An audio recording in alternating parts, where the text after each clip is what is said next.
Section 0005. Dearest Paul, time marches forward all too quickly. It has already been half a year since those chaotic events in Azura Kingdom transpired. I'm 20 now, which means my little sisters will soon be 14. I have continued to train myself while attending to any work Orsted gives me. Orsted knows nearly everything there is to know, yet he's not the best instructor. I guess he doesn't have the knack for teaching others. On top of that, he refuses to use his mana, so he can't demonstrate anything for me, either. He'll teach me the incantation and some tricks for using the spells he's sharing with me. But, and perhaps this is because he's a genius, so everything comes naturally to him. Most of it doesn't make much sense to me at all. I'm sure part of the problem is that I'm not a very good student. You can't show me one small part of an equation and expect me to come up with the rest on my own. I'm not that brilliant. My memories from my previous life do help me figure out some stuff quickly, but they're pretty much useless when it comes to learning Saint Tier or King Tier spells.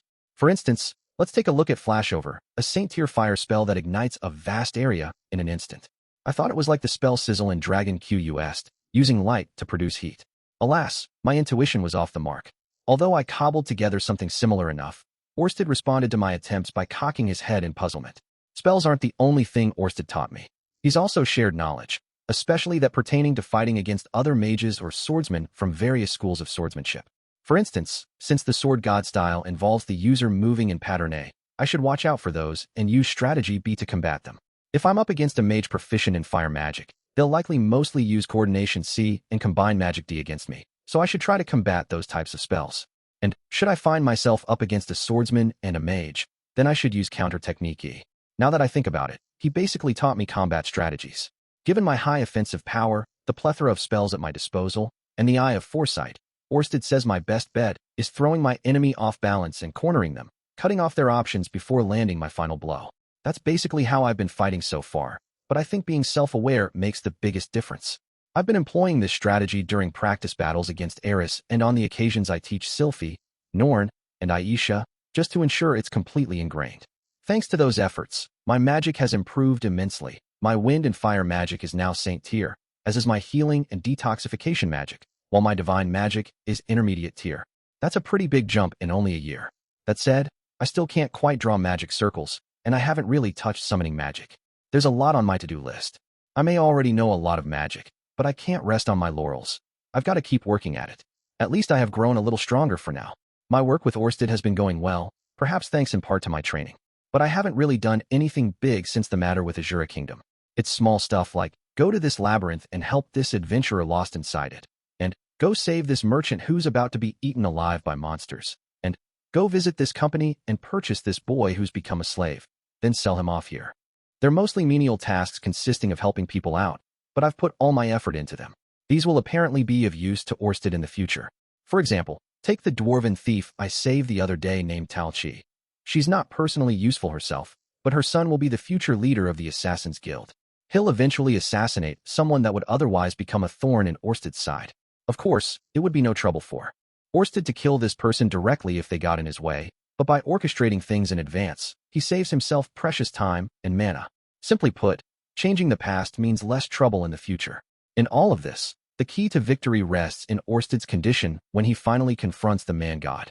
Having lived through numerous time loops, Orsted already knows what certain people can accomplish if saved from an otherwise untimely demise. Ensuring the safety of those who will do things in his favor will allow him to operate efficiently in the coming generations. In game terms, it's basically controlling variables and fulfilling prerequisites, but in this case, it involves making the right acquaintances.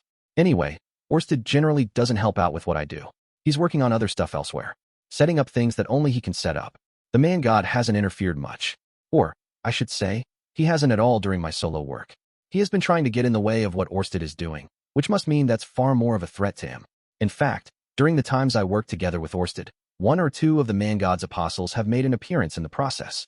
The weird thing is that they've never come in threes, so perhaps he's got a third person doing something else in the background. That makes me nervous, given we have no way to make sure. I have to wonder if we're doing enough. Should we not be finding some way to attack the man-god directly? When I asked Orsted about it, he simply shook his head. According to your diary, the future he was really trying to change hasn't yet come to pass, he said. Guess that means we've got to keep up with our preparations until then. As for the future the man-god is trying to change, I suspect our next big showdown will involve Cliff. According to my future diary, I let him die. I suspect the man-god was involved with that, though I have no way of confirming that. It doesn't help that Orsted won't share most of the essential details with me. At any rate, that's how it's been going. I work for a month, go into the office to make my report, then spend 2 or 3 days with my family and friends. I have about 5 to 10 days of rest, which I spend training, before the next job comes in. That's pretty much how my life has been for a while now. Oh yeah, speaking of work, I've finally carried out some of the plans I've made. The first of them pertains to my workspace. We've been using the little cottage on the outskirts of Sharia where we first built my magic armor, but it wouldn't meet the long-term needs of our headquarters, so I had it remodeled. It's still a one-story house, but there's now a nap room, a meeting room, and a reference room. This allows for overnights if needed and makes it easier for us to have strategy meetings. Of course, it makes me a little anxious leaving records of our meetings and plans there, but on the other hand, there's way too much information for me to remember it all, such as when so-and-so from such and such place will do such and such thing, and who, if allowed to live, will have such and such impact on the future. I also made an armory not far from the cottage itself, where I store any magic items or implements, as well as my magic armor. Speaking of which, we managed to make a smaller version of my magic armor, but I'll spare you the details. With the amount of stuff I've got stowed there, a thief would be set for life if they stole it all and sold it. Since I'm the only one who uses the inventory, I've sealed the door with earth magic to guard against the chance that someone might swipe it all. Orsted might not have any use for the stuff in there, but since it's still technically office supplies, I gotta make sure it's taken care of. It makes me wish I had someone to look after it all. That said, these aren't the only changes I made. Our central work office is actually in the basement of the cottage. Using earth magic, I've created a huge space almost like a labyrinth. The place is split into 23 rooms, each with its own teleportation circle. Each one will take you to major locations across the world, eventually, anyway. Only 5 of the circles have been properly activated, meaning the only places we travel to are Azura Kingdom, the holy country of Milis, the Great Forest, the King Dragon Realm, and the southern part of the Demon Continent. We only have these 5 because we have to set up a connecting teleportation circle on the other side. And unfortunately, Orsted doesn't really visit the sort of deserted locations that would be ideal for our purposes. Crowded places make it a bit difficult to set up teleportation circles. Hence the reason we don't have more than 5, though we do plan to expand in the future. All right, Paul. I'm sure my work talk only bored you to tears, and you probably don't want to hear any more of it. Let's get to what you've actually been waiting for and talk about your kids and grandkids. We'll start off with my oldest daughter, Lucy Greyrat. Lucy is growing steadily. She just celebrated her 3rd birthday the other day. She's gotten better at walking and totters about the house. She's learned quite a bit of vocabulary and likes to speak in a loud voice, thanks in part, I'd bet, to Eris, so our house is quite lively. It seems Sylphiette has been teaching her the human tongue and magic lately. Only 3 and she's already receiving the kind of special education usually reserved for gifted children. I guess Sylphiette will be a teacher mom. If she puts on some triangular glasses, my little lessons with her at night might heat up, too. Anyway, back to Lucy. I guess I haven't spent that much time with her, so sometimes when I come home, she stares blankly at me like she has no idea who I am. It's super disheartening. Thankfully, Sylphiette always says, "That's Daddy. Say hi." And she'll respond, "Welcome home, Daddy." She is so ridiculously adorable, I could just eat her up. But immediately after she's greeted me, she gets this look like she doesn't know what a daddy is, then hides behind Sylphiette. It's heartbreaking. She'll never respect me as her father at this rate. I know this is the path I chose, but that doesn't make it any less depressing. But while we're on the topic of Lucy, I did take her to meet Orsted once. I was curious as to whether his curse would work on her, whether what the man god said was true or not. In short, his curse doesn't work on her. In fact, the moment she saw him, her eyes lit up. She stretched her tiny hands toward his silver hair and shouted, "Daddy, Daddy," as if she legitimately thought he was her real father. I honestly considered killing Orsted at that point. Just kidding. Sorry. I swear I didn't feel that murderously toward him. But, it kinda annoyed me, that's all. Maybe it's because Sylphiette has white hair, so Lucy assumed Orsted must be family since his hair was a similar color. I taught her his name, which she then promptly repeated as, Orste? Orste. How sweet. Perfectly native pronunciation, if I do say so myself. As I watched sourly, Orsted let Lucy ride on his shoulders. She was gripping his hair tight enough that I worried she might rip it right out, so I scolded her. "It's not good to pull people's hair," I said. Amusingly, or perhaps interestingly enough, Orsted replied, "It's not an issue. Something this trivial won't even begin to affect my dragon saint battle aura." He seemed rather happy that our Lucy took such a liking to him. And how could he not be? She's insanely cute. Anyway, what the man god said seemed even more believable now. The part about my descendants working with Orsted to defeat him, I mean. When I brought that up to Orsted, he glared at me with a terrifying expression and said, "Don't trust what the man god says." Of course I don't trust everything he says. but I also sense that there's some truth in there. Maybe that's just wishful thinking on my part. Lately, I've gotten better at reading Orsted's moods. He's in a super good mood when he plays around with Lucy. He apparently finds anyone who becomes attached to him endearing. On top of that, I'm sure he's happy to encounter something new after going through the same time loops over and over. I can only imagine how he must be feeling after the number of loops he's been through. As his subordinate, I want to help ensure he finds each day as entertaining as the last. Whoops, guess I got off track again. Well, while we're on the topic of children, Roxy gave birth. There was a blizzard that day. The renovations on our office weren't yet complete then, so after I'd fulfilled my mission and returned to the cottage, I found Orsted waiting for me. This was something he did on occasion. The cottage had only one room at that point, so there was nowhere else for him to go, really, and getting new orders and reporting on previous work was kind of a combo deal. So when he finished his own work, he would often wait around at the cottage until it was time to move on to the next step. Anyway, that day I'd intended to start my report as usual when he suddenly said, "Isn't it about time?" Those were the first words out of his mouth. I knew what he meant. It was obvious enough. I had been anxious the entire job, wondering when it would happen. I never dreamed, of course, that Orsted would bring it up. But like anyone else, I'm only human. "You can report to me later," he told me. I agreed and quickly left the cottage, charging through the drifts like a snowplow as I hurried home.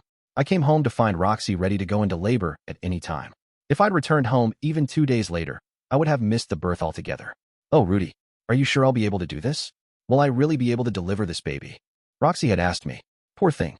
She was at her wits' end by the time I made it back. Her face was white as a sheet as she repeated the words, "Will this be okay? Maybe I can actually do it." She never let go of my hand.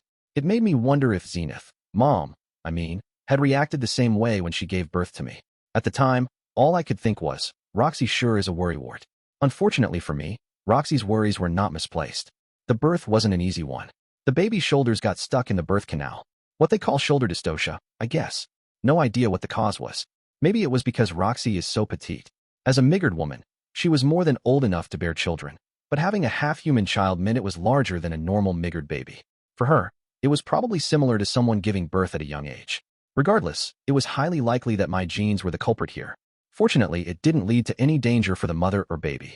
Lilia's hands were well practiced by this point, and Aisha was ever the genius. They had the added help of a doctor and midwife, thanks to me rushing out and snowplowing to a clinic and back. Our party setup was not lacking for this adventure for sure. Aisha had some experience helping with Lucy's birth, so she was extremely calm throughout the affair. It went relatively smoothly with no one making any mistakes or anything else going wrong. Thus, Roxy was able to give birth without a C-section, and both she and the baby made it out alive. The new baby was another girl, a bit bigger than Lucy had been as a baby. I wouldn't call her chunky, but she did have a brazen look on her face. Wonder who she could have gotten that from. Her eyes looked just like Roxy's, but her mouth is more like Rudy's, Sylphiette had said. Her impertinent face was apparently a mix of ours. Well, it would be weird if it wasn't, considering she was our child. We agreed on Lara if it was a girl, right? And so, my daughter was named Lara Greyrat. I didn't notice until a little after she was born, but she has Roxy's hair color. A beautiful blue. One that characterizes the Migurds, you might even say. Roxy and Sylphie had complicated feelings on the matter. At first, I didn't understand what bothered them so much about it. I thought Roxy's hair was beautiful. Plus, Lara was a girl. I had no doubt she'd grow up to be adorable too. However, Sylphie reminded me that having a unique hair color would give kids plenty of ammunition to bully her. There are plenty of non-human races living in Sharia, but the majority of the population is still human. Naturally, the less human you look, the more likely you'd get picked on for it. Would Lara's blue hair that she'd inherited from Roxy be a curse? Would she be bullied for it? It was too soon to know, but as her father, I intended to keep an eye on it. This is a bit of a digression, but Alinalize also gave birth around the same time as Roxy. Given her experience, she had no trouble popping her baby out. One day Cliff was telling me she should go into labor any day now. The next time I saw her, she was cradling a baby in her arms and was back to her usual slender form. Guess that's what happens when you're a childbirthing veteran. She's probably been through 100 births by now. At any rate, the Grimers' first child was a boy they named Clive. As I looked at him, Alinalize excitedly gushed. I gave birth to an heir. An heir, huh? Personally, I don't think the heir of a family needs to be a boy. If either Lucy or Lara expressed interest in continuing my job helping Orsted, I wouldn't try to stop them. His curse didn't seem to work on them anyway. Alas, Alinalize's words managed to provoke one person, Eris. She'd been working with me at that point. A temp employee working collaboratively with Orsted's company, I guess you could say. She'd stay by my side, take the vanguard in battle, and mow down anyone who stood in our way. However, upon hearing what Alinalize said, She began having her way with me more often, even in the middle of work, as if to say, it's my turn next. We were going at it often enough that getting pregnant shouldn't have been a problem for her. In fact, given how active our sex life was, it'd be weirder if she didn't fall pregnant. Each time she'd push me to the ground, and like a helpless maiden, okay, yeah, I'll spare you the gory details. Anyway, whether through bad luck or something else, Eris wasn't having any luck getting pregnant. Naturally, that made her anxious. I noticed her consulting Sylphiette night after night when we were back home. She apparently didn't want me to know how concerned she was because she kept the intricate details from me. Though, I did hear her say one thing that did terrify me. I wonder if we should be going at it more often. Eris was already draining me of all I was worth. Any more, and she'd shrivel me like a prune. Nonetheless, it is the husband's duty to soothe his wife's concerns, so I gave it everything I had. I started using the calendar method, or the Ajino method as it's known in Japan, which involves keeping track of a woman's menstrual cycle, being more careful of what I ate, and keeping training to a minimum. I tried all sorts of things. Okay, leaving aside my excuse that I was trying to allay her worries, I'd be a liar if I said I wasn't turned on by the whole thing. I'd heard that at one point Zenith had been concerned because she wasn't able to get pregnant, either. I wonder if you did stuff like this to try to reassure her. I do remember the two of you going at it every night like animals. That was how Norn was conceived, after all. Speaking of which, Norn is in good spirits and still attending school. Enough about her, though. Thanks to my efforts, Eris finally managed to get pregnant. It happened approximately a month after I made her cut back on all her training. Apparently the source of her struggle was the intense training she was doing every day. Jumping, hopping, punching, kicking, you name it, she was doing it. Babies are normally pretty resilient, enough that a person can still get pregnant even if they're working out. But in Eris's case, the frequency and intensity of her exercise was twice or more than what any normal human being would do. It was quite likely that fertilization was taking place, but the embryos couldn't implant because of all her rigorous activity. That brought an end to her temporary employment. She could no longer accompany me for work, but she seemed satisfied nonetheless, grinning proudly and snickering as she rubbed her swollen belly. As someone who'd known her since childhood, it filled me with emotion to see her like this. She had grown into such an awe-inspiring woman. Philip and Soros, rest their souls, must be weeping for joy in their graves. Incidentally, confirmation of her pregnancy only happened about a month prior to me penning these words to you. Right now, Eris is in the 4th month of her pregnancy. She's been pretty well behaved lately, perhaps in part because of morning sickness. By the time I finish my next job and get back home, I guess she'll be in her 5th month. Part of me worries that she'll return to her intense workouts once she's gotten used to pregnancy. I sent a letter to Ghislaine asking for advice, since she's the only other person who has known Eris for as long as I have. I figured she might know how to convince Eris to cool it until her pregnancy is over. Ghislaine must be having it rough, too. Namely because the king, who'd long been bedridden with illness, finally passed away. Ariel will soon be taking the throne. First Prince Grabble seems to be putting up one final struggle, but he's hardly a formidable foe at this point. There's no chance that Ariel will lose this fight. As she informed me, Ariel will probably need to spend the next 2 or 3 years fighting to secure her seat, so Ghislaine will have plenty to do as her bodyguard in the meantime. If for any reason we head out toward Azura Kingdom after Eris gives birth, I'd like to pay all of them a visit. While we're discussing Eris, it seems like she's only given thought to what we'll name our baby, if it's a boy. For that reason, I decided to come up with a girl's name on my own. I don't care what gender the child will be. I'll be happy as long as she safely gives birth and has a healthy baby. That's all I care about. The safety of the mother and child. Honestly, between work, training, and hanging around the house, my days are pretty fulfilling. Granted, I don't have a whole lot of time to spend with my kids, but otherwise things are good. Finally, I'd like to talk about Zenith's mental state. There's still no sign of her regaining her memories. She was making progress with her emotions, but that progress stalled at some point. She basically can't speak whatsoever. I tried brainstorming with Orsted for solutions, but he doesn't seem to know how to help her, either. And if it's a mystery to him of all people, maybe that means there isn't a way to help her at all. That said, he did tell me that in all the loops he's been through, this is the first time he's ever seen her become disabled like this. So perhaps there is some solution out there he simply isn't aware of, some magic item that can cure her. I'd prefer to not give up and keep looking for a cure, but I think my only choice is to prepare to be in it for the long haul. Father, remember how you scolded me when we were in the holy country of Milis? You were upset that I was preoccupying myself with another woman and leaving Mother to fend for herself. I don't mean for that to be the case this time, but I hope you'll forgive me for not prioritizing her recovery more. I'd like to continue doing the best I can. Respectfully, your son with a thud. I shut my diary. I had written it like a letter, one I would never send to anyone. There were days where writing like this hardened my resolve, and that resolve meant plenty of motivation to get me moving. All right, guess it's time to go. Eager to greet the day, I stood up and started toward a magic circle. Thus began another day of work. Chapter 1:1 Job among many. Her name was Angelique Kirantale, or Angie for short. She was born at the western edge of the King Dragon realm, in a village bordering a dense forest. Since her parents were both apothecaries, they naturally educated her in their field as they raised her. Alas, before she reached adulthood, the two of them were attacked and killed by a monster. It was a story not altogether unusual for those in her village. Saddened by the loss, she held a funeral for them with the other villagers' help, then inherited their house and followed the same career path.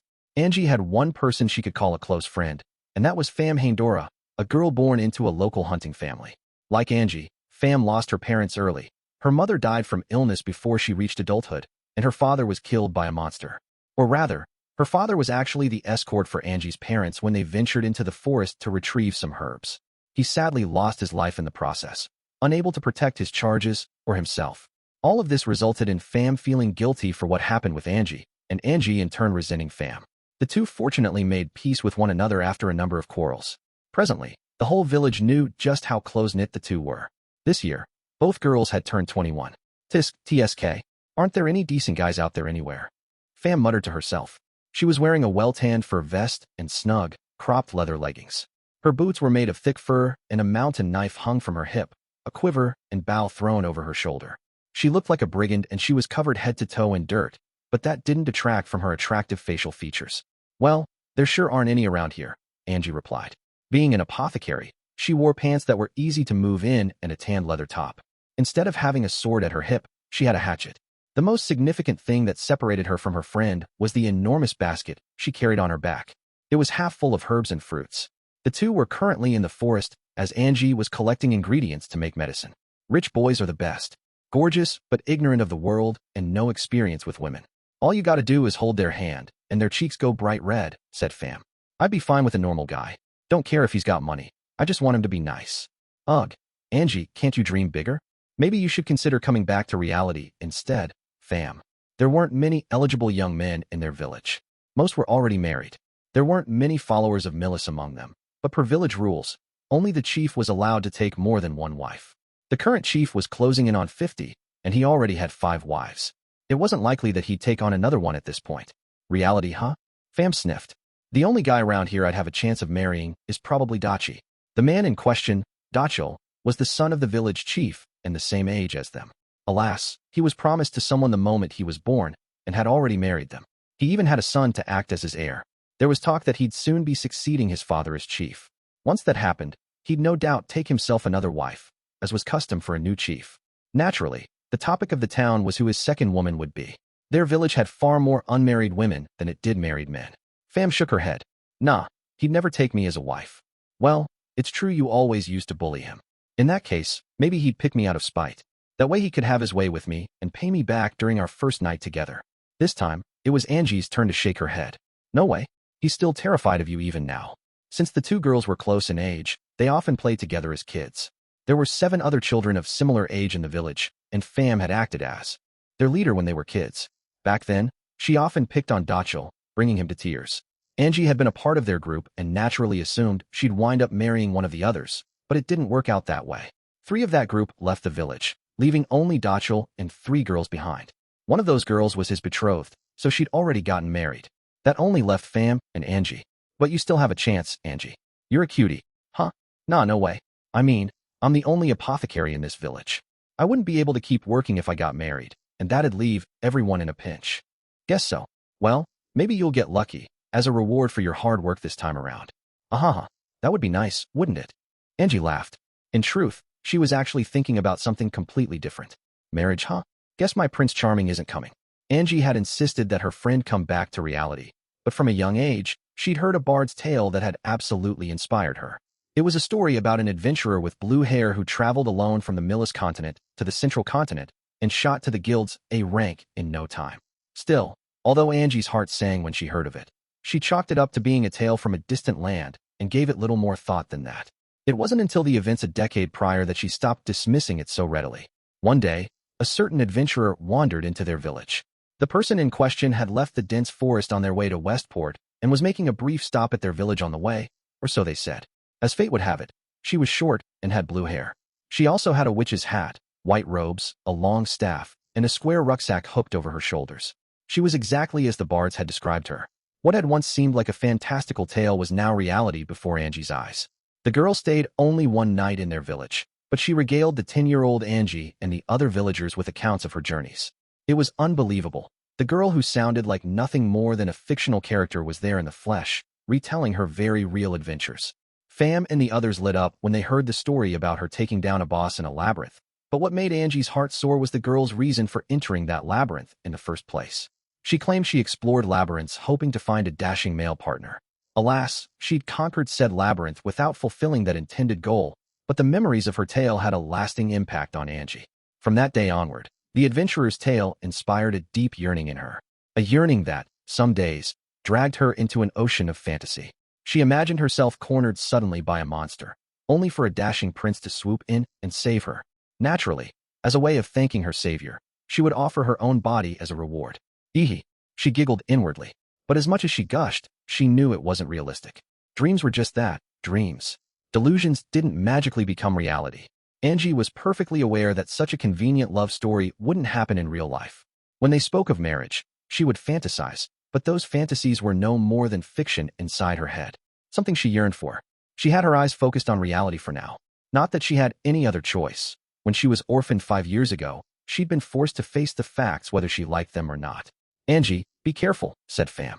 We're entering you-know-whose territory now. Yeah, I know. The two had made their way close to a cave deep within the forest, and it was there that Angie paused to set her basket down. The two had come here looking for ingredients to make medicine, specifically, a special tonic to treat an illness common to this region, known as Ibri syndrome. We gotta save Dachi. Yeah, we do. The village leader's son, Dachel, had recently come down with the syndrome. Those beset by it experienced high fevers, developed a rash across their entire body, and would die within 10 days if they didn't imbibe the necessary medicine. That said, you could combat the illness with a special tonic, and it could also be cured with intermediate-tier detoxification magic.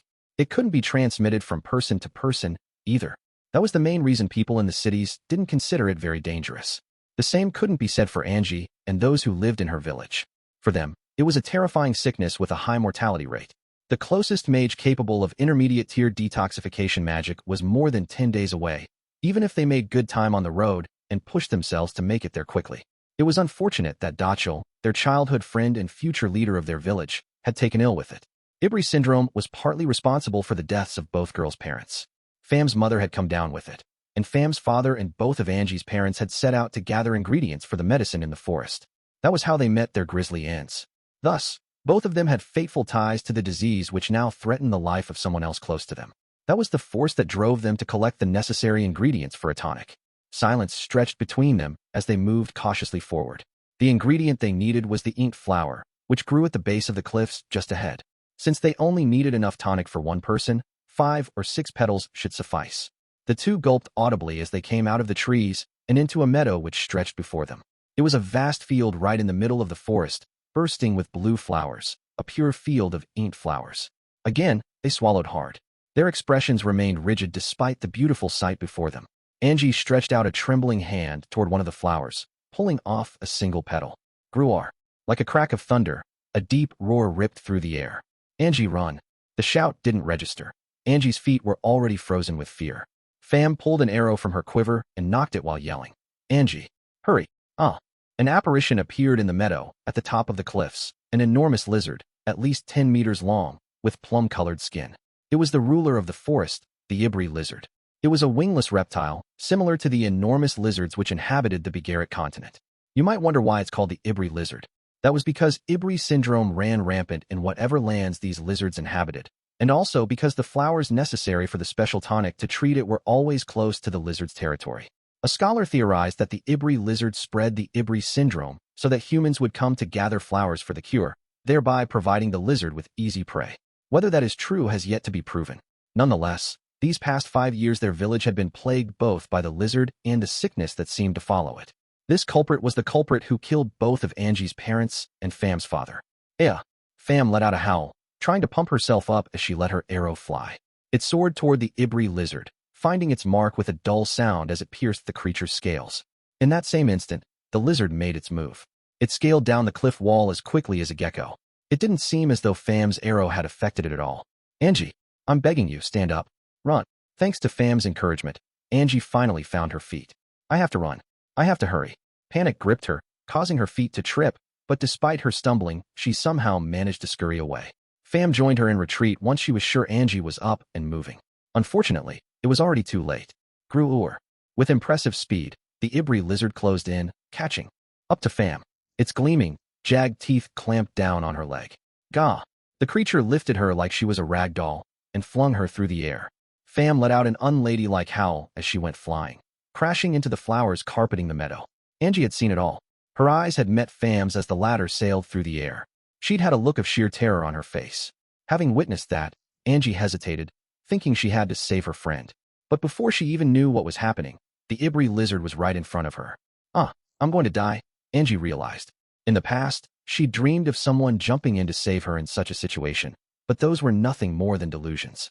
The reality is that when someone is in a real crisis, there's no time for anyone to jump in and help. Death arrives in an instant. That's simply how the world works. That was precisely why what happened next had to be nothing more than a dream. Something slammed into the Ibri lizard from the side, sending it hurtling. Angie couldn't believe her eyes. The very thing that was about to kill her, that should have been too large and heavy to be sent spinning through the air, was flying off in an odd direction. Grr, snarled the creature. Blood spilled out of its mouth when it finally landed. It raised its head, glancing across from where it had fallen.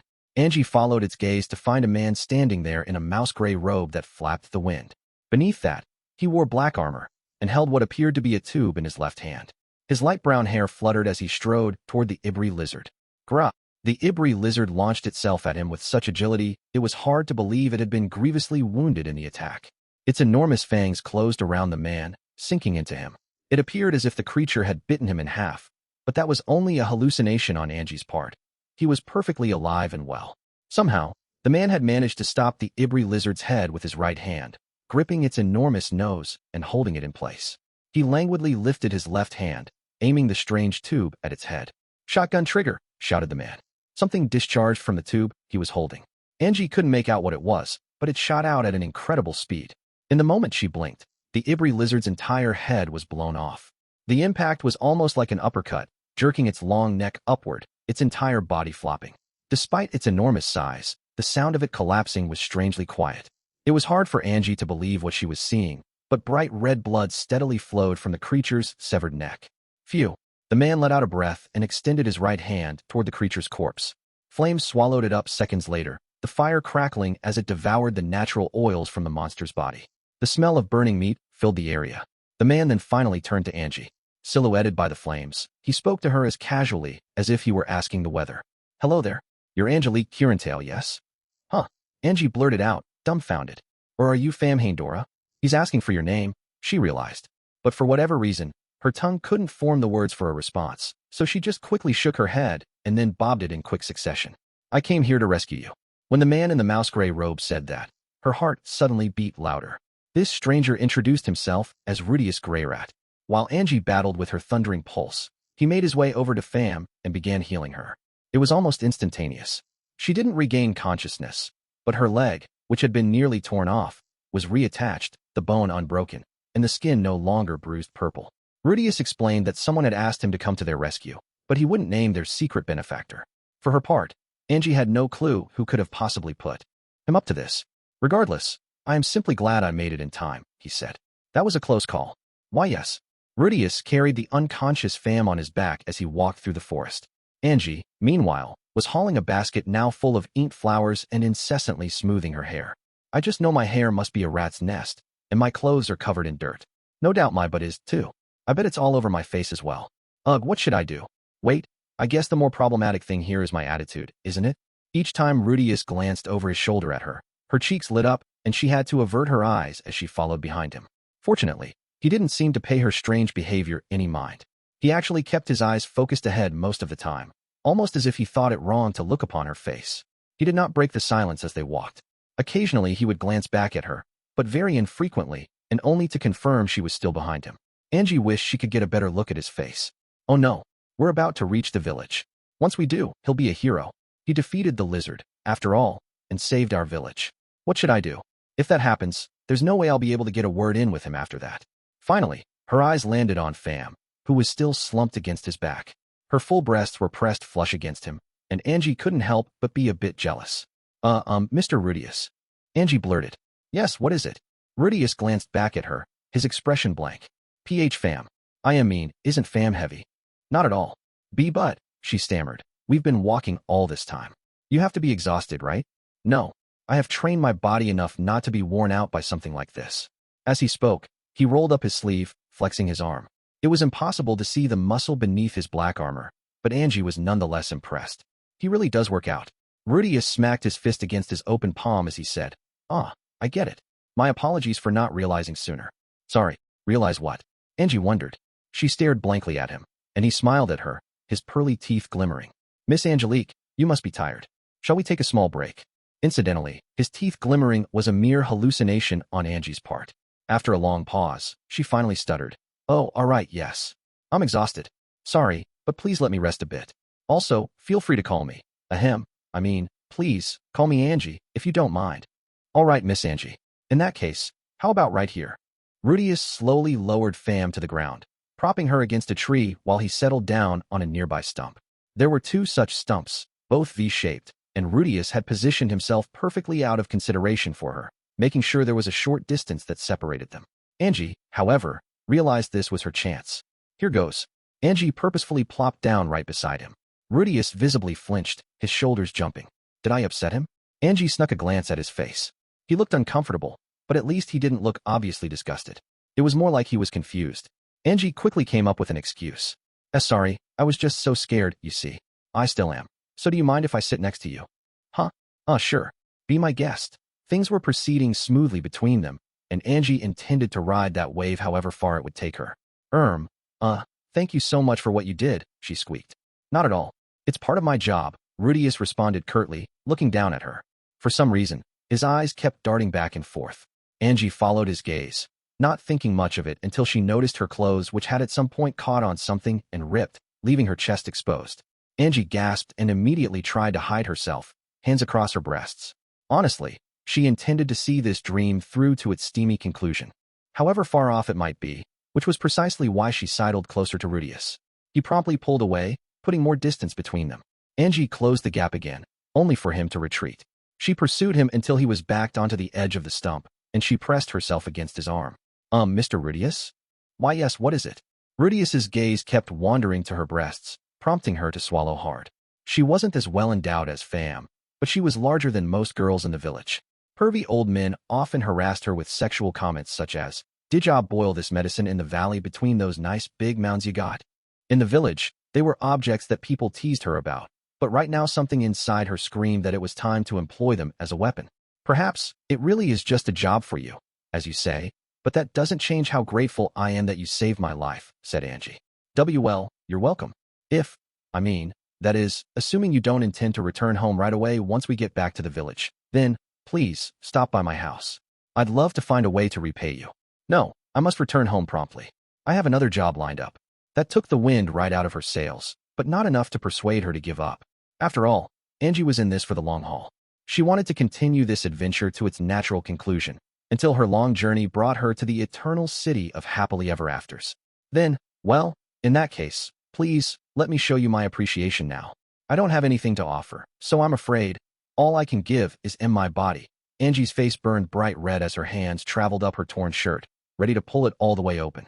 Rudeus's gaze was firmly glued to her chest as she started to expose herself, but then he abruptly stood up. Mr. Rudeus? My apologies, but I have a chronic disease that's threatening to flare up, so I need to take some medicine. Even as he spoke, he didn't peel his eyes away from her chest. Nonetheless, hearing the mention of medicine brought Angie back to her senses. She was an apothecary, after all. Hearing that the man before her suffered from a chronic illness reflexively made her want to help. If it's medicine you need, I'm an apothecary. As soon as we return to my house, I can brew you something, she offered. No, I brought my own with me, Rudeus replied, slipping a hand into his pocket. He produced a small bundle of white cloth. Angie watched, spurred on more by curiosity of what this medicine could be than romantic interest. This was likely in part to being too obsessed with her work. Rudeus was an incredibly strong warrior. He had armor and sported enough muscle to stop an Ibri lizard in its tracks, on top of being able to use offensive magic. He was clearly a high-ranking mage warrior. Additionally, he'd used some pretty high-level healing magic on Pham as well. Angie had heard that most people learned healing magic and detoxification magic together, which meant he was presumably proficient in the latter as well. Naturally, she had to wonder what chronic illness could possibly plague a living legend like him and what medicine he used to combat it. If it was something new to her, she wanted to get a good look at it. Is it a tonic? Angie asked. Yes, well, something like that. Rudeus spread out the folded fabric. Angie held out her hand to catch the medicine, but to her surprise, there was nothing. Not a pill, not a packet of powder. The fabric had been holding nothing, literally. So where was this supposed medicine? Angie didn't have long to wonder because as she looked up, she was puzzled at what she saw. Girls' underwear. Rudeus was suddenly holding panties in his hands. Ones that looked like they clearly belonged to an underage girl, judging by the size. What one did wear? Why is he holding those? It was strange. Moments ago, he'd been holding a bundle of cloth containing his medicine. No, this was the cloth he'd been holding. The underwear had simply been folded up. Huh, but why? Utterly perplexed, she could only stare. Wah, phew. Rudeus let out a big exhale, ignoring her confusion. And then he buried his face in those panties, inhaling deeply. Ha. Sniff, sniff. Ha. In and out he breathed. He smothered his face in the fabric, nostrils flaring as he drew in the scent. He even licked it periodically, thoroughly enjoying the soft bundle in his hands. Angie trembled, shaken by what she was witnessing. A chill ran down her spine, but she could neither speak nor even move. She sat there frozen in place, just watching him. Phew. He exhaled at last, having spent a whole 5 minutes doing this. Thank you, God. As he finished speaking, he placed his hands together in prayer before neatly folding the underwear and stowing them back in his pocket. Unsure what to even say, Angie sat there, opening and closing her mouth like a fish out of water. Her mind struggled to process what was going on. The mood between them had been perfect, but then out of nowhere he whipped out those panties and started sniffing them like some kind of pervert. She didn't understand it. Underwear is best after it's been worn. Yes, indeed, he muttered to himself. The one thing she certainly did know was that his actions had killed whatever emotions had come over her moments ago, and with it, the budding romance she'd felt. Well then, Miss Angie, what was it you were saying? Rudeus asked.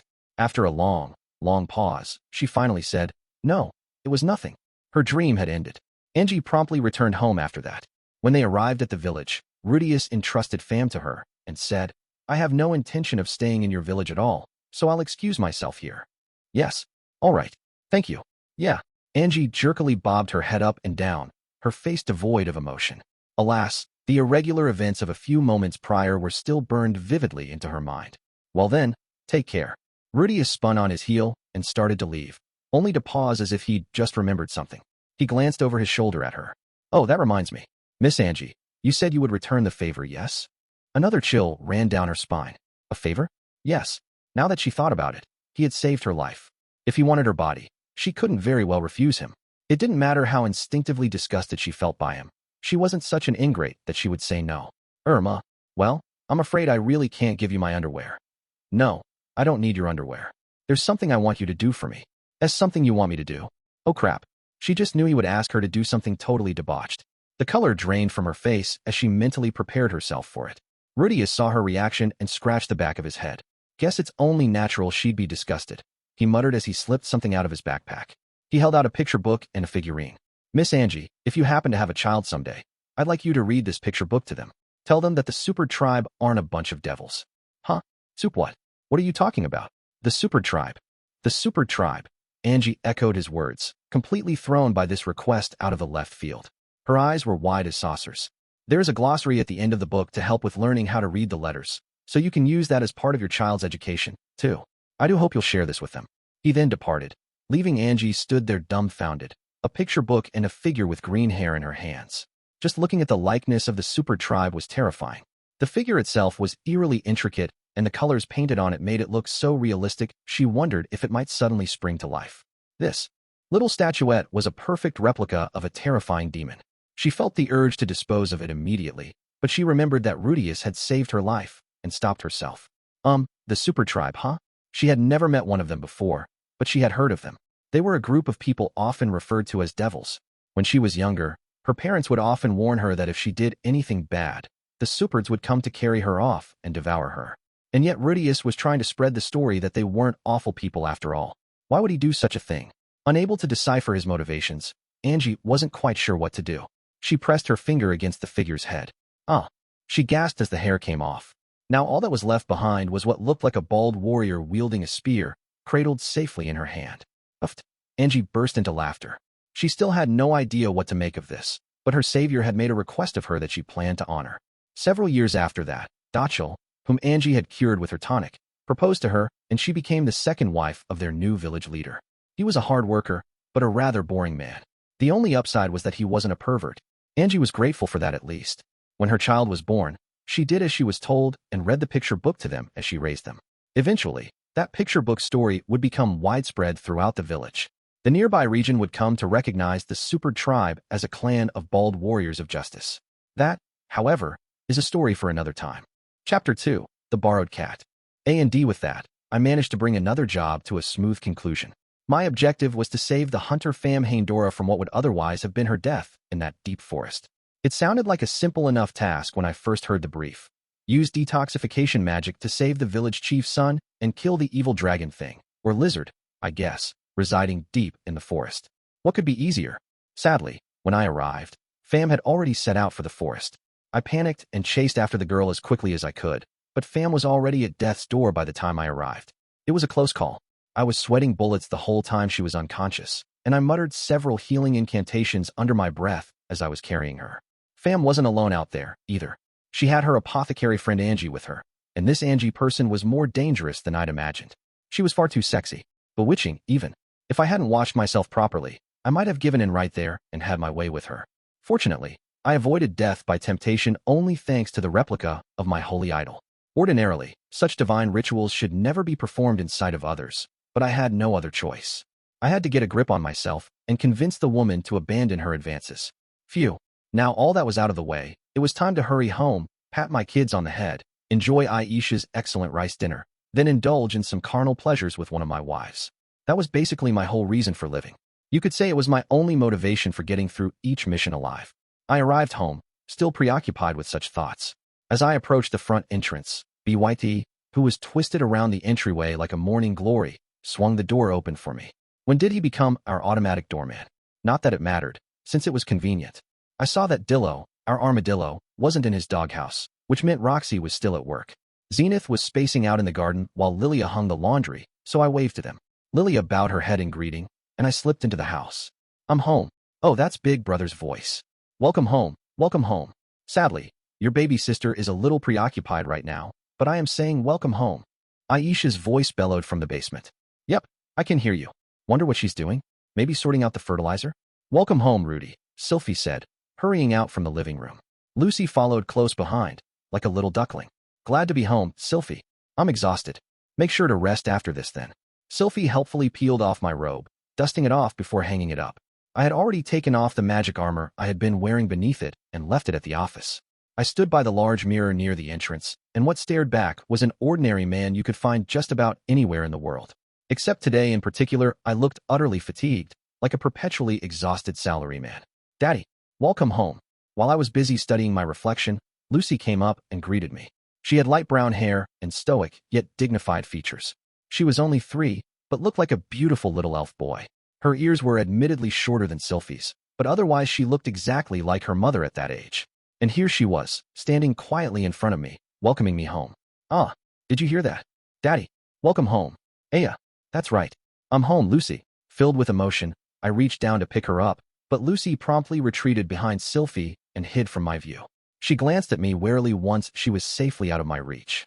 The shock hit me like a fist to the gut. Oh no, now what? I think I might actually cry. Hey, Lucy, Sylphie scolded. No, Sylphie grabbed her daughter and held her toward me. I wasted no time taking her. She was so light and warm. The same could be said about Sylphie. Both she and Lucy had much higher body temperature than I. Perhaps it was because of their low body fat? Or was it a special characteristic of their race? Well, whatever the case. Lucy loose. Haha. Lots of kisses and cheek rubs. Oh yes, Missy.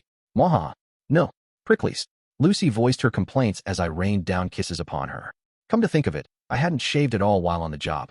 Whiskers or not though, if she didn't like it, it was best to stop. It wasn't right to do something against her consent. I didn't want her to hate me. I put her down, and she scrambled toward the dining room to escape me. Does she really hate me that much? My shoulders slumped in dejection. Oh, honestly, Lucy, Sylphie grumbled, hands on her hips as she sighed. At least Lucy was a lot fonder of me now than she used to be. She did call me daddy, and no longer looked at me as if she had no idea who I was. There was still some distance between us, sure, but that couldn't really be helped. In order to replace the warmth I had just lost, I wrapped my arms around Sylphie. I made sure to get a nice survey of her, but as I planted a kiss on her. Really, Rudy? Oh boy, now I'm starting to get all hot and bothered. Maybe I should carry her off to the bedroom? But the kids are still awake right now? Absolutely not. Save it for later, Sylphie said. Yes, ma'am. I obediently released her. In truth, as long as I had her love, I wouldn't be swayed by any other woman. Where are Roxy and Lara? I asked. Roxy's still at the school. Lara's in the living room. With that information in hand, I accompanied Sylphie to said living room. My second daughter, Lara Greyrat, was fast asleep in her cradle. She had beautiful blue hair and still had a brazen look on her face, like she was surveying the surroundings of her bed with utmost conviction. It didn't help that Leo was curled up at the base of her bed, making her look even more self-important. Lara, I'm home. Oh, she babbled back. She was capable of responding even at this tender age. She was not yet a year old. Could it be that my daughter is a genius? Or perhaps, like me, she'd reincarnated here from another world. That said, she didn't respond at all to my attempts at using English or Japanese with her. Perhaps it was the cheeky expression she wore, but I felt like I could hear her say, "That was splendid work out there. I bid you take some time for yourself and rest now." It made me wonder she'd really grow up to sound as impertinent as she looked. Lara sure doesn't cry much. And she doesn't smile, either. It kind of worries me, Sylphie mumbled. Apparently, she was concerned for a very different reason than I was. I didn't see the big issue, personally. I mean, look at her. She looks super conceited. You could tell by her face that she was going to be a hotshot someday. No doubt about it. Still, I could understand what Sylphie was getting at. There were so many different ailments out there in the world, and being even a little different was more than enough ammunition for other kids to bully you. Well, even assuming there is something wrong, as family, we'll be there to back her up, I said. Sylphie nodded. I agree with you, but I fear Roxy will feel responsible for anything that happens. Well, if that happens, I'll just have to wrap my arms around her and shower her with love. But Sylphie did have a point. Roxy was the type to feel personally responsible. I was just happy to raise a child together with her, but she had a habit of being a bit of a perfectionist. I suddenly realized one member of our family was conspicuously absent. Namely, our resident nuclear warhead who normally greeted me with such impressive speed, she would rival Aisha. She also typically offered to let me touch her belly, as if to show off how much it had grown, and I would take that opportunity to feel up her breasts, earning me a swift punch. That was how things usually went, but she was strangely absent today. What could be the matter? Where is Eris? Oh, Sylphie drew her brows together, troubled. She's been having a bit of a squabble with Aisha since this morning. Huh? You mean the two of them are fighting? I wouldn't go as far as to say that, but, Sylphie was being far too vague. In cases like this, it was better to see for myself. All right, I said. I'll go check in with her then. Yeah. I patted Lara on the head and left the living room. I noticed Lucy peeking at me through a crack in the door, but the moment our eyes met, she retreated and tottered up the stairs. Part of me wanted to chase after her, but I forced my legs to take me to the basement instead. No sooner did I make it down the stairs than I heard Aisha banging her fist against the basement door. Miss Eris, we already have Leo, Dillo, and BYD. Yeah, I know that. Eris barked back through the door. What's going on? Aisha whipped around to face me. Oh, big brother. You have to hear this. Miss Eris seems to have brought home a cat, and it's been a nuisance meowing all morning. A cat? A cat, HM? Not surprising, since Eris did like animals. I didn't care much for them since they never seemed to take a liking to me. Leo was a different story, though. So I guess if anything you could call me a dog lover. Anyone on the receiving end of such affection can't help but want to return it. It's not like I hate cats, you see, but we already have 3 other pets, right? I told her to at least get your permission first before she decides to keep it, but she won't listen to me, Aisha explained. So she felt like my permission was necessary, huh? Well, I guess I am the head of the household. I don't see a problem with her keeping it, I said. Really? A happy albeit muffled voice called out from behind the door. It's not healthy to indulge every desire. But since Eris was pregnant, she was probably dealing with a bunch of stress. Letting her keep a cat or 2 was a small price to pay if it would help relieve some of that. But, I said, we do have children in the house, and I can't come home all that often. You'll have to be the one to train it. I know. I can do that. Eris eagerly agreed. Aisha grew sullen. Humph. In the end, I'll be the one going to buy its food, though. Right. Come to think of it, this would probably increase Aisha's responsibilities. There was also a good chance Eris would tire of looking after it at some point. Sorry, Aisha. It's fine. This was your decision. I really am sorry. I'll find some way to make it up to you. I promised. Well, I guess. Her mood improved a bit after I ruffled her hair, although she didn't look terribly pleased about me messing up the style. Anyway, Eris, open the door, I commanded. Okay. Slowly, the door cracked open. Eris appeared on the threshold, frowning. She looked formidable, even while pregnant, like the king of pregnant women, or something. Silence fell as I glanced behind her. I gulped when I spotted the cat, collar around its neck, resting inside the room. There was no debating its feline nature. Covered in dirt as it was, its ears pricked with the sound of the door opening, and it flicked its tail handsomely. Unfortunately, that wasn't the only thing I noticed. The first thing that captured my attention were its breasts. Huge honkers about the size of Eris's. Although the clothes it wore were in tatters, they at least covered its breasts and groin.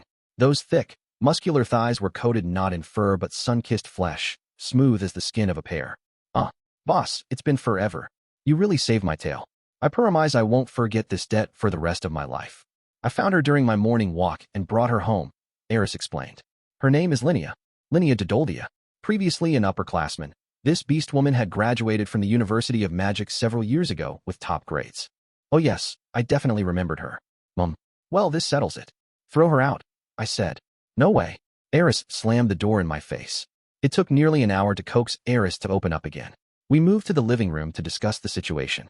It turned out that Eris had discovered Linnea in the course of her routine walk with Leo. 5 months pregnant, her morning sickness had finally faded, so she'd resumed going out with Leo again. So her first return to exercise was a walk. I suspected it had to do with a strong sense of territory. Whatever the case, a moderate degree of exercise was good for a pregnancy. At any rate, it was during this walk that she passed by the slave market and an incident occurred. Linnea burst out of the shadows, with some shady-looking men in pursuit. Tragically, they grabbed her by the tail and captured her. Eris, having witnessed all of this, made a split-second decision. She whipped out her sword, cut the sorry bastards down, stole off with her prize, Linnea, and made her triumphant return home. I saved her, so she's mine. We're keeping her, Eris insisted, sounding more like a brigand than a lady. All right, I'm Lady Eris's kitty now, mew, Linnea said from Eris's lap, where the latter was playing with her ears. Her entire body trembled in fear the whole time. Among beasts, the unspoken rule was to roll over for whoever was strongest. Well, that's all fine and good, but I want to know what you're even doing in the city, Linnea. And why are you in those rags? I recalled that she left school dressed in fine attire, setting off from the city claiming she was going to become a merchant. Now, she wore threadbare rags covered in grime. And, if we were being frank, she stunk. So glad you asked, Mew. Thinking back, it was such a long, grueling and tragic tale, sure to bring tears. Give me the short version, I said, interrupting. Mew. According to Linnea, after graduating and leaving Sharia, she tried to accomplish exactly what she claimed she would do, become a merchant. She gathered some goods in Azura Kingdom and brought them to the Northern Territories to sell. Then, she would bring things back from the Northern Territories to sell in Azura Kingdom. In short, she was acting as a traveling merchant. To accomplish all this, she bought herself a horse-drawn wagon, which put her into debt. She went further into debt getting funds to buy merchandise in the first place. Personally, I thought it made more sense to travel between neighboring villages at first to get a feel for the job, but Linnea was trying to make bank quickly. That ended in her debt exploding due to interest rates. To no one's great surprise, I'm sure. She spent her days dirt poor, and although she supposedly tried to pay off her loans bit by bit, she could only pay in such trivial installments that she didn't know when she would ever manage to return it all. Her life continued like that for a while, until one day, she found some light at the end of the tunnel. One of the merchants associated with the company she was indebted to brought her an offer. I notice you've been desperately trying to repay what you owe us, but from the looks of things, your sales aren't going very well. It's painful to see. I can't completely clear all your debts, but if you become a member of the company, the interest rate will drop a little, and it'll be much easier for you to repay it at least. It costs 20 gold coins to become a member, but don't worry, I'll pay that sum for you. You can return the money to me later. I will need you to write me a promissory note just to be safe, but I trust you. Linnea agreed to the deal. I thought the whole thing sounded suspicious, but I guess flattery will get you everywhere, even into a kitty's trust. Linnea purchased one of the company's member badges for 20 gold coins. Alas, that badge was a fake. When she showed it to the company, they looked at her like she was crazy. That was when she realized the man had scammed her. While the badge was fake, the promissory note she wrote was the real thing. Instead of reducing what she owed, she was instead a further 20 gold coins in debt. And Azura gold coins were the most valuable currency in the entire world. A loan of 20 coins meant exorbitant interest. Linnea was already in hot water because of all the interest from her other loans, so there was no way she could pay this one off, either. They confiscated her wagon and goods before apprehending her as well. They totally took me for a ride, then made me into a slave to boot. Mew. You'd think it would be more profitable to have someone paying the interest forever, So I had to assume this person had devised some way to make good money off turning her into a slave. Well, we'll leave that aside for now. Honestly, it was partly her own fault that she became a slave. Of course, a scam was a scam, meaning the person responsible was awful for what they'd done, but half the responsibility for her situation was still her own. Nevertheless, I wished Eris hadn't cut down one of the slave traders' crew. We had 2 underage girls in our house, and babies too. We couldn't have a bunch of lowlifes on our tail. Now what do? I murmured. Boss, you gotta save Mew. I'll do anything, Mew. I don't want to be a slave, Mew. Linnea put her hands together and pleaded her case. Seeing her dressed in those threadbare clothes with a collar around her neck was kind of erotic. Linnea, you Mew? Did they have their way with you? Mew. Before she could hop to her feet, I was already on my back, staring up at the ceiling. A violent Boreas punch had knocked me, and the chair I was sitting on, to the floor. Rudeus, how dare you ask something like that? Eris barked. She has a point, Rudy, Sylphie agreed. That was a really insensitive thing to say. Aisha glared at me. Big brother, you're a big creep. After that thorough bashing from the women present, I quickly said, I'm terribly sorry. Better to apologize earnestly. Yep, that was the best call. They were right. That was crass of me. That sure was rude, Mew. I'll have you know, I'm an untouched virgin, Mew. Dunno why, but they said I'd be more valuable that way, so they didn't bother, Mew. Oh yeah? That's a relief. Why did I even ask that question to begin with? It just occurred to me, and I wanted to check. I didn't consider the question would only make her relive the trauma if she had been assaulted. I needed to be more considerate. Anyway, they said she'd be more valuable like this. Huh? Guess even this world treasures virginity. I mean, there's even a unicorn in the great forest that's totally obsessed with girls' purity. I got to my feet. My nose ached from being punched, and when I pressed my fingers to my nostril, they came away coated in blood. Sylphie hurriedly used some of her healing magic on me. Well, anyhow, this is troubling, I said again. Eris had already killed some of the slave traders' people. They probably already knew what she looked like and might return for revenge. We had to do something to stop that. Should we return Linnea and try to smooth things over? Or should we make an enemy out of these slave traders and destroy them completely? If we chose that path and they somehow kidnapped Norn, I'd be incredibly unhappy. Though I wouldn't be able to sleep soundly at night if I abandoned Linnea, either. She was a friend, after all. Excuse us, called a voice from the front entrance, interrupting my thoughts. I didn't recognize it, but Linnea flinched the moment she heard it and leaped up, scrambling to hide behind the couch. It's them. It was the slave traders, apparently. I made my way to the front door. You have our slave in there, don't you? We already know she's here. I'm afraid I don't know what you're referring to, Lilia said. She stepped in to deal with them before I got there. Please leave. 3 people were at the door. The one in front was short and stout, perhaps a dwarf. Behind him were 2 musclemen, one bald and the other sporting a mohawk. An air of violence roiled off the 2 like a suffocating cologne. They looked like Adon and Samson from Choaniki. Don't be like that. There's no other house in town with a gigantic white dog and a red-haired pregnant woman who can slice a man in 2. Lady Eris does tend to resort to wanton violence, so perhaps what you were saying in that regard is true. However, we have no slaves in the house. As I said, please leave. The bald man clicked his tongue in annoyance at Lilia's fearless rebuttal. He shoved the leader aside and stepped forward, reaching for Lilia. Listen here, you old bag. If you keep having that attitude with us. Lilia flinched as his hand came violently down upon. Whoa, hold up. Nothing, because the shorter man lashed onto his arm and stopped him. Don't put your hands on her. Don't you dare. That's the one thing I can't permit. Boss, what's the problem? We always do this kinda. Are you an imbecile? That maid right there is the Rudeus Greyrat's wet nurse and the mother of one of his sisters. If you leave a mark on her, your entire family will be annihilated for it. I warn you. The bald man's face twitched in fear as he glanced at Lilia. Then why'd ya have us come along then?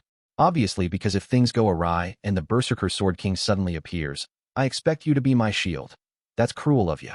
At that point the short man finally took note of me, his entire face relaxing into a smile as he rubbed his hands together. Ah, what an unexpected surprise, Mr. Rudeus. His voice was grating and unpleasant. No doubt he was taking that smarmy pose to drive home the point that they hadn't actually put their hands on Lilia. As he surmised, I would have been furious if I'd seen them get violent with her. Would that be enough for me to murder their kin? No, but I couldn't necessarily say the same for Eris. Miss Lilia, I will take it from here, I said. Very well, my lord. Lilia bowed and took a step back. It looked like she planned to linger. Yes, well, such an honor to make your acquaintance, Mr. Rudeus, said the man, still rubbing his hands together. He dipped his head in my direction. My name is Kinsho, you see, and I deal with any friction that happens at the Valvalid shop associated with the Riem Group. An honor indeed. As you already know, I'm Rudeus Greyrat. Kinsho, huh? Sounded like Kinshall, which was coincidentally an insecticide in Japan perfect for killing mosquitoes. Well, Mr. Kincho, to what do I owe the pleasure? I could already guess what he was here for, but I decided to ask anyway. It would be pretty ridiculous if he told me he was here for anything other than Linnea. Yes, well, you see, Mr. Rudeus, one of our slaves recently ran away. Oh, what kind of slave? I asked. A Doldian girl. One with great combat skills and some mastery over magic as well. A top-quality slave. Oh ho, did you hear that, Linnea? He called you top quality. He thinks pretty highly of you. And see, some employees of ours gave chase, only to meet a grim end. They were all cleanly cut in half. Interesting. Definitely Eris's work. I did feel a bit guilty about that. Those slave traders were just doing their job. It would have been one thing if they were killed by their own slave, but instead they were murdered by someone completely unrelated to the situation. That did kind of suck. Well, no need to dwell on that. The little man continued. All a part of the job. People lose their lives every day to violence in this line of work. I can hardly hold that against you. Especially given you're the underling of the dragon god, the second strongest of the 7 great powers, and a close acquaintance of Azura Kingdom's next king. I appreciate you being so understanding. So he was terrified of both Orsted and Ariel. Connections really do mean everything no matter what world you're in. Thank you, CEO Orsted and Section Chief Ariel. With their influence in play, these negotiations were looking pretty promising. That said, I wasn't very public about my working relationship with Orsted. I guess those rumors had spread from somewhere. But, you see, Mr. Rudeus, yes? This, slave of ours is just a wee bit valuable, you see. I nodded. Yes, you did say this slave is of top quality, as I recall. Personally, no matter how strong she was, Linnea was still a hopeless idiot, so I didn't see her being of much real use. Not that I had any right to judge others by their intelligence, or lack thereof. If this was just your average slave, we'd be happy to offer her to you, no strings attached, and invite you to visit our establishment again in the future. Hee, but sadly, we can't part with this one so easily. She's already got a buyer, see. And would that buyer happen to be a certain Mr. BG? I guessed. Yes, precisely. Mr. Rudeus, I am impressed how readily you guessed it correctly. In other words, Linnea was supposed to go to Eris's family. She's a princess of the Doldia tribe, can fight and use magic, and she's a beautiful, if impertinent, virgin. When I told the buyer that, they immediately offered 300 Azuran gold coins as a down payment. I wasn't sure if it was James or one of his sons who was responsible for this, but either way, the Greyrat family had a serious obsession with beast folk. Honestly, if they had the extra coin to waste on buying slaves, they should be using it to fund the rebuilding efforts in the Fitoa region. Then again, Eris had fallen for Linnea at first sight, too. So maybe it was in her family's nature to open their wallets whenever they saw limited merchandise that they'd never have a chance to own again if they passed up the first opportunity. A slave worth this much is rare indeed. We can't quietly let her go without lifting a finger. I can see your point, I said. Yes, I hope you can understand. Even if we wanted to back down, we simply can't. Getting our hands on her cost us a pretty penny in the first place. I stared silently at him. Acquiring her cost them too, huh? Well, it's true if they lose too much because of this, they'll have to shut down. Not that it affected me at all if they went under, but I wasn't eager to make them resent me for it, either. Come to think of it, Mr. Rudeus, as I was lost in thought, Kincho flashed a huge smile at me. As I remember, you have a younger sister and a wife going to the University of Magic here, yes? It would be a shame if things got uncomfortable for them. Hold on, I interrupted. Are you threatening to do something to Norn and Roxy? If you put your hands on them, I won't show any mercy. I'll destroy all of Renoa Kingdom if that's what it takes to hunt you down. Forget what I said. Forget I said anything. Of course, you realize, Mr. Rudeus, I have no desire to make an enemy out of you. I'm all about love and peace. I want us to be on good terms, I promise. Yes, I would like the same, which is precisely why I am standing here talking to you. Right, of course. Which is why I'd appreciate it if you would return that slave. We have no intention of putting our lives at risk by messing with you. But, well, you understand my dilemma, don't you? If we can't get her back, it'll be our heads on the chopping block. If we are doomed to die either way, we might as well try fighting, yes? I understood what he was getting at, and I was just as flummoxed as he was. Any goodwill his company had would be lost if they canceled an order after getting 300 Azuran gold coins as an advance payment. And based on the size of the deposit, they might have forked a considerable sum over to secure her for sale. If they lost her, that money was sure to bankrupt them. Faced with their business crumbling, they'd probably resort to anything to save it, no matter how grim their chances. There was nothing more frightening than a cornered animal. Well, not much I can do, I guess. It was Linnea's own stupid mistakes that had landed her in this mess. She'd borrowed more than she could pay back, let her loans bloat with interest, and then fallen for a ridiculously obvious scam. She'd made her own bed. Probably best for her to go to the Boreas household and consider it like a prison sentence. At least none of the beast maids I saw during Soros's time seemed to be suffering. There'd be no backbreaking labor, either. Sure, she'd probably be subjected to some sexual stuff, but at least the masters of the house were handsome, like Philip and Eris. They would probably even pamper her, given their penchant for beast folk. If I requested that they treat her well, that would probably work. Yep, sounds good. Let's go with that. Very well, I understand, I said. Do you truly? Yes. I'll immediately go get Linnea for you, was what I had wanted to say, but I swallowed the words the moment I turned around. My eyes met someone else's at the top of the stairs. Lucy, my beloved daughter, was peeking through the railing above, worriedly watching us from the shadows. After a very, very long pause, I finally breathed out, Miss Lilia? Yes, what may I do for you, my lord? Was it right to bend to their intimidation, bow my head, and obediently hand Linnea over? My little girl was watching, the anxiety plain on her face. As her father, could I really hand over the terrified, trembling kitty that had turned to us for protection? No, obviously not. Go into my room and fetch all the money from my safe, I said. As you command. Lilia was quick. With hurried footsteps, she disappeared deep into the house, returning moments later with an enormous bag. I felt bad for making her lug something so heavy. I pulled the bag open. Its contents had been separated into numerous tiny bags stuffed full. I picked one up and tossed it to Kincho. What's this? He eyed it warily, peeking inside. Ah. His face paled. Magic stones, I explained. If you take that bag to the proper place, you can fetch 500 Azuran gold coins for its contents. Huh? What? And here, have another. I threw a second one over to him, which he scrambled to catch. I suspect the Doldia girl isn't the only one you have. Have you got an Doldian princess with you as well? Those two are always together, after all. Huh? Oh. And no, we only have one such slave, he assured me. Lying isn't going to do you any favors. I tossed him another bag, which he caught, but the confusion on his face only grew more pronounced. Just to let you know, if I have to burn your entire shop to the ground to find her, I won't bother offering you money again later. Kincho blanched. I'm being honest, I swear. Our only slave is that one Doldian girl. Just the one. Well, it was worth asking, but apparently Linnea and Persina really had parted ways.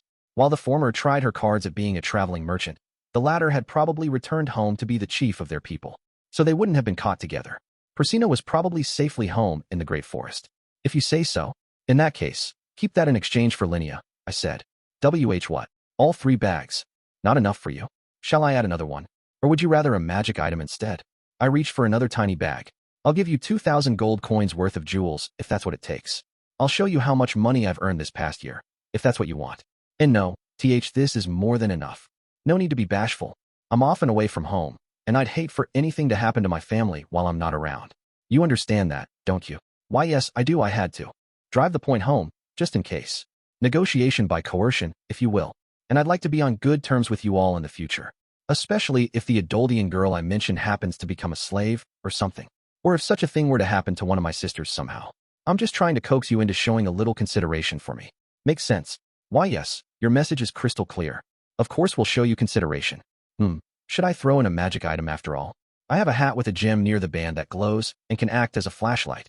Kincho's entire body trembled, face contorted in fear as he lowered his head. I understand. We'll sell her to you. You've more than compensated us. We have no intention of making an enemy out of you. So please, no more threats. Pleased we could reach an agreement. I won.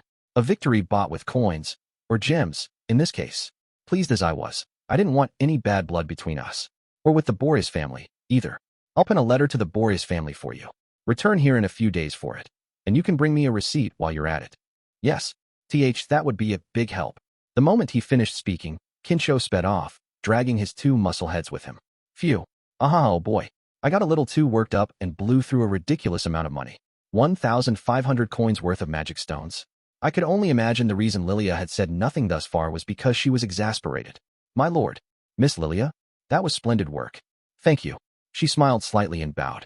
So she was willing to forgive my overspending, but I wasn't sure if Aisha would. Maybe I should try to convince Orsted it was a necessary work expense and that I need compensation. At any rate, that matter was settled. Did you see that just now, little Lucy? Daddy's perfectly capable of being assertive with people when he needs to be. So if you ever find yourself in a tight spot, I'll jump in to save you like I did for Linnea. You needn't worry at all. Just fly right into Daddy's arms. When I turned around, no one was there. Lucy had disappeared from her spot at the top of the stairs. My entire body slumped with disappointment. Regardless of my personal feelings, I had managed to save Linnea, and she would be living with us from now on as a slave. Chapter 3. The Entrance Ceremony and the Student Council President. In fact, Linnea began working as a maid in our house. I was perfectly content to let her fend for herself, but all things aside, Linnea was still a friend. If she was in trouble, it was only right to help her. Obviously, admittedly, I had considered throwing her to the wolves, but I didn't follow through with it, which meant it didn't count. Also, Aisha was against letting her go free. After paying the enormous sum we did for her, she upheld that it would be a waste to throw Linnea out. I know you're earning quite a bit, but money is still precious. I'm going to have Miss Linnea work here until she pays off every last coin she owes, Aisha insisted. Orsted paid me irregularly, and usually in the form of magic items or magic stones. After living through time loop after time loop, he probably knew every secret in this world. Naturally, he could easily round up enough money to take care of me for the rest of my life. That didn't change the fact that 1,500 Azuran gold coins was a huge sum of money from my perspective. I mean, that was more than I paid for this house. Yeah, Eris said, nodding along. I don't care if she is your friend, I'm not handing her over. So she never had any intention of letting Linnea go. If I had actually tried handing her to the slave traders, she probably would have stormed out, swords swinging from her waist, and killed them all before I could blink. Still, I rebuked her for killing those men, slave traders or not. I didn't care whether such people lived or died. I cared whether anything happened to Eris while she was pregnant. You never know. Murdering someone while pregnant could result in being haunted by evil spirits. I insisted that she settle things by invoking my name or Ariel's the next time something like this happened. Although I knew that her sword would take care of the problem before she bothered to open her mouth every time, nevertheless. That was just the kind of woman Eris was. I'd pretty much given up trying to change that aspect of her. Well, I'm glad things turned out the way they did. That's exactly how I'd have expected you to handle it, said Sylphiette. She had no qualms about hiring Linnea. She knew that the two of us were friends, and in fact, she praised me for putting so much importance on friendship. Woof, said Leo. I had no idea what he was saying, but Linnea seemed to get it. Yeah, I understand, Lord Leo. I'm perfectly fine being at the bottom of the totem pole, Mew. I'll do what I'm told, Mew. Please feel free to work me to the bone. Linnea expressed no confusion over the holy beast's presence here. Apparently Leo had already explained it to her. I had no idea how exactly he'd relayed the situation, nor had I really asked much about what being a holy beast even meant in the first place. It sounded as though Linnea would be beneath Leo in the hierarchy now, strange as that was. I kind of felt bad for her, being of lower status than a dog. Linnea's salary was 2 Azuran silver coins a month, although one of those would go towards repayment of her debt, so she actually only received a single silver coin. As part of her employment, she'd be provided with meals and a place to sleep. Eris jumped in to say that she'd personally keep Linnea in her room. Linnea was supposed to be working under Aisha, but she was pretty much primed to become Eris's personal pet. Anyway, only 1 Azuran silver coin a month, huh? It was generous pay considering the cost of living around here. On the other hand, considering it only amounted to a single Azuran gold coin a year, she'd have to work here for the next 1,000 years to return what she owed. Are you really okay with this, Linnea? Ugh. Well, beggars can't really be choosers, and you did save me, Al. I hope you'll take good care of Mew for many, many long years to come. Linnea was resigned to her fate. Like an antelope who found their neck in the jaws of a cheetah, she remained limply draped over Eris's lap as the latter played with her tail. Well, if she says it's fine with it, I guess there's no issue. Roxy returned home shortly after that and expressed no opposition. Like Sylphiette, she spoke approvingly when heard I'd paid money to save my friend. At least until she heard the ridiculous amount it had cost, at which point she began eyeing me extremely suspiciously. Did you really want her that badly? Because she's a princess or virgin or whatever. Fortunately, it didn't take too long to dispel that misunderstanding, but as usual, no one had any faith in my downstairs brain. The next morning, Roxy and I set out for the University of Magic. Since there were 2 of us, we decided to go by foot rather than ride on Dillo.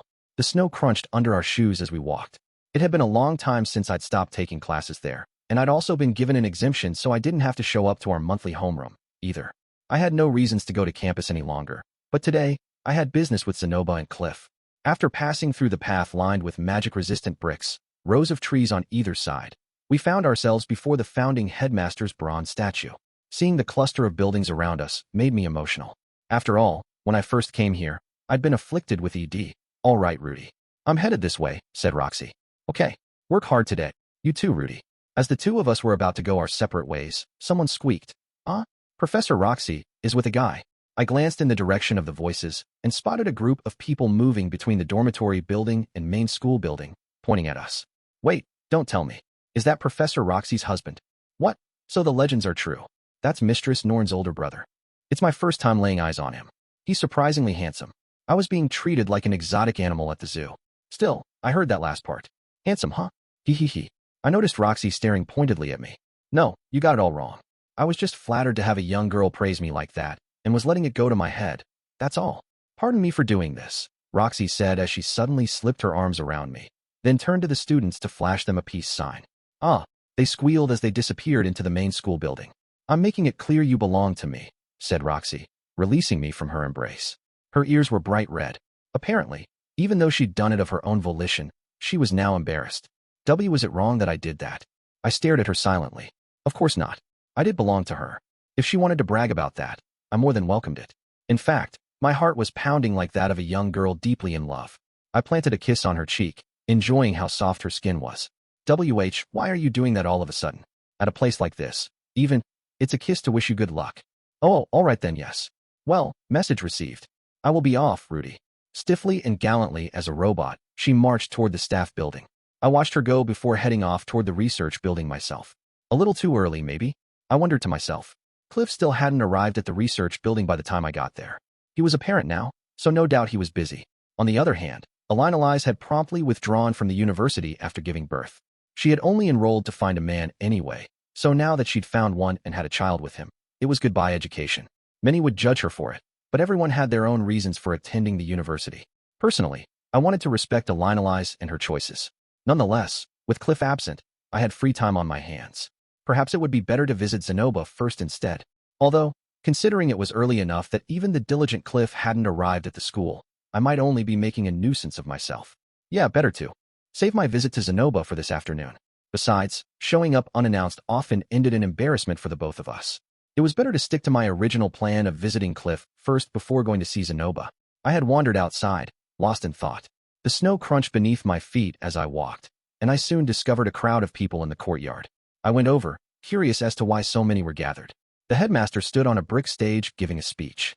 Magic, however, is different. Magic has a future. We will retake the magic system that we have lost and combine the current incantation style to bring forth a new evolution with which, I was pretty sure I'd heard those words before. It didn't take long for me to figure out where, my own opening ceremony. Wow, is it already that time of year? Which year would I be in by now, anyway? My 5th year? No, my 6th. Although I only attended classes in my 1st and 2nd year, I still wanted to attend graduation when it rolled around. Sylphiette had similarly realized it would be a waste to not be around for hers after she withdrew from the university.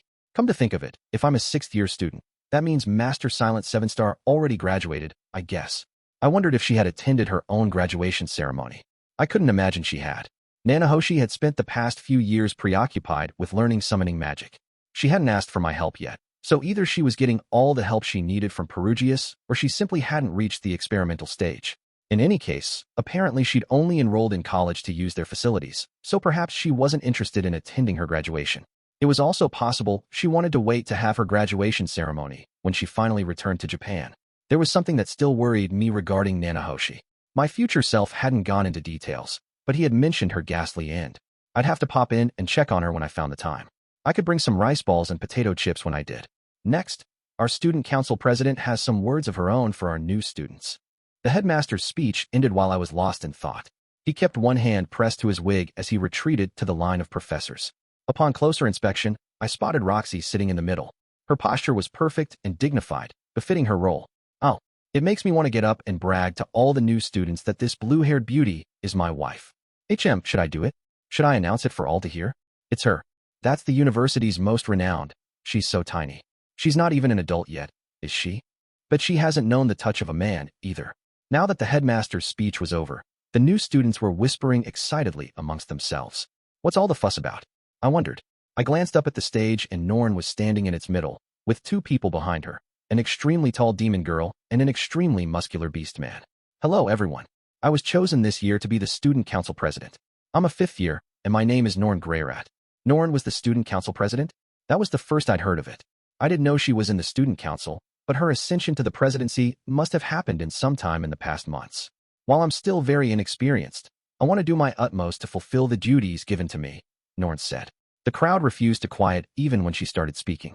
Norn didn't have the charisma Ariel had that allowed her to silence everyone when she spoke. Oh well, I thought. I'll just have to use a little bit of magic to shut them up for her. As I scanned my surroundings, I noticed someone eyeing Norn salaciously. I recognized him.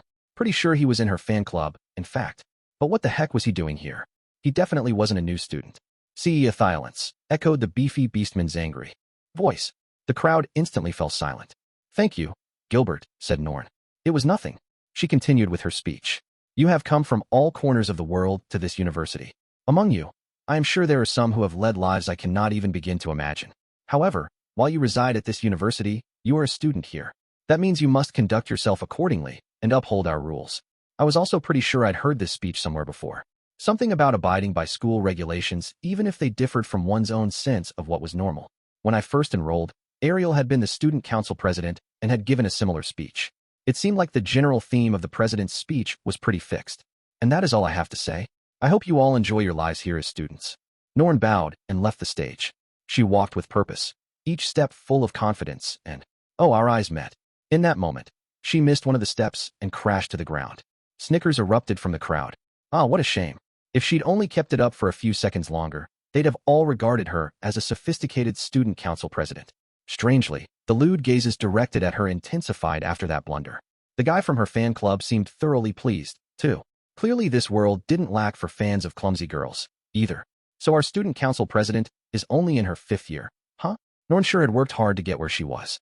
As her brother, I could hold my head up high. If Paul were here, he'd probably be hiding in the bushes with one of those super telephoto lens cameras on a tripod, recording every second of her big moment. It filled me with such emotion. Norn had poured her effort into so many things. Her studies, swordsmanship training, and the student council. That settles it. I've got to give it my all, too.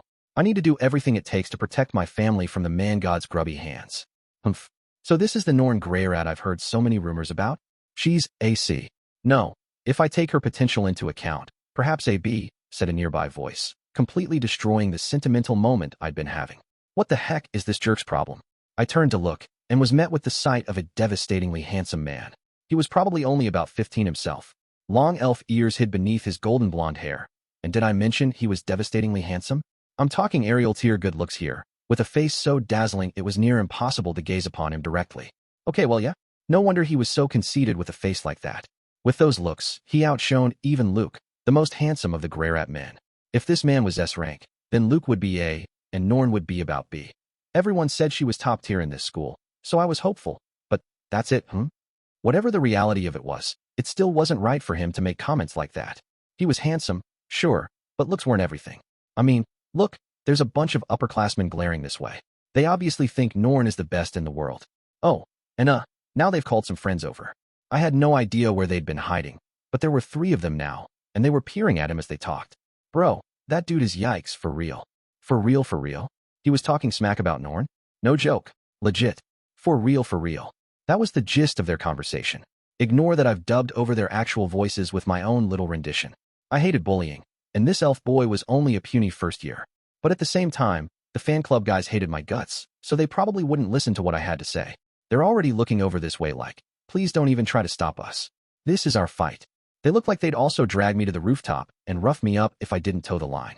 If that's all she amounts to, I bet her older brother, Rudeus, is nothing special, either, the elf boy added. I couldn't argue that point. I was nothing special. But let's leave me out of this, okay? I already know my looks can't match up to yours. He turned his head, and our gazes met. You agree with me, don't you? Huh, he's asking me.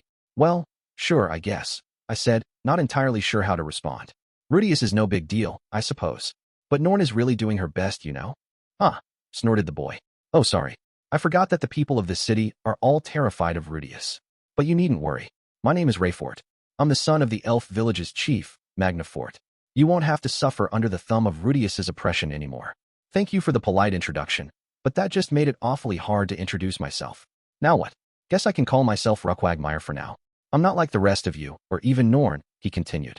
I'm a scholarship student. The only one in the last few years, in fact. Not that it should be any great surprise. I have been undertaking special education to become the next elven chief. Ah, makes sense. So he's like Linnea and Persina. This little prince must have traveled far from the great forest to come here and learn about distant human society. I swear, I will be top dog at this university. And that Norn girl? I'll make her my woman. Yeah, that was one thing I wasn't going to allow. No matter how rough he might have it in this new environment, he wasn't allowed to take Norn away that easily. Her big brother wasn't going to simply stand by and watch. All you need to do is stick with me. I promise you'll be duly rewarded. Right? I mumbled back. Was that speech supposed to convince people to become his lackeys? I didn't see how it was compelling at all, but there were no small number of envious gazes boring into me. I was more concerned that this man was planning to organize against Norn. As Norn's older brother, what was I supposed to do? Was it better to nip this problem in the bud so the boy didn't have a chance to oppose her? Or was that overstepping? Was that me being too overprotective? Norn had secured a spot for herself in the university on her own. Rayfort claimed he was a candidate for future chief of his village, but he didn't hold any political influence in this country. Besides, if he tried anything, the fan club would intervene. I felt like leaving him to his own devices would work out fine. But was that really the best course? I can't let that slide, said a voice, interrupting. Someone had swooped to my rescue. I peered over my shoulder, trembling with anticipation. But, who the heck are you? Name's Mianael, son of the dwarven chief Binael. A new student by the look of it.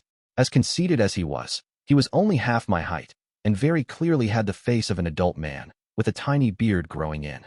The man was quite obviously a dwarf, as he claimed. Think you're the only scholarship student? Huh, guess again. I'm a special student too, starting this term. Ah, so that's the part he was objecting to. Rayfort's eyes widened as he peered down at the dwarf. Me? I can't believe it's you. Ray, it's been a while. It seemed the two were already acquainted. The elven and dwarven territories bordered one another. So it wasn't surprising they'd seen each other before, since they were both sons of their respective chiefs. So what you mean to say is we're the only two scholarship students this year? Rayfort tried to clarify. Mianael chuckled. Nope, that's not right either. There was someone else hiding in Mianael's shadow. It was a young boy, who must have also been a dwarf, no? He was most likely a human, just very young. About 10 years old, from the look of him. His features suggested he was from Azura, and I felt like I'd seen that face before. Go on, introduce yourself. The boy stammered, and my name is Granel. Zafin Azura. I'm the second son of Azura's first prince Grabble, Zafin Azura. That was surprising. This boy was actually Grabble's son. Huh? What was he here for? Revenge? For what happened in Azura? Was he supposed to be an assassin sent to take me down? Seemed a bit late for that. And would they really send someone so young to do the deed? My father seems like he's on the verge of losing his bid for the throne, so he figured I'd be in danger if I stayed. That tracks. Grabble must have realized Ariel might take his son's life, so he sent him away. If this was his second son, then perhaps his oldest had been sent to another country? No, something wasn't right about that. Renoa Kingdom was sympathetic to Ariel's cause. Perhaps he'd been sent here as Ariel's hostage. And not that this aside is necessarily important, but was there some rule I didn't know about saying that every big shot son had to announce their father's name? I see. So you have your own complicated circumstances. The elf boy nodded to himself.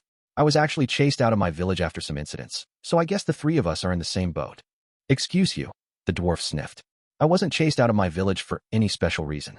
I'm the third son, that's all. Since I've nothing to inherit, I decided to take my chances here. Yes, I understand. Everyone has their secrets that they don't wish to share. I am sure you heard that one certain rumor, didn't you? You did too. The handsome elf boy. Crap, what was his name again? Threw his arms around me and A.L. and Granel's shoulders. Well, we're all scholarship students here. Let's look out for one another, yes? If we throw our lot in together, coming out on top at this school will be no mere dream. Agreed, right. Well, I hope we can be friends, Granel muttered awkwardly. I had no idea what was going on, but at least the new students were making fast friends at the entrance ceremony. Such a beautiful scene. As for the elf boy bad-mouthing Norn, well, I'd let that slide for now. People had a habit of trying to carve out a niche for themselves when they first started school. If I thought of those remarks about Norn being B-rank as the mutterings of a pre-adolescent who thought he was hot stuff, I felt more amusement than anger. Above all, I wished them luck. Oh, I see there's a bunch of people gathered again this year, Mew. A voice burst through the crowd, ruining what was otherwise a sentimental scene. I recognized that voice. It belonged to someone who, a few years back, had been one of the university's worst delinquents. A girl with cat ears had her hands stuffed in her pocket as she pushed through the crowd, intimidating those she passed as she made her way toward me. Linnea. She was supposed to be attending to her duties back home. So what did she come here for? Isn't that Mistress Linnea? Who? You know, the head honcho a few years back. You mean the delinquent? But why is she here? She should have graduated already. Whispers erupted around us. Linnea made her way straight to me. Hey, boss. Hello yourself. What did you come here for? Lady Roxy forgot her lunchbox, so I came to deliver it, Mew. I dropped by the staff room, and they said she'd be here. That made sense, although it wasn't even lunchtime yet. Aisha must have worked fast to send Linnea so quickly. Or perhaps Roxy forgetting her lunch wasn't all that rare. Incidentally, I hadn't packed lunch, either. It wasn't that I didn't want to eat home-cooked food for lunch. I'd opted out of doing it today since eating out with friends was, in my opinion, just another facet of communication. An awkward silence fell as I noticed the two boastful boys from earlier, the dwarf and elf, were suddenly averting their eyes and staring nervously at the ground. Hey, what the devil is going on? I thought she'd gone back to the great forest. Well, that's what I heard. Huh? Granel interjected anxiously, glancing at the other boys' faces. What's going on? Linnea finally took note of their presence. She amiably waved a hand at the two boys. Hey, Ray, Michigan. The two flinched and glanced the other way. Apparently the three of them already knew each other. Hey, when you guys make your way here from the great forest, Mew? Hasn't it been like a whole 10 years? Man, how the time flies, Mew. Doing well for yourselves? Hey, why are you looking away like that? I'm over here. Crap, this could get bad. She has that look in her eyes that she always does when she starts picking a fight with people. The kind of look a cat gives to the prey it's stalking. And now you've got that poor boy Granel shaking in his boots. Sorry, I think you have the wrong person, Rayford insisted. Why yeah, those aren't our names, me and A.L. agreed. Say what? Linnea's hands shot out, clamping down on the tops of the two boys' heads and turning them toward her. Her voice was low and threatening. She sounded exactly like the school bully who corners you and asks you to spot him the money for a train ticket. Trying to tell me you've forgotten me? Guess it has been a while, Mew. Guess it makes sense, Mew. You boys don't have very good memories, do ya? I suddenly understood the relationship between them. Linnea and Persina must have been the leaders of their little band, and these two were their underlings. Pretty ironic that she still acted awfully arrogant after she'd become a slave. And no, perish the thought. Rayford quickly shook his head. We just heard rumors that you'd gone back to the Great Forest, so we were sure you had to be someone else. All right, Nell eagerly agreed. You look absolutely gorgeous when Miss Persina isn't around, so we didn't recognize you for a second there. So, have mercy, please.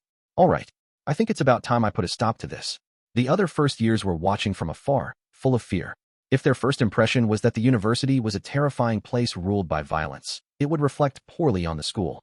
This place was the first institution of education Roxy had ever attended, which made it sentimental to me. Admittedly, this school was pretty much the only higher place of learning in this world, but it didn't make it any less special. Just as I was resolving to step in and help these cute little first-year boys from the big bad delinquent. Hey, someone's coming. But why? I sent she. Again, the crowd around us began chattering noisily. Someone made their way through the cluster of people and over to me. Norn, the student council president, kept her brows drawn solemnly as she approached, her light blonde hair, inherited from our mother, bouncing with every step. The tall demon girl and the muscular beast man I recognized from earlier on the stage were close behind. Seeing them reminded me of Ariel. So proud of you, Norn.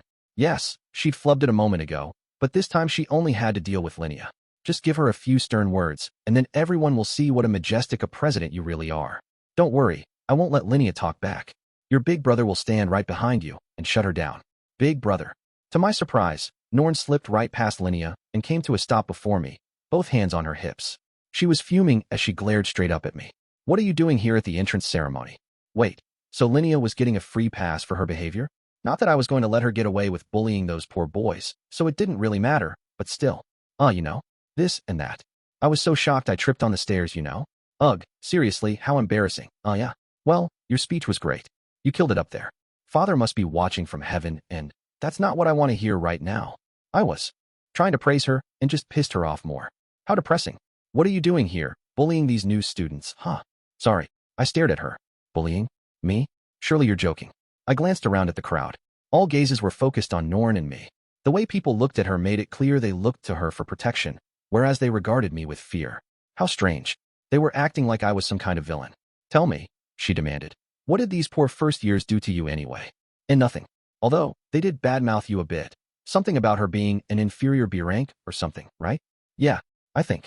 I am perfectly used to hearing those kinds of things already, so knock it off. You have them all terrified. I blinked at her.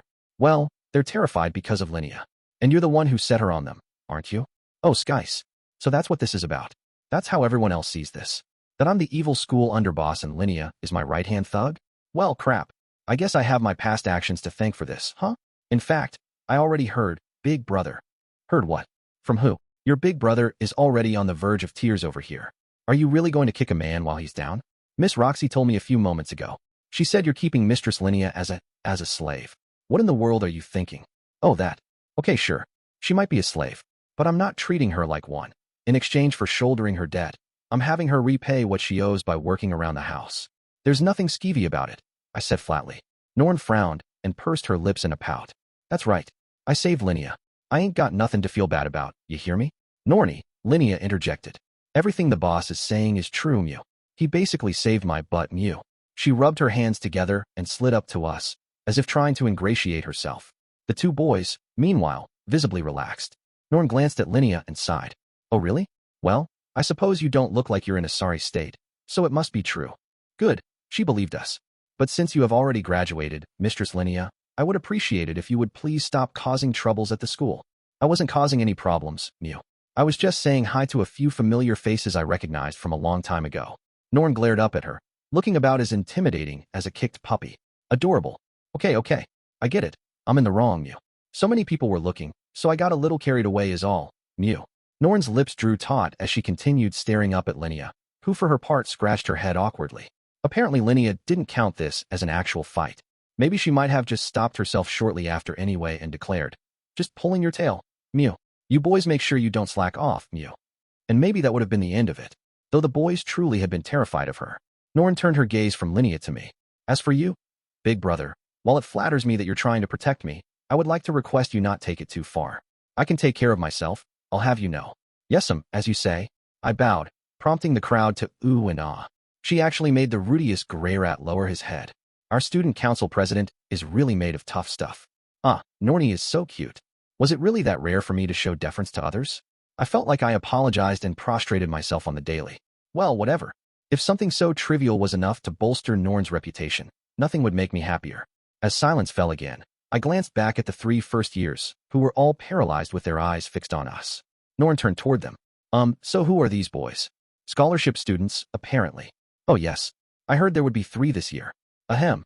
Norn paused to clear her throat. She pinched the edge of her skirt and curtsied politely. A pleasure to make your acquaintances. I am the current student council president, Norn Greyrat. The only one of their number with enough wits to form a response was the shortest, who said, I'm Granel Zoffin Azura, the second son of Azura's first prince Grabble Zoffin Azura. We are pleased to have you here, Lord Granel. It must be difficult for you, coming to a foreign country with which you are so unfamiliar. While I am sure many will have much to say about your upbringing and familial history, it is nothing you need worry about. If anything troubles you at any point, please do not hesitate to come to the student council. Once any person becomes a student, we are dedicated to acting as their ally. It matters not where you came from. We are here to support you so that you may dedicate yourself to your studies in peace. Those words, formal and stiff as they were, came right out of her mouth without a single fumble. I suspected she must have practiced this spiel, given how gracefully she spoke. She gave another elegant curtsy. Yes, of course. Well then, I bid you an enjoyable time at the school. Norn wrapped up their conversation and walked off. Young Granel stared after her, completely dumbstruck. He wasn't the only one. I was frozen solid too. In the short time since I had last seen her, Norn had become even more impressive. I could only guess she was taking etiquette classes. That said, if she could already handle herself with that much grace, there was no way she'd be undermined by a couple of first-year upstarts. In fact, Rayford had been trembling in place, his eyes glued on me for several minutes now. Not wanting to get any further entangled in their affairs, I grabbed Linnea and decided to leave the scene. She could leave Roxy's lunchbox in the staff room on her desk or something. 3 new scholarship students enrolled in the university at the same time. Norn took the student council president seat. The next generation was taking the reins at the school, and with that, brand new changes were sure to follow. Contemplating this, I parted ways with Linnea and made my way back to Cliff's research room. Chapter 4, Research Progress. Lately I'd gotten used to seeing Cliff with his eye patch. Alinalize had made it for him, stitching in his initials, and it truly did look dapper on him. Alright, maybe dapper wasn't the right word. There was something imposing about it. He might lack the height and musculature to be like Ghislaine, but their vibes were similar enough to me. Now that Ariel has left, we have the first prince's son. Huh? I can already sense trouble on the horizon, Cliff muttered. Apparently, he'd met the 3 newcomers during homeroom. As he pondered what the future held, he sighed. Unlike Ariel, I think he's more or less a hostage, so try to be nice to him, please. He's so young. He doesn't deserve to be caught up in his father's battles, I said. Yeah, I guess. Well, I'll warn them against trying anything with your little sister, at least. Thank you. We slipped into his research room as we chatted. Alinalize was nowhere to be seen. She was off looking after their child. She'd birthed countless kids over the course of the centuries she'd lived. Her child with Cliff was particularly special to her, however, so she was handling Clive with the utmost care. She was a veteran at raising children at this point, so I was sure he'd grow into an upstanding man. Cliff retrieved 3 wooden boxes from his room and stepped back into the hallway with me. All right, Shall we get going? Said boxes were 30 centimeters long on each side, a perfect cube. I took 2 from him. They were awfully heavy. Sorry to make you carry those, he said. No, not at all. We left the research building, setting off from the campus completely. How is young Clive doing? I asked. He's doing great. He cries at night though, and he does demand a lot of my attention. Reminds me of my own childhood. I nodded to myself. That's right. You were raised in an orphanage, weren't you? Yeah. A lot of the kids there were abandoned by their parents. But there's something special about looking after your own kid. Agreed. Our destination was on the outskirts of the city, so we hopped into a carriage in front of the school and rode it to the city gates. We sat side by side and continued chatting during the ride. You sure are impressive, Master Cliff. You've become a proper father.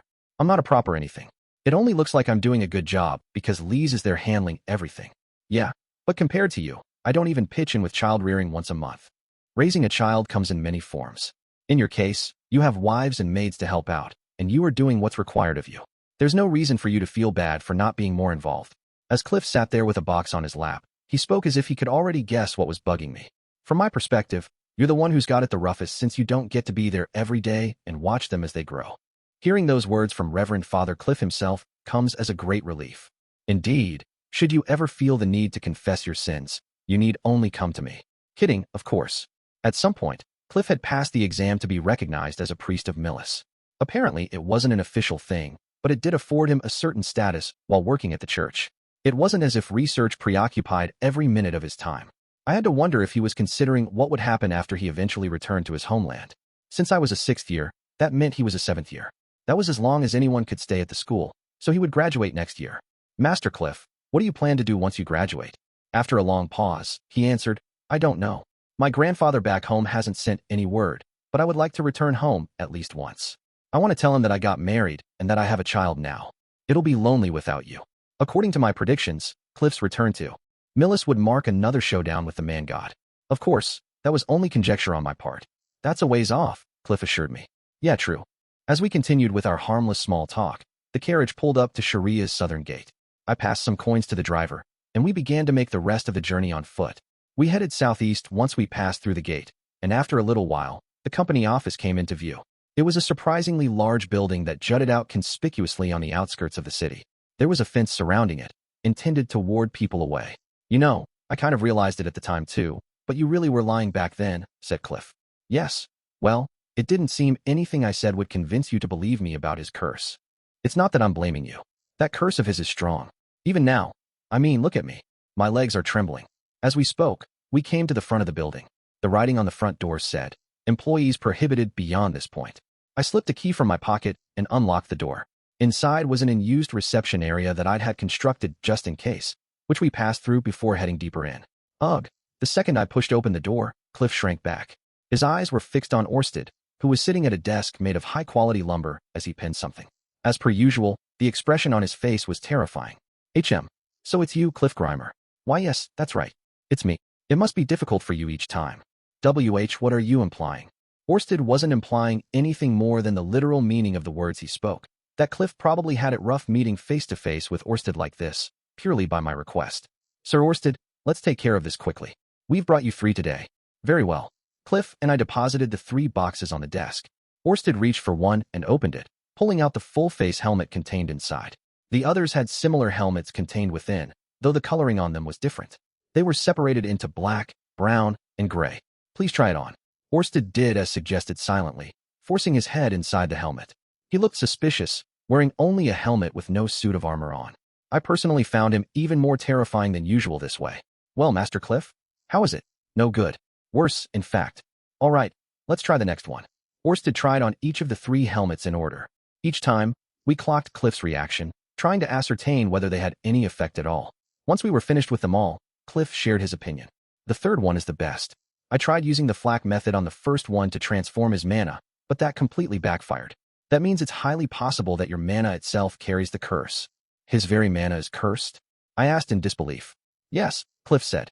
The moment Orsted's, that is, Sir Orsted's, mana enters someone's line of sight, the curse activates. That's how it seems to me. Then maybe we could find something to cover his body with that would prevent any of his mana from escaping? Certainly, if you trap him in a box with no openings whatsoever, then his curse probably won't activate, but that doesn't really solve anything. Fair point. The 2 of us were researching Orsted's curse. This past year, We had conducted experiments using the research he'd already done on a linealized curse as a base. That was how we managed to identify his head as the main source of his curse. Thus, Cliff developed helmet-shaped magical implements. Orsted would try them on and Cliff would offer up his responses, which was how we tested the efficacy of the implements. Our experiments had borne some fruit. By having Orsted equip the latest version of Cliff's helmet, we managed to soften the curse's effects, albeit only marginally. If he wore that thing around town, he'd still make children cry and stray dogs cower in fear and run, and horses would likely scramble away from him, thereby overturning the carts they were pulling. However, it was enough to at least soften Sylphiette and Eris's attitude toward him. Before, they'd hated him as fiercely as if he'd personally killed their parents. But that was now reduced to the level of disgust one felt toward a loathsome boss, perhaps. Not ideal, but enough for them to realize that he really was plagued by a curse, and that the reason I was working for him was because it didn't affect me at all. It was during the course of his research that Cliff finally realized the nature of Orsted's curse and why I had lied to him and Zenoba previously. That marked an important step forward. His feelings toward Orsted were still complicated, but at least he was making do at this point. We still had a long way to go. At present, the helmet was roughly twice the size of Orsted's actual head. There was no ventilation, so putting it on meant you had to hold your breath, and you couldn't see anything, hear anything, or speak at all. Obviously, Orsted could not wear it for an extended period. Yes, the road ahead was long indeed. On the other hand, Cliff was pretty much a genius for managing to develop this within the mere span of a year. At the rate his research was progressing, Orsted would someday soon be able to walk around the city waving at passersby. Cliff was pleased about the arrangement, too. Researching another person's curse provided him with additional data that he could use to construct a magical implement to free Elinalize from hers. It was only unfortunate that he would eventually return to that research once things calmed down and Elinalize wasn't so busy looking after their child all the time. I didn't see the problem with her leaving her curse be for the moment, though. They could go straight to making their second child that way. All right, we'll come back in a month, said Cliff. Very well. You really are going out of your way for me, Cliff Grimer. I never imagined you held such talent. Huh. Oh, all right. Yeah, I am a genius, after all, aren't I? Orsted was shocked by what Cliff's research had accomplished. In the many long-time loops he'd lived through, he'd sometimes tried doing something about his curse, but after several years of testing to no avail, he'd more or less given up. Perhaps, in these 200 years he'd lived on continuous repeat, there had been others besides Cliff researching curses who'd made some progress, but they wouldn't align themselves with Orsted. The important thing was that we'd produced results. The next time Orsted went through another loop, he could now find a way to convince Cliff to research his curse for him. While we're on the subject, I wonder if I'd even be in said loop. He mentioned I wasn't in the previous ones he'd lived through. Rudeus. As I was lost in thought, Orsted called to me. Cliff had left the office by that point. He was all too eager to distance himself from Orsted as quickly as possible, likely thanks to the curse's effects. No matter how much he reasoned that it was a curse producing such emotions in him, his body was convinced Orsted was an enemy. It's like how humans know cockroaches don't hold the power to actually kill them, but they still act terrified when they spot one. I appreciate this. Being thanked like that made me grin from ear to ear. Ah, Mr. CEO, you really know how to flatter a person. Woohoo. We should definitely go window shopping together once his anti-curse helmet was complete. A city date with Orsted. Instead of a wolf in sheep's clothing, I'd get to see what it was like to be a weak and feeble sheep borrowing the wolf's skin to intimidate everyone else. No need to thank me.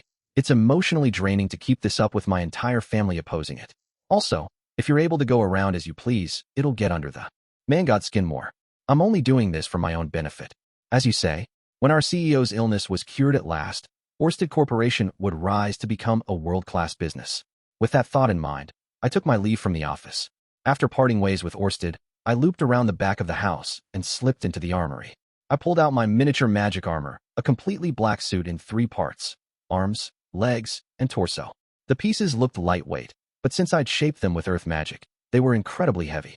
I slipped it on and injected my own mana into it, making it much easier to move around in. Sorry for the wait, Master Cliff, I said. It's fine. Shall we be off? The two of us headed back to the university. Zenoba was next on my list of people to visit. It was a bit of a pain to commute back and forth to the office, but we had little other choice since it would cause a huge fuss if Orsted were to actually enter the university. What will you be doing for lunch? I asked Cliff. Good question. Think I'll head back to my research room, drop this stuff off, then head to the cafeteria. I'll let you go fetch Zenoba, then we can all eat together. Sounds good. Cliff left to return the helmets while I made my way to Zenoba's research room, as instructed. I paused as I was reaching for his doorknob. In the past, I had paid for recklessly opening the door by being forced to bear witness to Zenoba's perversions. That had been an awkward situation for both of us. As a man who learned from his past mistakes, I made it a point to knock this time before entering. Knock, knock, anyone there? I called out. Oh, master, what miraculous timing. Please come in. Zenoba responded instantly. With his permission, I swung the door open. What I found was a geeky-looking 30-year-old man and a naked 10-year-old girl. Said girl's face contorted in pain as she cradled her stomach, blood trickling between her legs. Oh my, this is a crime scene. Zenoba, how could you? You put your hands on Julie. This is no time for jokes, master. Please, use your healing magic on Julie. The bleeding won't stop. Zenoba begged desperately. Was there some kind of accident or something? Julie glanced at me, eyes bleary and tear-filled.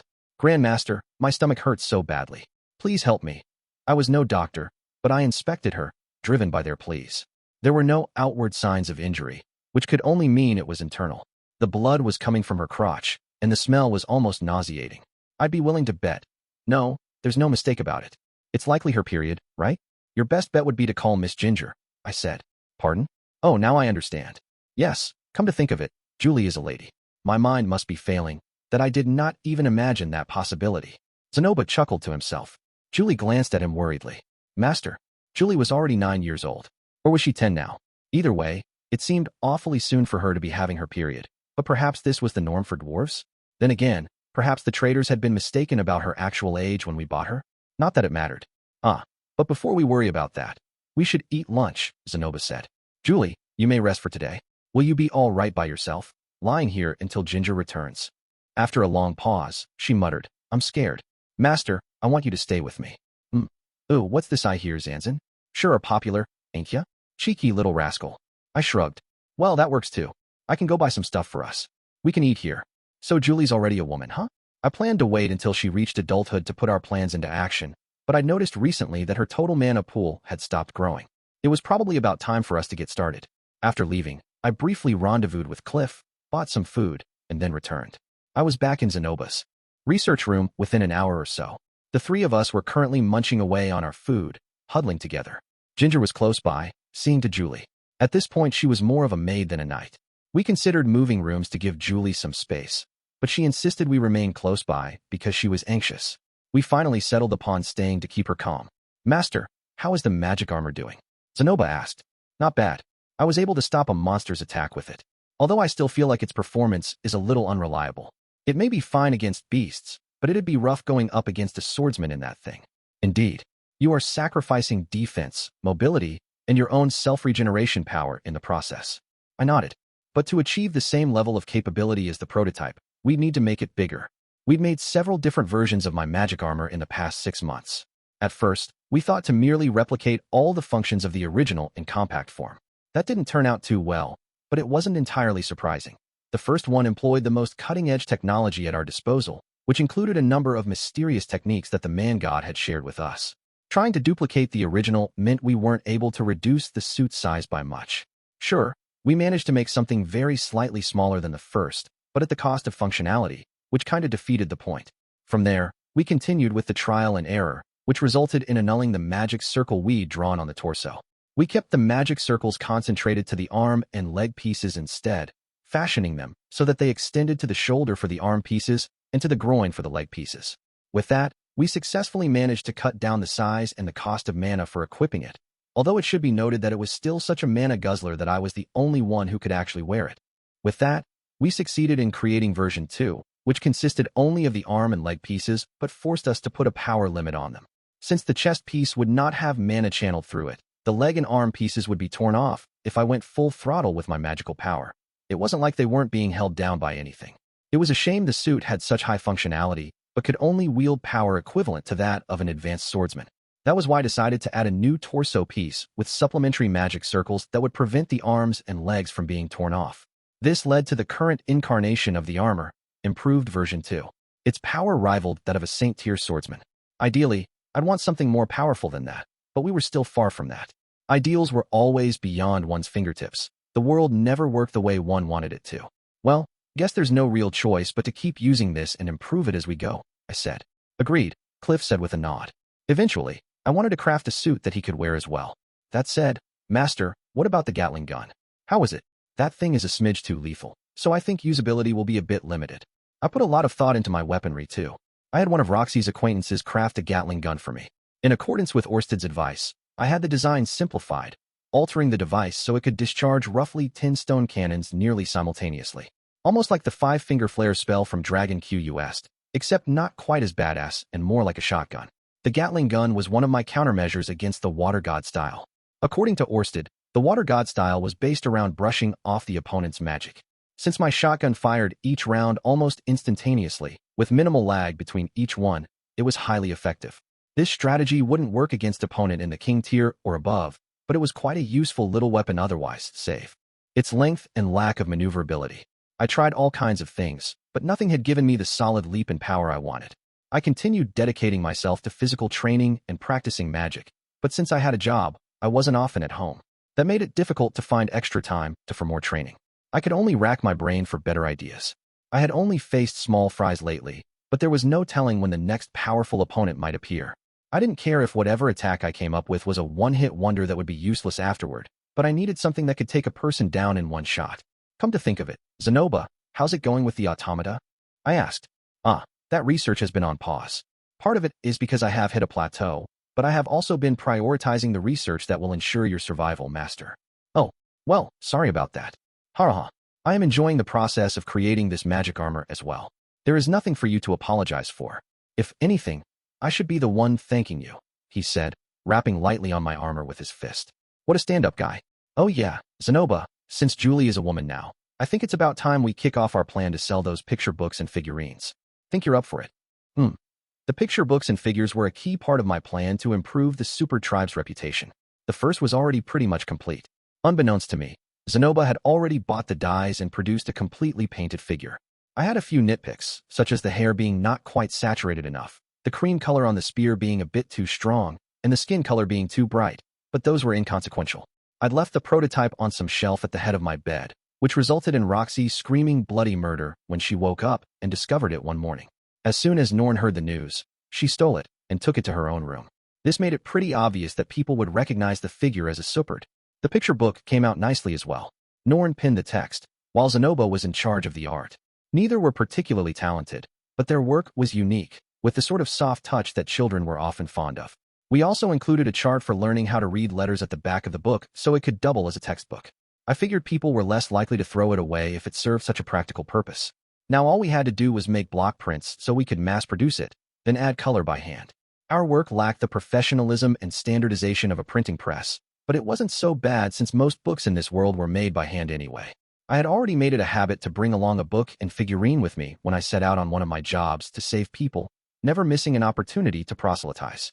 Which was all fine and good, but we needed to take a more concerted approach. That will be a bit difficult, Zenoba said, frowning. The cost? I guessed. No. We have plenty of funding as it is, and Princess Ariel is providing additional financial backing.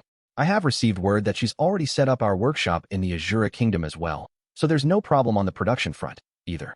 The issue lies in the sales themselves. We have no connections with any merchants. That part. Come to think of it, I'd never considered who we'd get to actually sell them. I had contemplated opening my own shop so I could do it myself, but given my current circumstances, that wasn't going to happen. We needed a salesperson, someone to peddle our merch for us. I couldn't think of anyone in my circle of acquaintances with the necessary business acumen. I wonder if we'd be better off seeing if Ariel could introduce us to someone, I muttered. Her Highness does appear to be quite busy lately. Her coronation isn't far off. I don't think it would be wise to trouble her when she has so much on her plate, said Zenoba. True. And putting ourselves further in her debt won't do us any favors either. Better to put the plan on hold for now, then. Oh well, it wasn't like we were in a hurry. We could wait until Julie was legally an adult. So basically, another 5 years. Oh, that's right. Zenoba, do you think it would be possible to teach Julie the fundamentals of business for the next 5 years? Possibly, yes. But I feel she would best serve us as a craftsman. If we want someone to serve as a merchant for us, we should consider buying a different slave for that. A different slave, huh? It would be best if we could find someone who already had an interest in business, who could read, write, and do math, and who was also pretty well known. It would be great if they were popular with the people and skilled at marketing. Wait, there's a slave just like that. Nope. No. Actually, I don't know anyone who would fit the bill. There was no way I could leave my business to a derpy cat who got herself scammed and turned into a slave. I'd be better off buying someone new for the job entirely. I think we should iron out all the details of our plan before we set anything into motion, I said at last. Agreed. Indeed. I needed to plan this out carefully. Being too hasty would only lead to failure. I had taken my own sweet time up till this point, so there was no problem with taking another decade to get everything together. All right, we'll leave that topic for another time then. Shall we work on improving the magic armor instead? Yes, master. In fact, I already have a vision in mind for the next version of your armor. After we finished our food, we continued our research meeting for a bit before parting ways. My magic armor's performance was slowly but surely improving. The sun was beginning to set when I dropped by the staff room to pay my respects to Vice Principal Genius. I found Roxy working there and hovered around behind her, only for her to lose her temper with me and drive me out into the hallway. I was dejectedly hunched out there when Norn strolled by, having come to return the key to the student council room. We decided to walk home together, the three of us, for the first time in a long while. Norn, was there anything in today's lesson you didn't understand? Roxy asked. No, I didn't have a problem, Miss Roxy. Your lessons are as easy to comprehend as ever. Roxy and Norn chatted pleasantly beside me. The two had become awfully close without me even realizing it. Gone was the awkwardness that used to hang between them. I'm trying to be careful so it's all easy to digest, but please tell me if there's anything that doesn't make sense, said Roxy. If that happens, I hope you'll take the time to teach me personally. Hee hee, I charge a lot for private tutoring, you know. Their lively conversation warmed my heart the whole way home. We're back, I called out when I spotted Lilia and Zenith in the garden, watching the sunset together. Welcome back, everyone, Lilia said. Zenith was silent. At this point, she hadn't changed much. For better or worse, her condition seemed to be stable. I wondered if her memories were really gone forever. I hadn't discovered anything that could help her, and I was so busy with other things that I couldn't really look into the matter in earnest. Recently, Lilia and Sylphiette had been trying some methods of their own, but to no avail. We're back, I announced again, once we were inside the house. Sylphiette came shuffling out from deeper within and said, Welcome home, Rudy, Roxy. Oh, and Norn. My beautiful wife was wearing an apron, and Lucy was tottering along behind her. When she spotted Norn, she scrambled over to tackle her. Norny, welcome home. Lucy, I'm glad to be home. Accustomed to this greeting, Norn swept the little girl into her arms and stroked her head. It was obvious how much Lucy liked my sister by the way she beamed up at her. But the moment her eyes met mine, she hid herself in Norn's shadow. Ah, you seriously don't have to act that displeased by me. Norn, did we plan for you to stay with us today? Sylphie asked. No, but I heard about Mistress Linnea coming to stay here, so I decided to come take a look.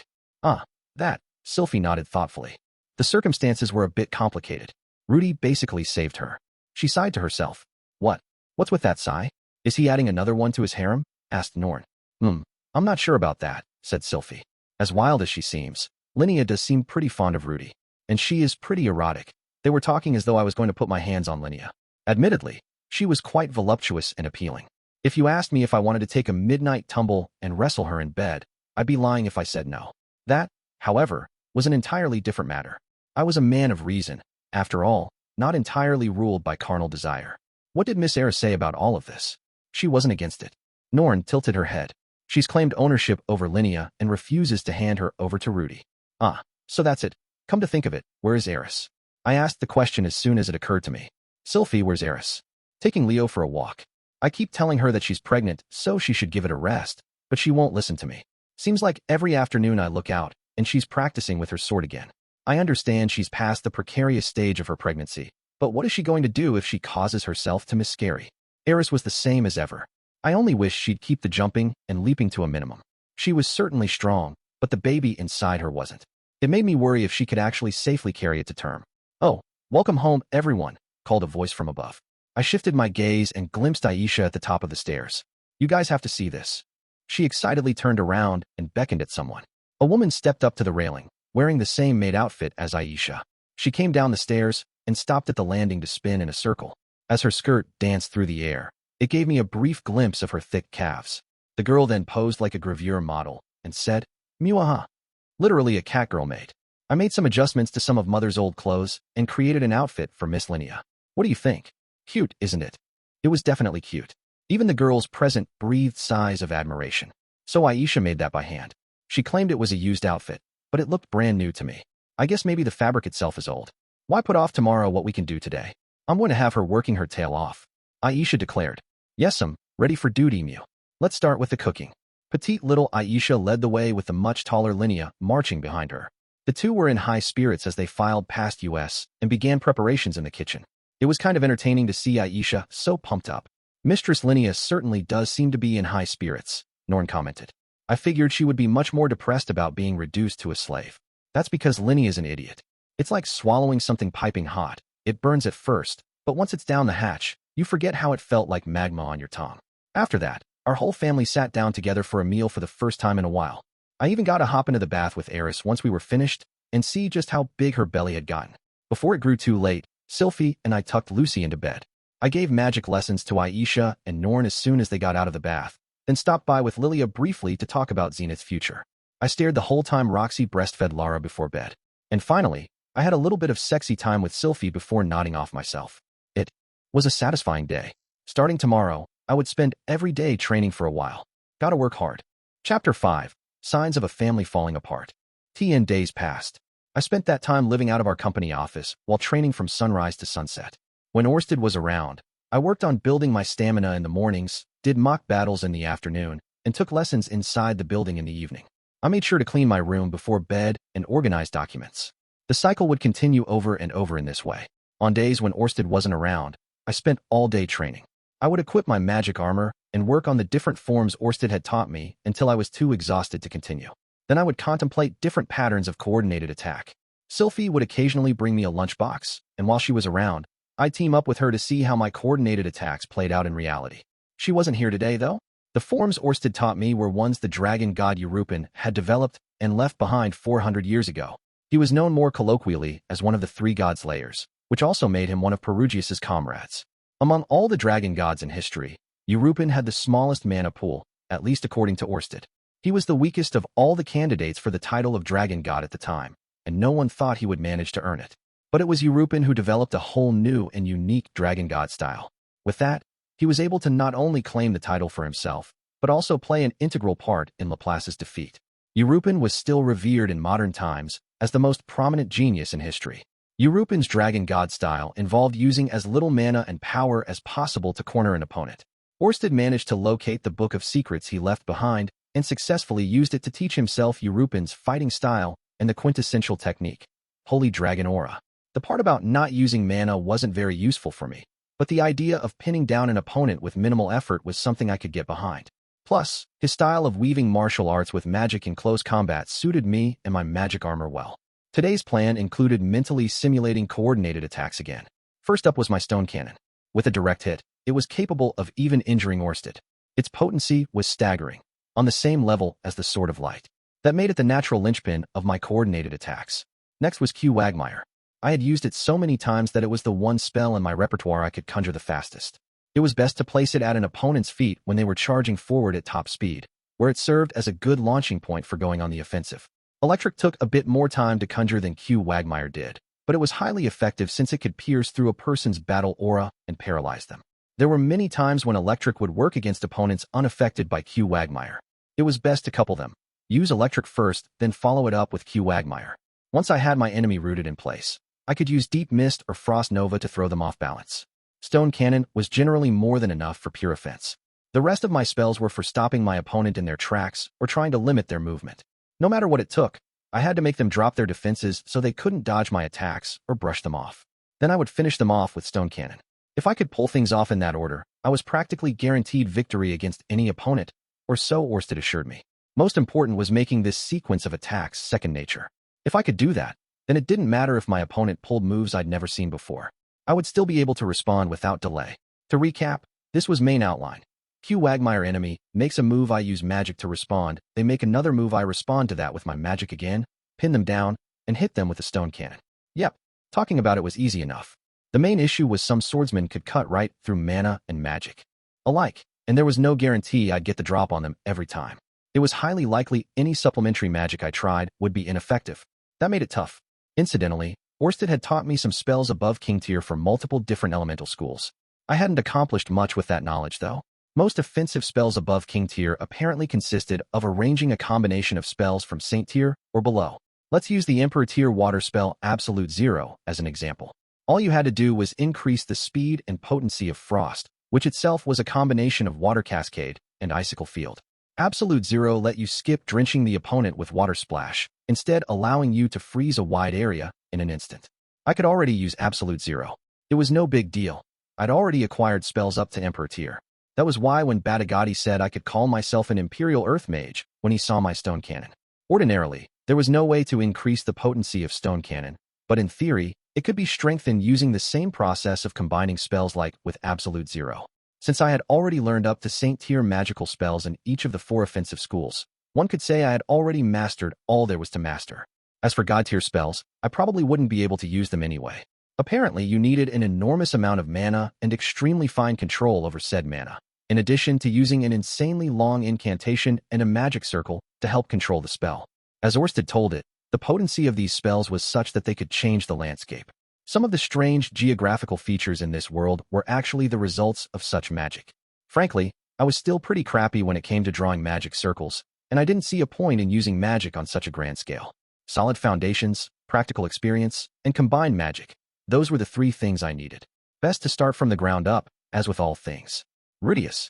Orsted returned while I was immersed in my magic training. I immediately whipped around to bow to him. Welcome back, sir. Indeed. It was an employee's duty to properly bow in greeting when the CEO showed up at the office. Having only one employee probably felt a little desolate to him, but we had to hang tight until Cliff concluded his research. When we eventually hired in more employees, I wanted to make them all bow their heads in unison to the CEO. So what if they called our company shady as a result?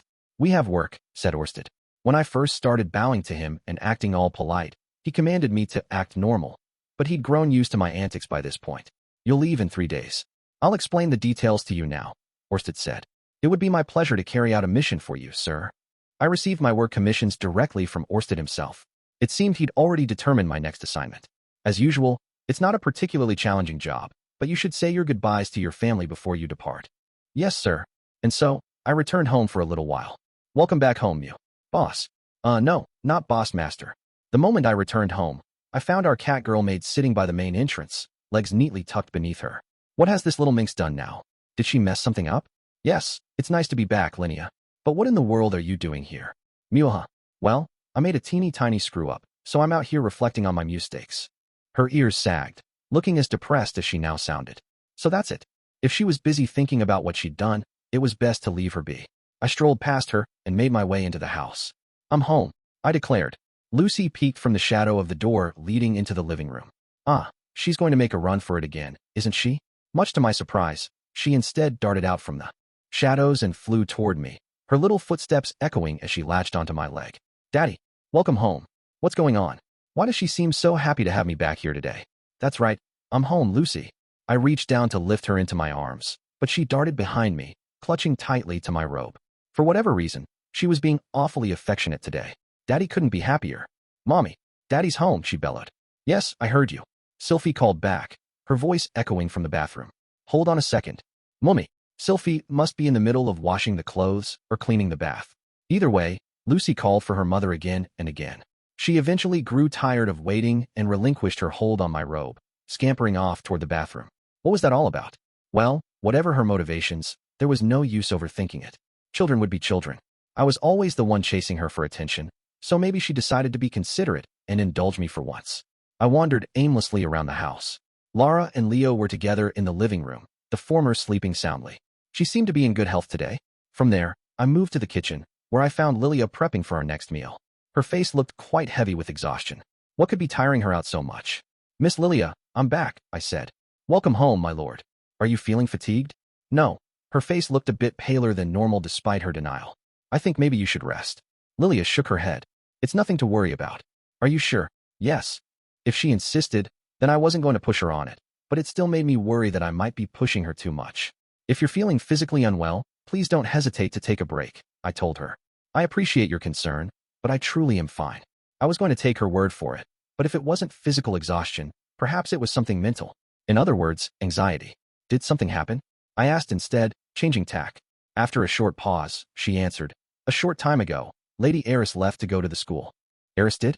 What? She claimed she's supposed to teach Lady Norn's swordsmanship today. Swordsmanship, huh? My pregnant wife really was a restless thing, wasn't she? Maybe Eris was aspiring to be an instructor. I wouldn't oppose that, of course, but I did wish she'd rein it in a bit while she was pregnant. She was making me worry.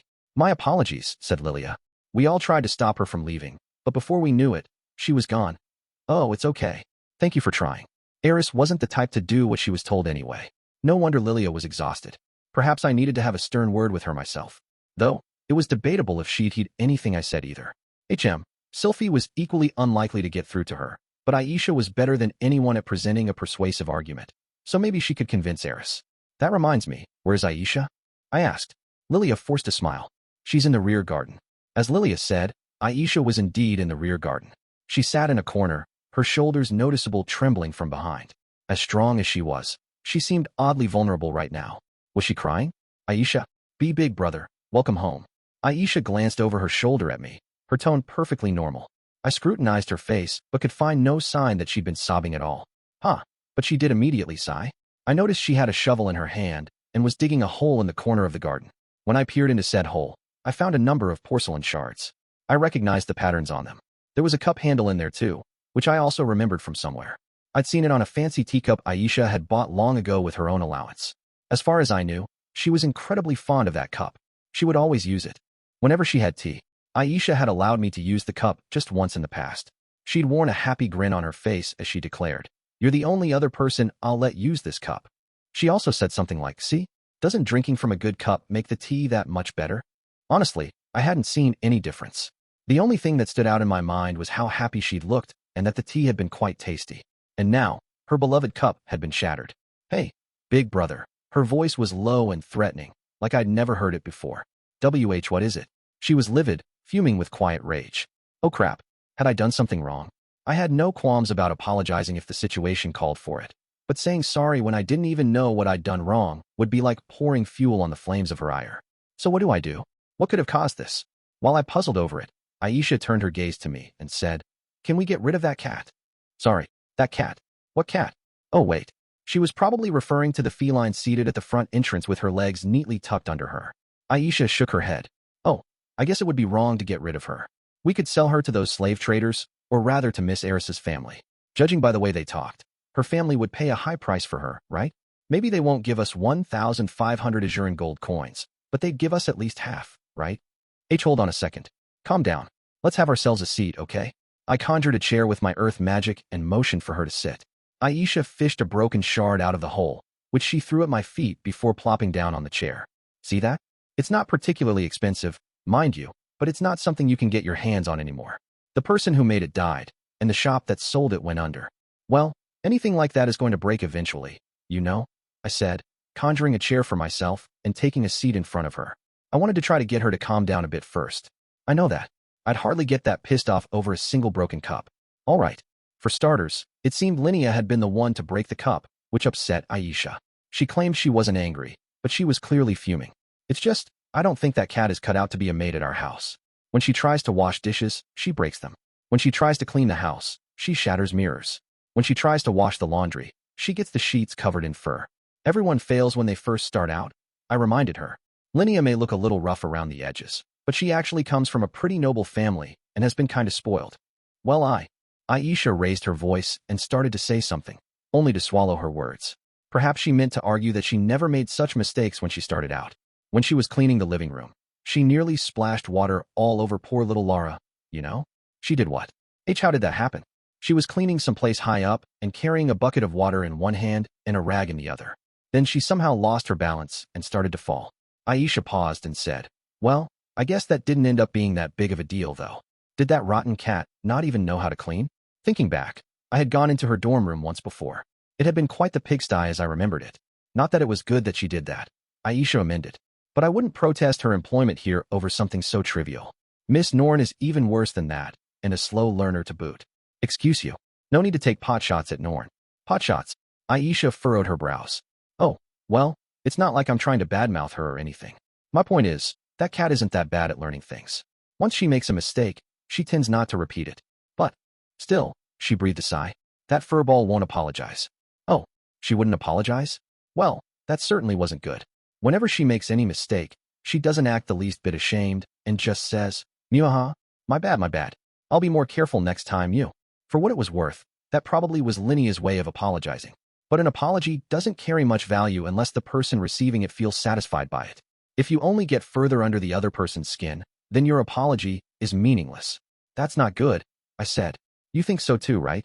Personally, I'd probably forgive Linnea, but Aisha was her boss. She needed to have a crystal clear understanding about that. So, come on, big brother. Let's fire her, please. I'm begging you. I can't take working with her anymore. It was rare for Aisha to speak so disparagingly of anyone. Her patience really must be at its breaking point. Even so, nothing that catastrophic had happened. The shattered cup was merely what pushed her over the edge after a number of small, trivial offenses. On their own, they were simple to laugh off and forgive, but they piled up enough for Aisha to lose her patience. Yeah, but even so, I get what you mean. Linnea does have a habit of getting carried away, and she has her shortcomings as well. Still, this must be a hard situation for her. She's probably only acting cheerful because she's trying desperately to acquaint herself with her new surroundings. Maybe that's why it looks like she doesn't feel ashamed at all for her mistakes. But you did say she hasn't really repeated the same screw-ups, right? I figured Linnea must be doing her best. People had a habit of making the same mistakes, but it was possible to reduce the chances of that happening. That was the point of reflecting on one's actions. If Linnea hadn't repeated the same slip-ups, then it was obvious that she was trying to improve. When I saw her at the front porch, she seemed to be genuinely thinking about what she'd done. I got the impression she felt bad about it, too. Nonsense. That furball probably doesn't feel the tiniest bit of remorse. I mean, her attitude is all weird to begin with. She acts super subservient to Miss Roxy, Miss Eris, and Leo, but she's kind of cheeky when it comes to Miss Sylphie. Aisha's lips curled outward as she pouted, insistent that Linnea was in the wrong. She sure could be stubborn. You think she has an attitude with Sylphie? I mean, she's way more casual with her than with Miss Eris. And sometimes she calls her fits too. It was a while ago and didn't last all that long, but the two had been at odds when they attended the University of Magic. In a way, they probably were a lot less formal with each other. I shrugged. That's probably just because they've known each other a long time. I hope that's really all it is, but ever since Linnea's arrival, the whole house has been weird. Weird, huh? Now that she mentioned it, we'd never had this kind of problem when Roxy or Eris came to stay here. Anyway, I'll make sure she apologizes properly if she messes up again, I said. As for the things she's destroyed, we can add that to the debt she owes. I'll also lecture her about fixing her attitude and acting like a proper maid. After I do all that, would you be willing to give her a little bit longer and see how things play out? For me, NGH. Aisha grunted, lips still gathered in a pout. She snapped her eyes shut and turned her head away. Seeing her act this way, I suspected she really just wanted to vent her frustrations and that her anger had all but subsided. Hey, come on, Aisha. I know she's a mess, but she is my friend. After a very, very long pause, Aisha finally said, well, I guess I can forgive her this one time for your sake. She hopped to her feet and faced me. But, big brother, even ignoring how I feel about the matter, things aren't going to end. Well, if they keep up like this. Then she went back into the house. I made sure to give Linnea a thorough talking to after that. She gave me a perfunctory, yes sir, mew, but seemed a little too casual about it for my liking. I hope she took my words to heart. Later, when Eris returned home with Roxy, I warned her against doing any intense exercise for a while. She folded her arms and frowned at me, huffing. I know that. I could tell this was an instance where she said she understood but really didn't. At least she wasn't charging outside and brandishing her sword everywhere. Once her tummy and thighs grew a bit bigger, she'd probably start taking it easy. That didn't stop me from worrying, though. I hope the baby was hanging on in there. You have Eris as a mom and me as a dad, so I'm sure you can do it. Go, baby, go. Thanks to Aisha's sullen mood, dinner that evening was unusually gloomy. When we finished our meal, Sylphie whispered to me, Linnea hasn't gotten used to living here yet. She wore a guilty look as if she felt responsible. There was no reason for her to, but perhaps because I was leaving the house in her care, she felt like it was her duty. As Aisha warned me, perhaps things really were headed in an unfortunate direction. Would it be best for me to step in and deal with it before I left for my next assignment? Or was it wiser to stand by a little longer and watch how things played out? I decided to sleep alone that night since it was both Sylphie and Roxy's time of the month. Frankly, after going without for 10 whole days while training, it was kind of rough not getting any. I had little recourse otherwise, though. These days happened. Rudeus. As if sensing the needs of my libido, or perhaps spurred on by her own, Eris showed up just outside of my bedroom. She had her arms crossed as usual, legs braced in a wide stance. She'd been wearing warmer pajamas lately, but today was clearly a special occasion since she was wearing a negligee I only normally saw her in when we were having sex. The thin fabric barely covered her bulging belly. TSK, Eris. Your tummy will get cold wearing that. We're doing it, she declared. No, we are not. Our baby was too precious. It was the rule here not to have sex when one of the girls was pregnant. But you want to, right? I already heard Sylphie and Roxy can't do it. It's fine, I assured her. I'll just go without today. You're my husband. There's no need for you to go without. Eris promptly grabbed my hand and yanked me to my feet. She was so powerful that I had no choice but to be dragged along into the bedroom. Oh crap. I don't like how things are going. If we do it once, we won't be able to put on the brakes and stop there. And that was the problem. Forget how much she was exercising already during her pregnancy. We couldn't add to the physical activity. Wait, Eris. Let's stop. It's not good to do it when you're pregnant. We'd both regret it if you had a miscarriage or something. I absolutely can't take that. I mean it. I know that. That's why I've been watching myself this whole time. Watching herself? Going to the school and walking the dog. She called that watching herself. Well, sure, it was probably good to get some exercise instead of remaining sedentary the entire time, but, still. Maybe it was just a matter of us having different ideas of what was appropriate. Maybe I was just being a worrywart. No, that's a completely different matter altogether. And that's why here. Eris dragged me all the way to the side of the bed and pulled back the blanket. Linnea was underneath, lying in my bed. She was wearing something similar to Eris's nightgown, looking beguiling even as she curled her body inward. If you can't have me, then have your way with Linnea, said Eris. Miu. Linnea glanced up at me with resigned determination, as if she'd given up fighting against this. The fabric of her negligee was so transparent I could almost see the peaks of her breasts. She had a tight waist but proper muscles over the rest of her body, which made her legs nice and thick. Her cat eyes gleamed in the darkness. Rather than feel aroused by this sight, I was so dumbfounded that I gaped at Eris. What is going on here? I told you. Linnea. My Eris was telling me to have sex with Linnea? Despite her affectations of nonchalance, she was actually quite the jealous one and used to pout when she caught Sylphiette and I fussing over each other. But now that same girl was telling me to sleep with someone else? Eris, doesn't this kinda, count as cheating? It's not cheating since she's a slave. That's what my grandfather and father always said. Besides, it's no secret since I'm right here, so there isn't a problem. Soros, Philip, get your butts over here and take a seat on the floor. Keep your back straight. Miss Hilda? Miss Hilda, are you there? Please scold these two men for me. Your husband has taught your daughter some very weird and inappropriate things. Mommy and Daddy back in the Great Forest. Your poor little girl has become a slave, and now she's going to be a sex toy starting today. Mew. Linnea muttered under her breath, saying some kind of a prayer. So she wasn't willing after all. It was best to put a stop to this. I couldn't let her be dragged into Eris's selfish whims. As for you, Persina, I'll be leaving you in the dust, loser. Victory's mine this time, Mew. Suck it. Okay, I guess maybe not so unwilling after all. Maybe it was okay if she consented then? Linnea, I said, stretching my hand toward her. Linnea's whole body jumped. Mew. She stiffened up, but didn't try to run. I slid my hand past her thighs to her tail. She had the kind of supple muscles you'd expect of a carnivore, but she was soft in all the places a woman should be, too. My hand traveled up her back, feeling along her waist. It was tight and toned, tempting me. It's my first time. Go easy on me, Mew. I didn't respond to her request. It's scary if you don't say anything, Mew. Mwehe, you don't wanna. Just kidding. Mew. I gathered my strength and lifted her princess style in my arms. I made my way toward the adjacent room while carrying her, using my foot to manipulate the doorknob and nudging it open. Darkness spread out before me in the cold hallway. And that was where I unceremoniously dropped Linnea. Mru. She landed with a thump. I slammed the door in her face and locked it for good measure. There. Now I can rest at ease. The evil has been expunged. Hey, boss, aren't you being a little cold? I can't hear you. There's no more enticing monster cat in my house. No siree. My fidelity remains intact. Hey, Rudeus. What are you doing? Eris had trailed me, nearly clinging to my back, but her protests weren't going to sway me. Eris, please don't get the wrong idea about me. The person I want in my bed is you. I don't need that cat. Oh, really? If you're sure, then I guess. But I can't do it with you till the baby's born. Got it. Of course, I understand. And there you have it. Boss, open up. If you leave me out here like this, you're gonna leave my pride as a woman in tatters, Mew. Linnea was beating on the door, but I ignored her. As far as I was concerned, she didn't even exist. Yep, nothing out there but the wind. Boss, Linnea said again, this time raising her voice even louder. I'm begging you, Mew. I'm sick of Aisha picking at me constantly. Perhaps she and Aisha really did have clashing personalities for her to say something like that. It was strange. Aisha had sewed that maid outfit for her only days earlier, and they seemed to be on good terms then. I want to be your lover at least so I can rise in rank here, Mew. I don't care if you just use me for my body, Mew. I'm begging ya, boss.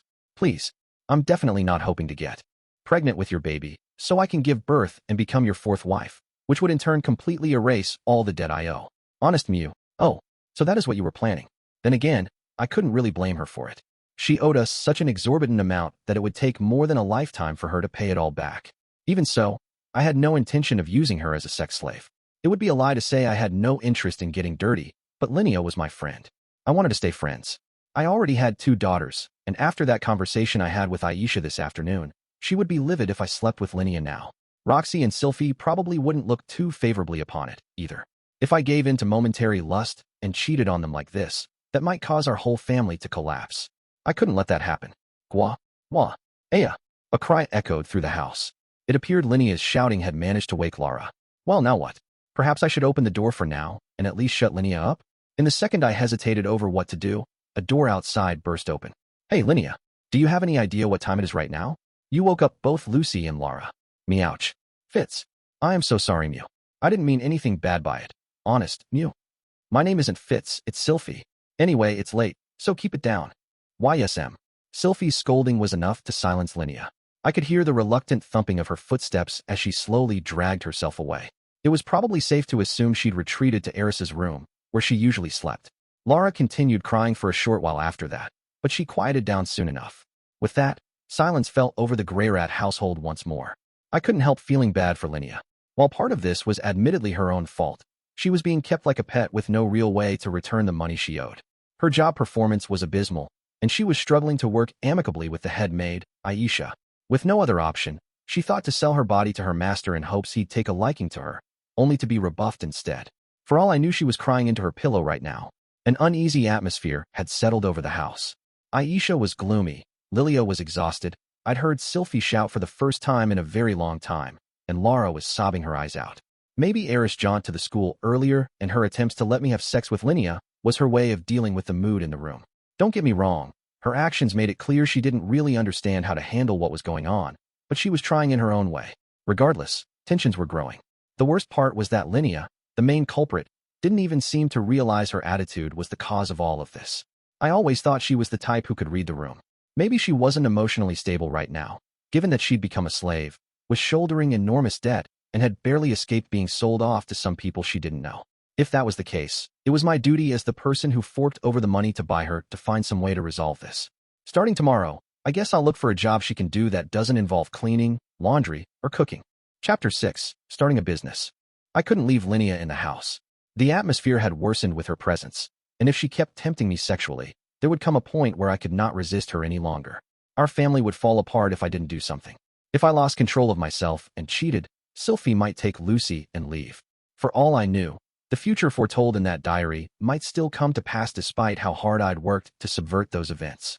I had to stop it before it came to that. That was why I decided to find Linnea another job. I had considered canceling her debt and getting her out of the house, but even though we were friends, there were boundaries still. The amount of money I spent to buy her was obscene by anyone's standards, and she needed to return it. It would do me no good to compromise on that. But what job might suit Linnea? I couldn't picture it, frankly. She could manipulate magic and fight, but off the top of my head I couldn't think of any work that would help her return what she owed. I racked my brain for ideas. I considered paying her to help Cliff and Zenoba with their research. Her grades were respectable when she graduated, so it was possible she might be of some use. But then I realized doing research didn't suit her personality. She would not be able to commit to repetitive office-type work. Also, despite the probability of any hanky-panky happening being low, it didn't feel right to push someone as bewitching as her on Cliff when he'd just had a kid. I also considered entrusting her with the responsibility of overseeing sales of Richard's figure, but I quickly gave up on that idea. She went into debt the moment she tried her hand at being a merchant. Since she'd already proved inept there, I was in no hurry to trust her. Sending her off to the university to be Norn's personal maid was another option, but I immediately dismissed it. Norn wouldn't be pleased with the arrangement, and it would most likely cause an encore of what was happening at home. I could make her work as an adventurer to earn some coin. Except that, while some jobs paid well, most didn't. Linnea wasn't even licensed as an adventurer. It would take her too long to start making decent money at it, and there was a possibility she'd die in the line of work before she ever did. None of the options I considered offered a way of paying back the 1,500 Azuran gold coins she owed in a reasonable amount of time. Still, it was too soon to throw in the towel simply because I couldn't think of something. Maybe she was better suited to one of the options I'd considered than I had realized. For that reason, I decided to bring her to the university with me. Linnea wore her maid outfit as we navigated the school grounds. She walked in front of me, acting high and mighty as she threatened the other students to make way. Shoo shoo. Boss is coming through, Mew. Make way for him if you don't want to be stepped on. It was hard to see her as anything but a common street hooligan. Yo, long time no see. Heya. I considered stopping her antics, but the male beast folk we passed greeted us happily, so I decided to keep an eye on things a bit longer instead. Only 2 years had passed since Linnea graduated. So many students here still knew who she was. Some of those about to graduate might even have served as one of her subordinates when she ran the place way back. Perhaps the answer as to what job I could assign her lay somewhere in this mess. Mistress Linnea, haven't seen you in a while. While I was lost in thought, one of the boys strolled up to us. Who the hell is this? I felt like I'd been introduced to this person before, around the time I was a second year. I couldn't recall his name, but I did remember him being top dog of his class. Oh hey, it's you. Got some fighting spirit in you, Mew? Sure do. Good. Keep that up, Mew. You got it. Linnea truly acted like she ruled the roost, despite wearing a maid outfit while drowning in debt. Anywho, Mistress Linnea, you sure everything's okay? Linnea tilted her head. Mew? What do you mean? I mean, your current situation. I heard about it, you know. They say the student council president's older brother is keeping you as a slave. That right? I guess. Kinda screwed up big time and landed myself in this sitch, Mew. Still, it's the beast folk dream to serve under someone stronger than them. So it's not so bad. Mew, Linnea said proudly. The student breathed a sigh, and after a long pause, said, to be honest, I'm kinda disappointed. Why's that, Mew? Before you graduated, you still had guts, like you fully intended on taking back your position at the university from Rudeus and Ariel. But now you're like a puny house pet. Linnea went silent after that. I figured she would bare her fangs and lash out in anger, but she merely chuckled. Yeah, guess I have fallen pretty far. But just you wait, Mew. I'll claw my way up again, Mew. Claw your way up? You got it, Mew. If you want to claw your way all the way back to the top, you gotta hit the bottom first, Mew. The student's eyes lit up with the realization of what she was saying, a smile breaking over his face. Mistress Linnea, I knew you had it in ya. I guess I just wasn't clever enough to pick up on your plan. Well, my brain's built a lot better than most, Mew, Linnea said proudly, tapping her forehead. In no time the student was gazing at her with respect and showering her with praise. Once he was finished, he finally left to return to his classroom. Well, I guess it's great they get along. I kept quiet as we made our way to the research building. The whole way, people continuously paid their respects to Linnea. It wasn't until we slipped into the building, where no one else was around, that it finally stopped. As we shuffled through the halls, bathed in silence, Linnea glanced over her shoulder at me. Boss, just so you know, that was just me talking tough, Mew. You mean with that underclassman? Linnea rubbed her hands, sidling up to me as if she were trying to ingratiate herself. The part about me clawing my way up. Gotta save face in front of the younger kids, but I have no intention of opposing you, boss. You feel me out, yeah? Right. Knowing her, she probably did mean what she had said. Especially with the weird vibe of her last sentence, I suspected she was just trying to placate me. Her true intentions were probably what she'd told that student. There's nothing wrong with ambition, I told her. But I'd advise against spitting on the very people you should be grateful to. Of course, Mew. If you think I'm lying, let's go into one of these empty classrooms, and I'll prove my loyalty, Mew. I just ask that you be gentle with me. Weehee. Yeah, no. I wondered if her talk of clawing her way up was less about trying to outrank me and more like trying to be my personal number one. First by becoming my sex partner, then earning enough affection to be my favorite wife, thereby usurping the ruling triumvirate of Sylphiette, Roxy, and Eris. What a crafty little thing. Perhaps she was actually an assassin sent by the man-god to force my family apart. Hey, I said in a low voice. In these past few years, have you had a guy claiming to be a god show up in your dreams? What's this all of a sudden, Mew? Some kind of prophetic dream? I don't remember anything like that, Mew. Trying to hide it won't do you any favors, I said, threateningly. After all, in Dragon God Court, the suspicious get the guillotine. Not that I was quite that violent. The dream I had yesterday was about a bunch of fish falling from the sky, Mew. The one before that. I can't remember. Must be nice to have such pleasant dreams. No doubt she'd get 1 point per fish, and by the time she collected 100, she'd be rewarded with an extra life. Of course, if she wasn't careful, she might fish up a dumbbell or something. That aside, she didn't seem to be one of the man-god's apostles, as far as I could tell, anyway. He wasn't the kind to employ someone as wild and unpredictable as Linnea. That's enough of that then, I guess. But if you do happen to have any dreams like that, you better tell me right away, I said. Yes, sir, Mew. I sighed and started toward our first destination, Zenoba's research room. Master Urk. Zenoba pulled a face the moment he spotted Linnea with me. It's been a while, he said. Yo, Zenoba. Sure has been a spell, Mew. Cold sweat beaded on Zenoba's forehead as he scanned his room. Pardon me, but please a moment while I clean up a bit. He hastily began stowing away every displayed doll or figure into a box for safekeeping. It didn't matter if they were fragile or not. He did not leave a single one out. Julie was halfway through painting a Rudeus figure, but she stopped work to mimic her master, cleaning her desk area. This should be acceptable. Very well, let us speak over there. Zenoba motioned to a table that was a bit removed from his work area. Julie pulled away from her desk and started tottering over, only for Zenoba to put up a hand. Julie, you keep working, he said. Understood, master. Linnea, Zenoba, and I took our seats at the table. Zenoba seemed restless and turned to Ginger, who was standing in the corner of the room. Ginger. Yes, your highness. He didn't issue any explicit commands, but she moved to stand between the table and the work area, as if protecting it. Now then, master, Zenoba said, turning his gaze my way. What business brings you here today? Even as he asked, he kept sneaking glances at Linnea, not letting his guard down. He hadn't said anything, but he probably wasn't pleased about allowing Linnea inside his research room. I felt bad for imposing. Nothing too special, I said. Judging by his attitude toward her, there was no way I could let her help out with his research. As I'd expected, or perhaps even worse than I'd expected, the two clashed too much. Linnea bullying him and destroying his figure had left a lasting impression. It was just like with Aisha, save for the bullying part. Linnea breaking her beloved teacup had been the last straw. Zenoba was maintaining a cool facade, but if I asked him to let Linnea help out, that same facade would probably shatter. By the way, master, why is Linnea accompanying you today? Zenoba asked. I heard you were keeping her as a maid at your house, but I shrugged. It's a rather long story, actually. I'm trying to find her a job. Oh, I see. His eyes darted back and forth. Maybe he had some idea of what kind of work she could do, but at the same time he didn't want to be saddled with Linnea. Don't worry. I'll take her back with me, I promise. This was a good example of how past misdeeds could bite you in the ass down the line. Well, that's enough of that, I said. Let's discuss your research next. Oh yes, a splendid idea.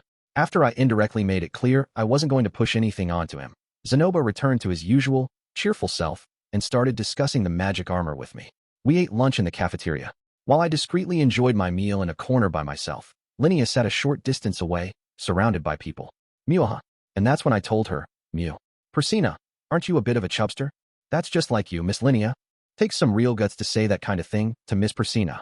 I didn't realize it back when Ariel was around, but Linnea had her own charisma, the kind only a delinquent possesses. The people who clamored around her were all unsavory sorts. It occurred to me that she could use that skill to accomplish something. But what? Some kind of job involving gathering people. Well, for the time being, I'll try stopping by Cliff's place. In short, things didn't pan out there, either. Cliff had some things he could use some help on, but much like Zenoba, he wasn't too fond of Linnea. He didn't seem keen on having her work with him. Honestly, not a big deal. Working for him wouldn't be earn her enough to repay her loans quickly. Anyway, it's not like he had vast wealth at his disposal. With that out of the way, now what? Couldn't you have her help you out with your work? Cliff suggested when I asked his advice. My work? As in, help me make it so Orsted was the world's master puppeteer rather than the man-god? Yeah, there was just one little problem there. I could do that if Sir Orsted didn't have that annoying curse, I said. The curse doesn't trigger unless she comes into direct contact with his mana, so it'll be fine as long as you don't let them meet. Oh yeah, that's right. Well then maybe. No, absolutely not.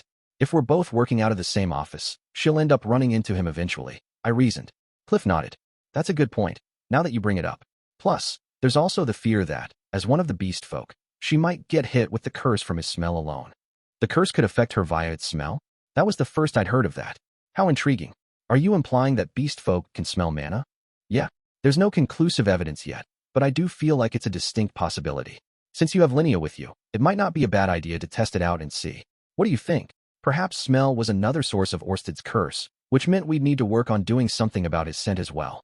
If Cliff was onto something here, we could use some kind of deodorizer to completely suppress his curse. That meant testing to see if perfumes and the like could override his natural smell. A dash of floral cologne, and his scent and the curse could be neutralized. He'd smell nice and pretty wearing that big helmet over his head. Yes, it painted a disturbingly bizarre picture. In that case, I'll do a little research into that, I said. Right. On that note, it'd probably be best if you could get an Doldia to help out. I hear their noses are the most sensitive. So we needed a dog for this rather than a cat. I wondered how Persina was doing. Had she managed to become the village chief? If we're looking for a keen sense of smell, I stroked my chin. It might be a good idea to test this out with all sorts of races, not just beast folk. It was said that non-human beings could perceive a different range of colors. Most of the humanoid races in this world didn't seem all that different from one another, but even so, there were demon eyes that could perceive mana. If we researched the differences between races, we might be able to identify the cause of the curse right down to the specific particle responsible. You make a good point, but even among beast folk and demons, there are a bunch of different subraces. It would be a difficult task to gather them all. True enough, I agreed. The population of Sharia was quite diverse, in part because the University of Magic accepted all students regardless of race. Though that wasn't to say that you could find someone from every single race here. People came and went rather quickly. We would have to round up individuals from even the rarest subraces, test them one by one, and use that data to pin down a central cause, which would be dizzyingly overwhelming. Of course, that was the nature of research, testing one variable after another until you'd narrowed it down. In any case, we can't make any progress before we gather test subjects, I said. Cliff nodded. Yeah, though, I can't really go anywhere, and I'm no good at drawing people in any way. Which was true. Cliff definitely lacked communication skills. Not that I was one to speak. We need someone popular. Someone who can draw people to them without effort. Naturally, our gazes were drawn to Linnea. True, she had a habit of attracting shady characters, but at least she could reel people in. Plus, the more people she drew in, the more would naturally want to sign up. Rather than selectively gathering only what we needed, we could widen our sample size to begin with and lower the risk of missing out on anything. Of course, having more people would lead to more problems. There were always going to be bad apples. Sometimes, people who wouldn't normally do wicked things on their own might feel emboldened in a crowd and go on to commit heinous acts. A group of people with no one to lead them were no better than a bunch of hoodlums. In the past, Linnea had managed to tame the other delinquents at the university and bring them under her heel. To me, that showed leadership potential. What's this all about, Mew? Why you two planning to gang up on Meow? Linnea squeaked. She had been lounging in the corner of the room, yawning to herself, but the moment she felt our eyes on her, she jolted. But how would we go about this? Sure, Linnea could effortlessly draw people to her, but we could reel people in more efficiently if we had something to bait them with. And what usually made people come together? Money. Where there were profits to be had, people tended to congregate. What about an event with prize money? No point, because the crowd would only be temporary. So a business then? Though then we would need funds to start out with. I could use my own finances for that, even though that seemed to defeat the purpose. But if I considered it an investment, it didn't seem so bad. That's it. I realized. We could use the people we brought in to help with Orsted's work, or mine, rather. Thinking on it more, it had been exhausting to do everything by myself. Having an organization to provide support sounded quite promising. And not just that, they could take on the simpler jobs for me as well. We could help 3 or 4 people at a time, instead of just one. That would make the future easier on Orsted. It was possible the man god might try to interfere by manipulating one of our members, so we couldn't entrust any of the truly important tasks to them. But since I was under Orsted's patronage, it wasn't so easy for the man god to interfere with any organization I ran from the shadows. But what about when I didn't have any work to do? Having a bunch of extra mouths to feed would be a big financial drain. I'd have to hand out work assignments one by one. How should I go about that? Hire them out as temp workers to other places when we didn't need them? Nah, Orsted had plenty of money. Perhaps it'd be best to operate like a general trading company. We could invest in people with talent and make them do all kinds of odd jobs. I wondered if Linnea would be able to manage all that. My guess was not likely. Someone would have to be hired to support her. Someone good with numbers. I had the perfect person in mind, and I had something else to talk to them about while I was at it. This was perfect. Linnea, I said. What is it, Mew? Starting now, you're going to be recruiting people for us. Linnea tilted her head. Recruiting them for what, Mew? Good question. We're going to bring together like-minded people to do all sorts of odd jobs. Business sales, mercenary work, you name it. And how are we going to fund that, Mew? I thumbed my chest. I'll provide the initial funds. Those who successfully complete missions will have a bit skimmed off the top as a fee. A portion of that will come back to me to repay the initial costs. If that wasn't enough to cover it, then I could always explain the circumstances to Orsted and ask him for support. Depending on how things went, we might even look to Ariel for financial assistance. Linnea blinked at me, clueless. Okay then, Mew. So where are we going to gather these people? I plan to start preparing a location now. Now? You sure this is going to end well? Going into this without any kind of plan, Mew? Linnea pulled a face, neither. Entirely opposed to the idea, nor convinced. Make no mistake, I didn't think it would be all smooth sailing. We could begin by recruiting around 10 people, most of them probably beast folk. If we could make good use of them, we should be able to bring in some decent profit. We might be able to find someone with a talent for business to sell our Rudeus figures in the process. There's no way of knowing whether it'll go well or not till we give it a shot, I assured her. Personally, I really don't want to add to the ridiculous debt I've already got. Mew. Linnea frowned anxiously. It was no surprise that her first failure weighed on her, but she couldn't keep earning the bare minimum, living the rest of her life as my slave. If things stayed the way they were, my family really would fall apart. I really would have to resort to using magic to leap back through time if that happened. Better put your back into it to make sure that doesn't happen, I warned her. Ugh, Linnea still didn't look entirely pleased, but she nodded in agreement in the end. We stopped by a real estate agent on our way home and purchased a building to use as our office. It was rather small and in a poor location, But right now, all we needed a roof over our heads to serve as our headquarters. The price was what you would expect, and I planned to count it off as a business expense. I currently had Aisha cleaning the place. This'll be our base of operations for now, I said. Gotcha, Mew. I really hope to recruit some good employees to our new business soon. We needed someone to organize documents and oversee paperwork. Sadly, there was a chance we'd have to dismiss them if they got hit with Orsted's curse, so we had little choice but to hire those who'd be expendable. These are our current funds. I handed Linnea the equivalent of 10 Azuran gold coins, which was more than enough to jumpstart a business in Renoa Kingdom. Wow. Why you're really gonna give me this much? Linnea's eyes lit up as she fixated on the money. It was just like casting pearls before swine, or in this case, gold coins before a cat. They had high value, but giving them to an animal oblivious to that value was pointless. Perhaps the takeaway was that trying to teach an impulsive creature the value of money would only lead to them impulse spending, so it would be best not to hand over the money at all. At least, that's how I interpreted it. Boss, I've got your back, Mew. With this much cash in hand, I swear I won't fail you, Mew. This time I won't screw things up, Mew. Great. Linnea's eyes had turned into solid dollar signs. Now I was the one feeling anxious. Handing her such a fortune was probably a bad idea, wasn't it? I had to leave on an assignment for Orsted shortly. By the time I got back, Linnea might have doubled her debt somehow and be relegated to churning a giant hamster wheel in our basement. Or maybe Eris would decide to make her a pet for real and slap some kind of fancy collar or ribbon around her neck. I had an idea how to prevent that from happening. Big brother, I've finished the cleaning, said Aisha. Yes, indeed. It was Aisha's time to shine. Aisha, I have a favor to ask of you. Aisha frowned. After a long pause, she looked up at me and asked, What? From her sullenness, it seemed she was still sore about the conversation we'd had the other day. I'd like you to watch over Linnea for me. Make sure she doesn't use that money I gave her on anything stupid, and while you're at it, provide support so she doesn't royally mess anything up. I have housework to do back home, though. I nodded. And that's why you don't have to do it all the time. Checking in once every few days will be enough. Aisha stole a couple of glances at Linnea. Do I really have to? After what happened the other day, she probably wasn't keen on the idea of working together again. Her reluctance made me worry about Linnea's ability to gather people, but, hey, even the Rafflesia flower has no trouble gathering insects to it. Now, while Aisha was reluctant to honor my request, I had a good reason for entrusting this to her. You absolutely don't have to do it, I said. But I do think it would be best if you did. Why? Because I was the one who said I wanted to make her a maid to begin with? Or is it because you think it's my fault the mood in the house is so gloomy? Aisha grumbled. I knelt down to meet her gaze. She normally looked me in the eye, but today she kept turning away. That's not it, I told her. She pursed her lips. It's just, when you realized that Linnea was a big screw-up, you immediately tried to get rid of her, didn't you? Yeah, because she's absolutely useless.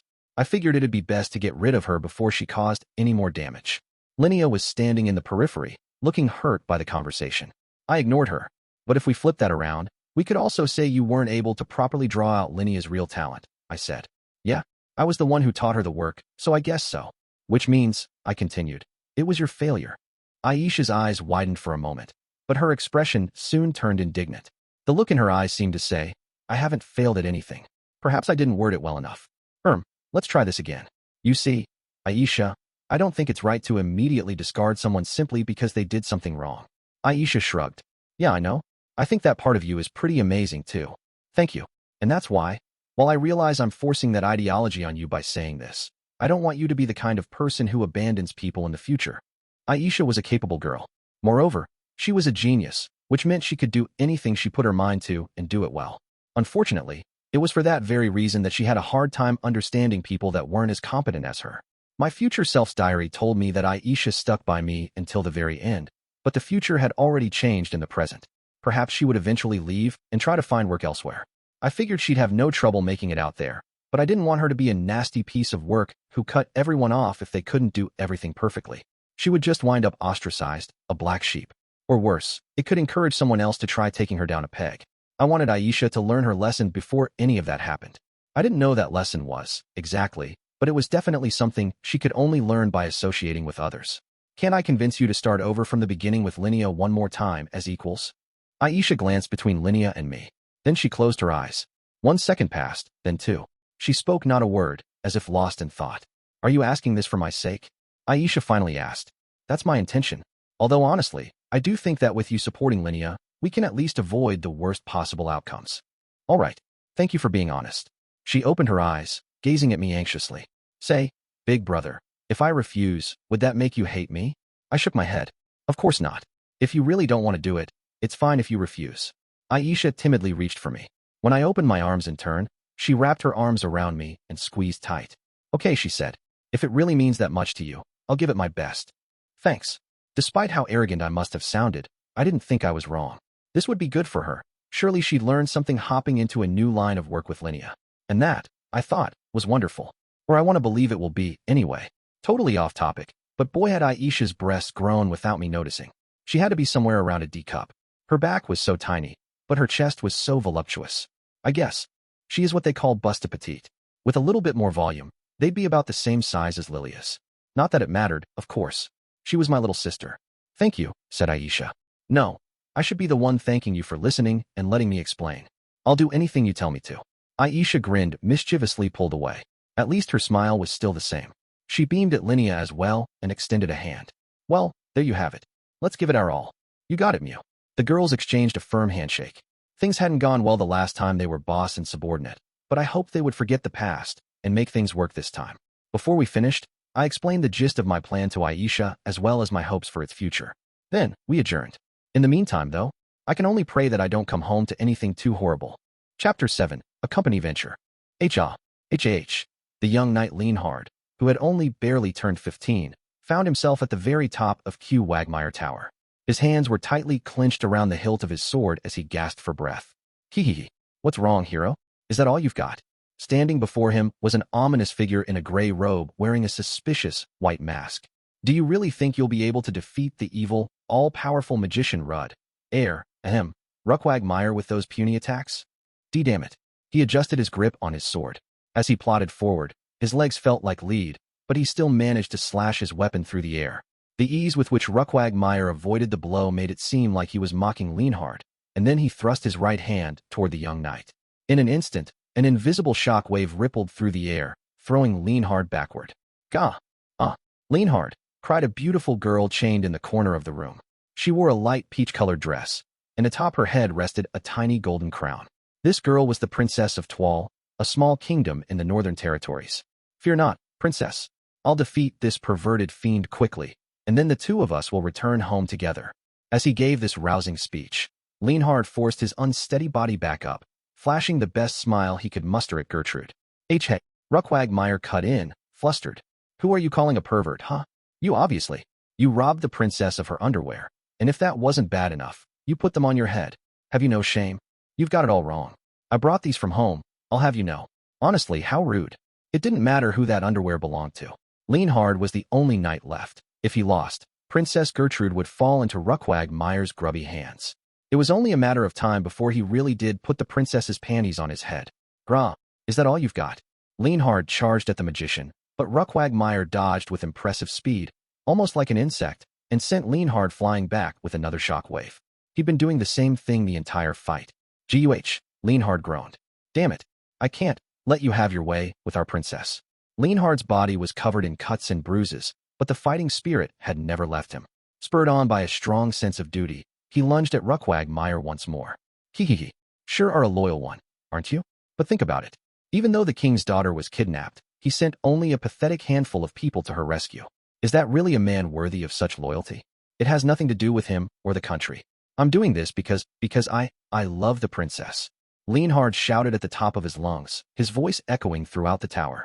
Overwhelmed with emotion, Gertrude pressed both hands over her mouth, a tear trickling down her cheek. Rah! Leonhard roared once more. Hee. What a touching display of love. Sadly for you, love's not enough to overcome the gap in power between us. Gah! Once again, Leonhard was sent hurtling through the air. Damn it. I can't even get close to him. What am I supposed to do? Hee. Ruckwagmire cackled. There is no way you can defeat me. Perhaps if you possessed my greatest weakness, a supered statue and the picture book that goes along with it, depicting the man's many achievements. But without that, it's impossible. Wahaha. Leonhard sucked in a breath as the realization hit him. The mention of a supered statue clued him in. In fact, while he was on his way here, a suspicious fortune-teller did some exaggerated divination without even asking his permission and then forced the demon statue upon him. The fortune-teller swore the statue would eventually come in handy, but he never would have dreamed that it was the key to this fight. Leonhard made a jump for his bag, which he'd left discarded by the doorway. He fished the statue from it. It depicted a warrior with emerald green hair, and a white spear in hand. Along with it, he pulled out the very picture book Ruckquagmire had mentioned. No, don't tell me. Ruckquagmire gasped. That's right. The supered items you fear so much. Yes, the very man who has been painted a villain by the whole world, but is actually incredibly kind and deeply loves children. A legendary hero who played a vital role in defeating Laplace. The statue of Rudeus Greyrat. Honestly, Leonhard knew nothing about what he was saying. He hadn't read the picture book, but the items seemed to be effective at least. No, my power, it's waning. Ruckquagmire cried, staggering. Leonhard. Princess Gertrude shouted at her hero. Now do it. Rhea. Leonhard grabbed up his sword once more and flung himself at the evil magician. Ruckquagmire raised his limp right hand to try to stop the attack, but he was already too late. The blade buried itself deep inside his cheese. Wait. No, it didn't. There was a noisy clang as it glanced off something beneath the robe. Ugh, this still isn't enough? Leonhard was on the cusp of giving up, but then, Gwah! Ruckquagmire let out an ear-splitting cry as light poured from his body, flinging him directly toward the balcony. He slammed into the railing, let out a pathetic grunt, and tumbled over the edge. This tower was 3 stories high, but that wasn't enough to kill a mage like him. Convinced of that, Leonhard made his way to the balcony and peered over the edge. In that instant, an enormous explosion erupted from below. The wind from the blast caressed Leonhard's cheeks, ruffling his hair. Whoa, he gasped. When the smoke cleared, Leonhard was greeted by an impact crater around the area where Ruckquagmire had most likely fallen. The trees around it had all been mowed down by the blast. That was when Leonhard realized what must have happened. Although Ruckquagmire had armor beneath his robe, there must also have been a central core there that Leonhard had damaged during his attack. That had caused the magician's mana to go out of control, popping him like one might a balloon. What mattered was that he'd won. Leonhard was the victor. Leonhard, the princess cried. Princess, are you all right? He rushed over toward her, cradling her in his arms. Leonhard, oh Leonhard, I just knew you would come to save me. Your Highness, I am fully aware of how shameful it is for me to have romantic feelings for someone as noble as you. But she shook her head. No, that's not true at all. Because you see, Leonhard, I love you as well. Princess, I am so undeserving of those words. But come, let's hurry back to the castle. Agreed. And with that, the great, evil magician Ruckquagmire met his grim end. Leonhard was welcomed back to his home country and hailed as a hero, earning himself a high rank among the nobility. The king even permitted his relationship with the princess. The two would eventually marry and live happily ever after. The end. Rudeus, and that was draining. My assignment this time was to make sure the young knight Leonhard got with Gertrude, the princess of a tiny country. One of their grandchildren would apparently come in useful for Orsted. Ordinarily, their relationship would not be allowed by virtue of the difference in their status despite their love being mutual. The king knew of their reciprocal affections and tried to encourage the two, but social standing prevented him from openly arranging a union between them. Instead, the king hoped that Leonhard might distinguish himself in battle, so he could use his valor as an excuse to seal the deal. The issue was that Leonhard was a coward at heart, so he typically squandered every opportunity that cropped up. Left with no other choice, and desperate for the boy to make some kind of name for himself, the king decided to deploy him to the front lines during a war with a neighboring country. Leonhard would, unsurprisingly, perish in battle. Princess Gertrude would then be forced into a political marriage as nothing more than a pawn to barter for peace. These events would, in later years, be transformed into a song which recounted the angry king who sent a shameless young knight in love with the princess into the front lines of battle, where he inevitably lost his life. As they say, no child knows how dear they really are to their parents. Anyway, my job was to subvert the fate that awaited them and make it so Leonhard and Gertrude really did end up together. I started by contacting the country's king. I proposed a plan to kidnap the princess and keep her hostage in a tower surrounded by a forest on the outskirts of the kingdom. Then, the king only had to send Leonhard in to save her. The king was skeptical at first, but I managed to convince him by invoking Ariel's name. And thus, masquerading as the great, evil magician Ruckquagmire, I kidnapped the princess. Incidentally, the tower I imprisoned her in was handmade by yours truly. It was something I slapped together which would certainly collapse if an earthquake hit, but was fit enough to serve its intended purpose.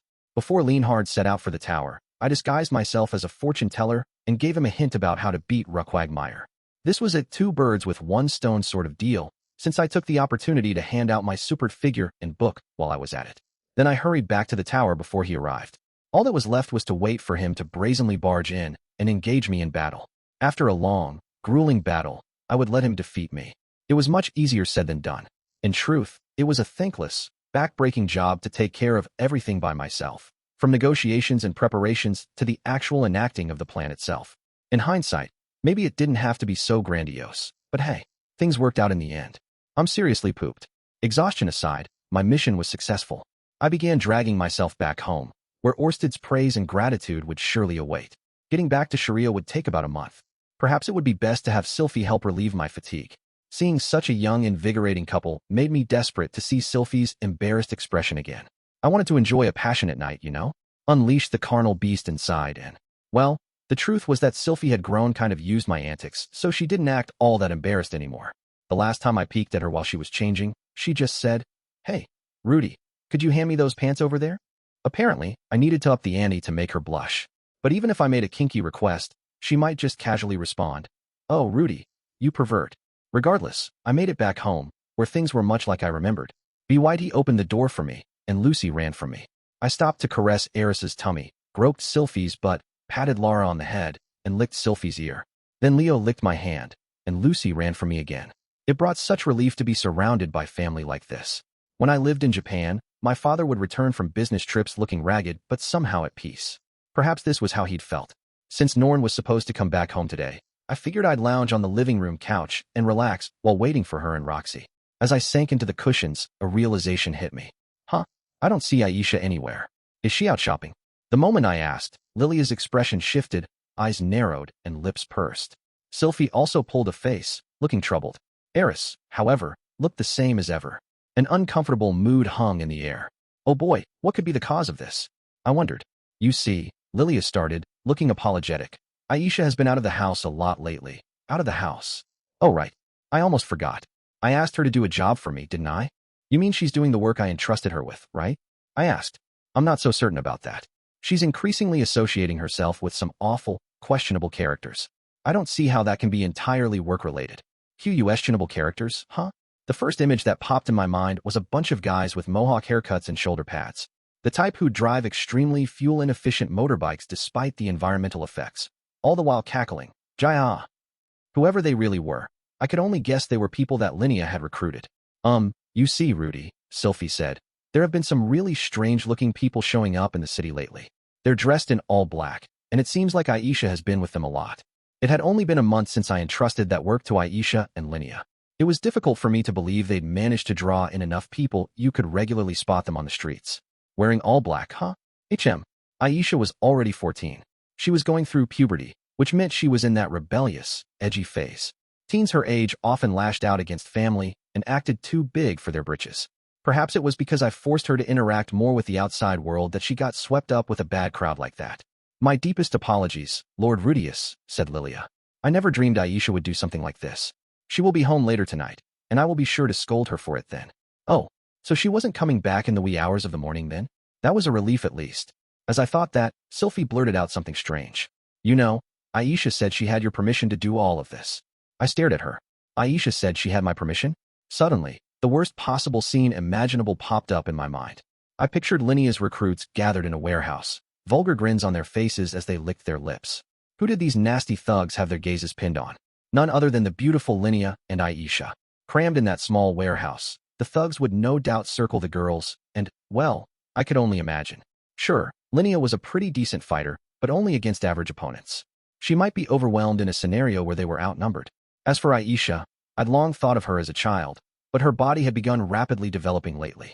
Her chest would be the same size as her mother's in no time. Plus, even as her brother, I had to admit she was cute.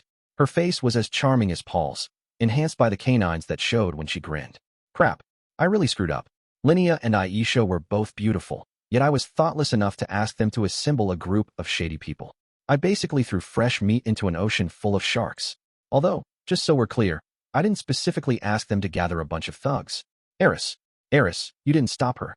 I asked, feeling a lump in my throat. Huh? What for? Eris tilted her head. All right. Perhaps Eris has no interest in Aisha at all. Those were all small fries anyway. Or not. This was Eris we were talking about. To her, there was no real difference between a kitten and a lion. Even if these guys were suspicious enough to worry Lilia and Sylphie, they were little more than mild delinquents as far as Eris was concerned. No, I shouldn't be relying on Eris anyway. She's pregnant right now.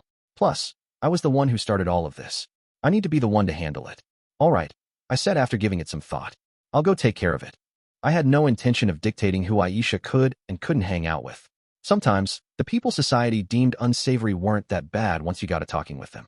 There were still boundaries, though. Aisha wasn't an adult yet. If these guys were trying to make use of her with little regard for the consequences, then I, her older brother, would shoulder the burden of stepping in to save her. No doubt Paul would do the same. Actually, Paul would probably be classified as a shady character himself. Do you know where their hangout is? I asked. I can lead you there, Eris said, without missing a beat. But she was pregnant. Should I really let her come with me? She'd probably try to jump in and fight if things took a violent turn. I couldn't risk that. I'm going too, said Sylphiette. As much as I appreciated the sentiment, I shook my head. No, I'm going to go alone. I'd been picturing the worst-case scenario in my mind, but who knew if anything fishy was indeed afoot? With that as my justification, I headed out to see this hangout Aisha had been frequenting. I'd hardly had time to breathe since getting home from my latest assignment, but there was no use complaining about that. Sylphiette tipped me off about their location, the third block of the Adventurers District. The two-story building, constructed of magic-resistant brick, was far removed from the main thoroughfare. An impressive abode that somewhat resembled an adventurer's guild or a pub. The door looked too new to be the original and was painted in inky black with the emblem of a ferocious tiger in the middle. As I moved toward the door, a group of men exited who were clad entirely in black. They wore identical coats with that tiger emblem emblazoned on the back. For reasons I could only guess, they were all carrying hoes and sickles. "Hey boys, here we go?" "Who?" "Yeah." They pumped each other up as they walked past me, heading for the main road. That was unsettling. They were like a bunch of crazed sports fans heading out to cheer at a baseball game. No doubt they'd been convinced tigers were more powerful than any lion and were headed out to brawl with some lions as combat practice. Now that's just plain terrifying. Am I going to be okay? Thanks to Orsted's training, I had become even stronger. I'd even stopped by the office to equip my magic armor for this occasion, just in case. I would be fine, surely. No way was I going to lose to a couple of low-ranking thugs. And anyway, I couldn't back down simply because they were scary. My adorable little sister Aisha was hanging around these ruffians. No matter how clever she was, she would be powerless in a fight. At least they let her go home at night, but there was no telling what they'd been doing to her during the day. I had to save her, no matter how many enemies came at me. This would all work out. I already knew what tactics I should use when faced with overwhelming numbers. Land 3 punches, then spin around for a second and throw one fist at the air, and turn back and punch 3 more times. Just like in Final Fight. Interrupting the combo, so you could start it from the beginning and knock out your opponent. That'd be enough to take them out. Pardon the intrusion. I nudged the door open and stepped inside. Something akin to a lobby spread out before me, a wide space dotted with barrels at certain intervals. Why barrels? Because they were serving as makeshift tables. There were several people sitting around them with liquor bottles in hand, merrily chugging away. Exactly like a pub. One thing set it apart, however. Each person here had the same black coat with the tiger emblazoned on the back. Oh crap. Now I'm shaking in my boots. "You got some business here?" One of them, a beast man with the face of a lion, noticed me and strolled over. He was taller than me and bulkier. His coat barely fit over what was bound to be some impressive musculature. Unfortunately for him, bulk didn't correlate to fighting capability. Neither Orsted nor Rudeus looked like ripped macho types, but they were ridiculously powerful all the same. Well, you see, I mumbled. "My sister. I came to see her. Could you perhaps tell me if she's here?" It was important to be well-mannered. Even if my power dwarfed this guy completely, there was still protocol to be followed.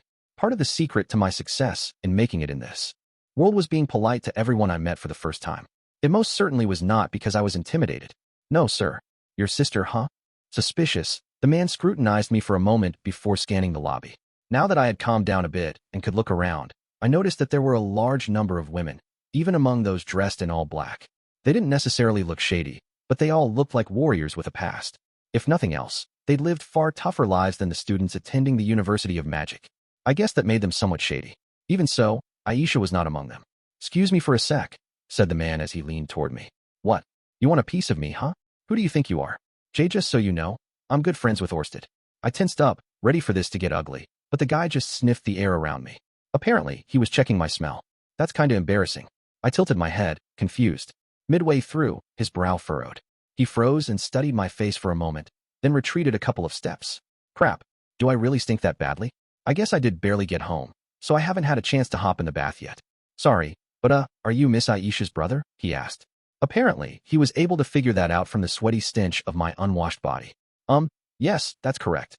My name is Rudeus Greyrat. Is Aisha present?" Of course. It was important to do introductions. The first step of proper communication was giving your name and letting the other person know who you were affiliated with. I was quite famous around the city, so introducing myself was a good way of discouraging people from doing anything unsavory. Noise suddenly erupted around me. The moment I spoke my name, the atmosphere in the room changed. Every person in the vicinity who'd heard my voice suddenly turned their gaze toward me. Greyrat, he said. So that guy there is. I knew I'd eventually see him for myself one day, but to think today would be that day, I felt very, very out of my element. This can't be good. There was something familiar about this. As I recalled, Eris had once gone berserk in the past, and I had to go apologize to the group she'd beat up, a group like this one. The atmosphere right now felt the same. Perhaps Eris had already roughed these guys up? Wait, that'd be strange. In that case, why hadn't Aisha come back to us? Maybe Aisha had talked Eris down? Okay, but hold up.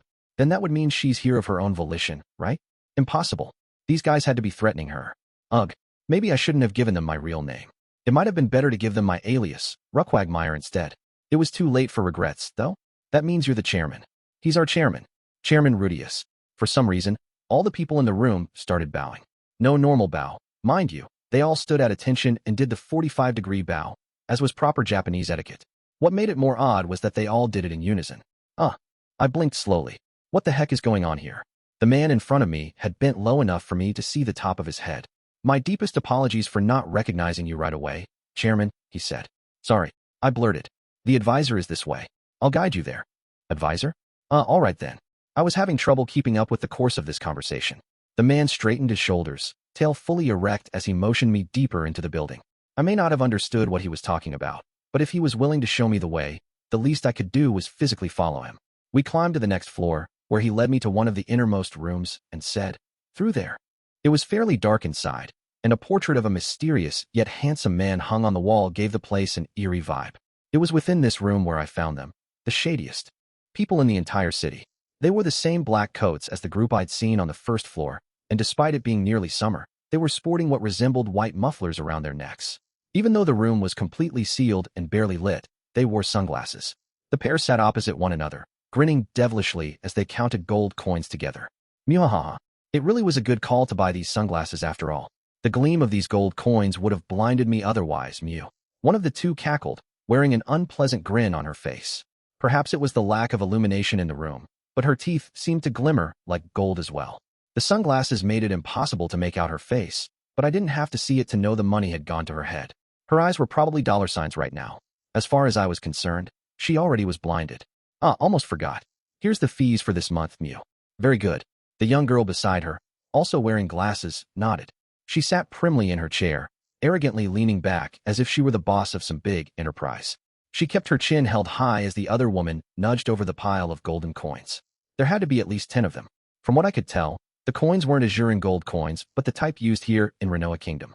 The younger girl perfunctorily counted the money she'd been handed and tossed them into an empty coin bag lying nearby.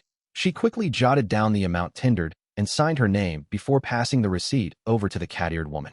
There, payment received, she said. Yup, Mew. And the younger girl jerked her chin at the cat-eared woman, prompting her for more. Muhahaha. And this is the consulting fee, Mew. The cat-eared woman passed over one of the many towers of golden coins. There were probably about 5 or 6 coins per stack. With this, I hope I can expect you to keep working with me, yeah?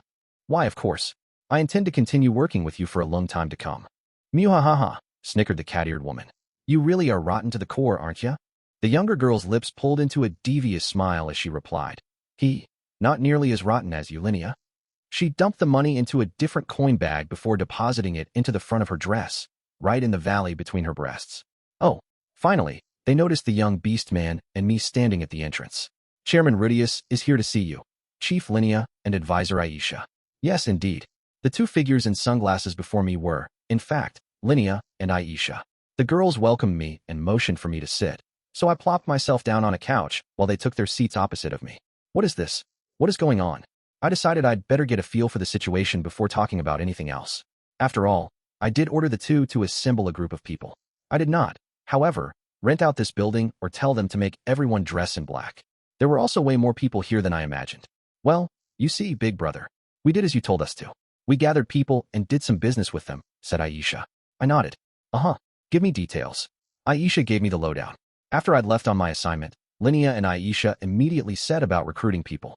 They mainly focused on students still attending the university, graduates, and people from the Adventurers Guild. Before they knew it, they had 30 members.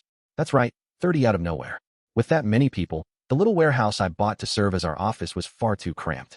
Aisha quickly sold it off, then used her own personal connections to solicit sponsors and rent this building instead. As for the portrait in the room of the handsome man, that was actually me. Zenoba had painted it in my likeness. He'd glorified my looks so much that it didn't resemble me in the slightest, though. As you can imagine, there was no solidarity between our members since we cobbled the team together on the fly. Not to mention how we didn't even have a concrete idea of how we were going to operate, Aisha said. Since it took no time at all to pull people in, they had a long time to wait until I returned from my assignment. They would lose people if they didn't decide on a direction they wanted to go with the company. Aisha visited the floating fortress to consult Nanahoshi for that reason. She swiped the flute from my room, the one Perugius had given me in case I ever had need of him, and summoned Aramanfi to take her there. She then paid her respects to Perugius before seeing Nanahoshi and receiving some guidance. I stared at her for a moment, lost for words. Huh? You met Lord Perugius? Yeah, he was a pretty cool guy. That sure was a bold, and arguably dangerous, move to do without saying a word to me. Perugius could have ended her life in seconds if she'd pissed him off. Though no, he was pretty magnanimous, after all, and way too level-headed to fly off the handle when dealing with someone as young as Aisha. Besides, if she innocently commented on how cool Perugius was, Silveril would probably give her favorable treatment. And so, you see, Aisha continued, Nanahoshi's suggestions were uniforms and proper manners. By having everyone wear the same clothes, it heightened their sense of solidarity so they wouldn't jump ship so easily, even if they didn't have a clear direction. On top of that, teaching them military customs and courtesies would increase clients' trust. Aisha took Nanahoshi's advice to heart and bought some cheap, overstocked clothes from one of her acquaintances' clothing stores. That's what resulted in the gloomy black coats. Even Aisha realized that pure black outfits would be a bad look, so she bought some overstock yellow fabric from the same store using her own pocket money, and then sewed rat emblems onto each coat. Yes, rat emblems. She took inspiration from our Greyrat name. Since it was yellow on black, I thought for sure they were supposed to be tigers. Phew, dodged a bullet there. Good thing I didn't tell her how cool I thought the tiger emblems were. Once they were all in the same outfits, Aisha started teaching them proper manners, such as how to properly bow. The perfect 45-degree bow is what we call ajiji in Japanese. It was easy enough for anyone to pick up, and people would understand at a glance that the person was trying to be respectful. Anyway, that was how it all came together. An organization of people wearing all black and bowing their heads super low. With that out of the way, Aisha started to consider what they could make these new employees do. The majority of them were beast folk that Linnea had recruited. They didn't really have any talents outside of fighting. We're talking jock types addicted to bench pressing, who couldn't even read numbers, let alone letters. There were some bright minds among them, but for every smart person, there were at least 5 more who were meatheads. The only idea that came to mind for a group like that was mercenary work, so that was what the girls decided to do. It also helped them to pick a name, which they derived from the very pseudonym I often employed, Ruckwag's Mercenary Band. There was one issue, however. Sharia was right in the middle of the 3 magic nations, which were relatively peaceful places. There were no wars going on, and it would take too much time to deploy people to places that were embroiled in conflict. So Aisha devised the idea of a bodyguard business. For a set price, a person could hire several of our mercenaries for a period of time. One person would be appointed leader of the group, and they would call the shots during an assignment. If someone were to die or get injured on the job, the company would immediately send a replacement. In other words, they were leasing out bodyguards. Definitely not a crime gang. Absolutely not. And once we opened a business, we immediately shot to fame. With the Doldia tribe's princess acting as the company's leader, it managed to earn a peculiar amount of trust from the people. On top of that, Aisha's advertising and the personal connections of individual members quickly made the group popular. Within 14 to 15 days of the band's founding, they were already receiving requests from big shots like the Renoa Kingdom's Order of Knights, the Magician's Guild, and the Magical Implement Workshop. Their membership was increasing in the meantime, which was why they currently had 50 or so people about the city. Sharia had all sorts of people, knights, students, smiths, and workshop artisans, and so on. Factions naturally formed within this diversity, which resulted in a number of fights and minor spats. That created the need for a niche industry, a neutral party that could protect those involved. If we didn't watch our step, the mercenary band could become a faction of its own, but that was why Aisha thought it best to accept requests from anyone without discrimination in order to maintain that neutrality. We have been setting aside some of what we earn as company fees, but even then we've still raked in way more than I ever imagined, said Aisha. You got that right, Mew. Everyone pays us way more in fees than we even thought they would. They're honest people, the lot of Mew. So they made a bodyguard organization that's slightly different from the Adventurers Guild. They'd also turned over a pretty decent profit in the process, making for a smooth start to our business. Of course, the total amount of revenue was nothing big. It would still take a very, very long time before Linnea could repay all that she owed. But even so, if we expanded our business or changed our services after filling our coffers, she might be able to repay it pretty quickly.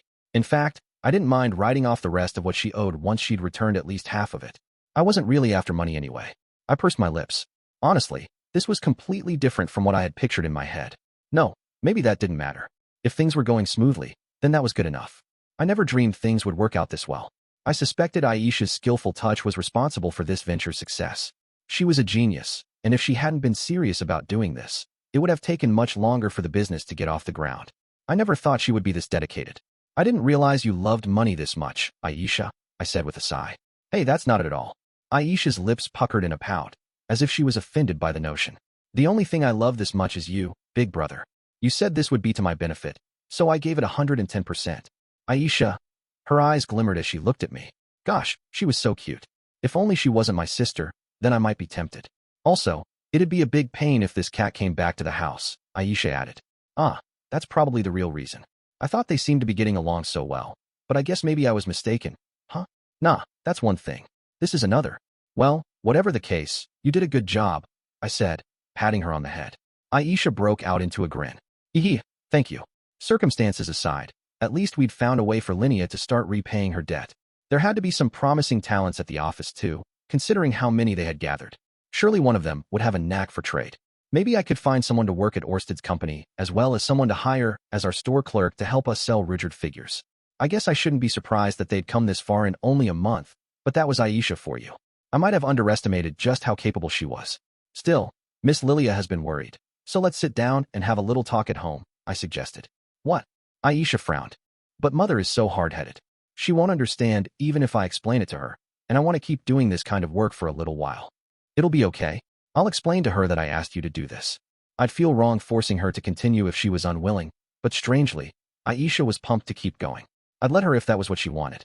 Plus, seeing how much she had accomplished here made me feel like it was a waste to simply keep her as a maid in the house. All right, she said. I trust you, big brother. You know, she's really soft when it comes to you. So make sure you explain everything to her properly, okay? And with this, I had my own subordinates under the company name Ruckwag's Mercenary Band. I'd never had people working under me like this. I could use them for all kinds of things for me in the future. So many possibilities opened up before me. Oh yeah, boss. Lost in my thoughts, I was just about ready to take Aisha home when Linnea called out. What is it? I asked. Got a letter recently from the Great Forest, Mew. Huh, from the Great Forest? Written by Persina, I assumed. Linnea passed it to me. I noticed it was addressed to her, and she'd already opened it and read the contents. There was no name to indicate who'd sent it, which made me wonder how she knew it came from the Great Forest. Perhaps the scent? Without wasting any time, I pulled out the letter tucked inside and glanced over the contents. My breath caught in my throat. The writer wasted no time with seasonal greetings or anything of the sort. Their message was simple and short, penned in the beast's tongue. Big trouble. The sacred beast has gone missing, calling for an emergency search and rescue. For his part, the sacred beast said to leave it and not worry about it, so it's probably no big deal, Mew. Linnea threaded her fingers behind her head and chuckled. Silently, I resolved to visit the Great Forest. It'd probably be a good idea to take a gift along as well, as a form of apology. Ruckwag's Mercenary Band Chairman, Rudeus Greyrat Acting CEO, Linnea de Doldia Advisor and Vice Chief, Aisha Greyrat Number of employees, approximately 50 brand, part of the Orsted Corporation Consultant, Silent 7-star. Chapter 8, Revisiting the Doldia Village. I brought Linnea and the sacred beast Leo along on the trip to the Great Forest. Eris desperately wanted to come along as well, but I asked her to stay behind given how heavily pregnant she was. Her stress was probably mounting since she'd recently lost her toy, Linnea. Taking her to a village filled with beast folk in that state would only dare her to try and kidnap someone else to take home with us. Meanwhile, Linnea whined, I don't want to go back. If I do, I'll just be forced to act as Persina's minion. Unfortunately, I didn't think I could earn their trust if I went alone. I needed her help persuading them. My bad. I should have written them a letter right after I summoned Leo here. I screwed that up for sure. Anyway, even though beast folk tended to be stubborn, I was a more mature person now. Things certainly wouldn't go as poorly as they did the last time. I would make sure to explain everything properly, and I'd have the sacred beast and Linnea along for the trip. I left Aisha in charge of our mercenary band. She wouldn't have problems since she handled most of the administrative work to begin with. The members mostly looked to Linnea at the start, but they'd come to respect Aisha as well. Surely there'd be no issue with Linnea leaving for a bit to take a business trip. Honestly, this little journey did mean I was running behind on my work for Orsted. It was best to nip trouble in the bud before it got any bigger, though, so I wanted to get this out of the way first. If I didn't, I risked getting even more behind on my assignments. It would be a huge headache if a swarm of beast folk charged into Sharia a year from now trying to get the sacred beast back. When I explained things to Orsted and tried to impress the urgency of the situation upon him, he didn't seem particularly bothered by my request. He offered to watch over the house while I was gone. In fact, thanks to my contributions, he'd laid far more groundwork against the man-god during this loop than any other, so he didn't mind me getting a little sidetracked. If anything, we had some breathing room. As much as I wanted to head straight for the office basement and hop on the teleportation circle to go straight to the Doldia village, our circle in the Great Forest was actually located quite a distance away from them. Instead, I decided to pay a visit to Perugius. Knowing him, I figured he might be aware of some abandoned teleportation ruins closer to the northern part of the Great Forest. When I visited, Perugius was leaning back in his chair as usual, surrounded by his 10 familiars and Silverol. The missing 11th familiar had been deployed to the Azuran Palace to act as his representative. The Great Forest, you say? I tilted my head. Is there a problem with that? No. Do you plan to leave immediately? The sooner the better, I figure. His face clouded over for a split second when I informed him I would be going to the Great Forest, as if he were hesitating. He acquiesced almost immediately, though, and agreed to act as my taxi. This man really is magnanimous, I thought. That said, the sacred beast, HM?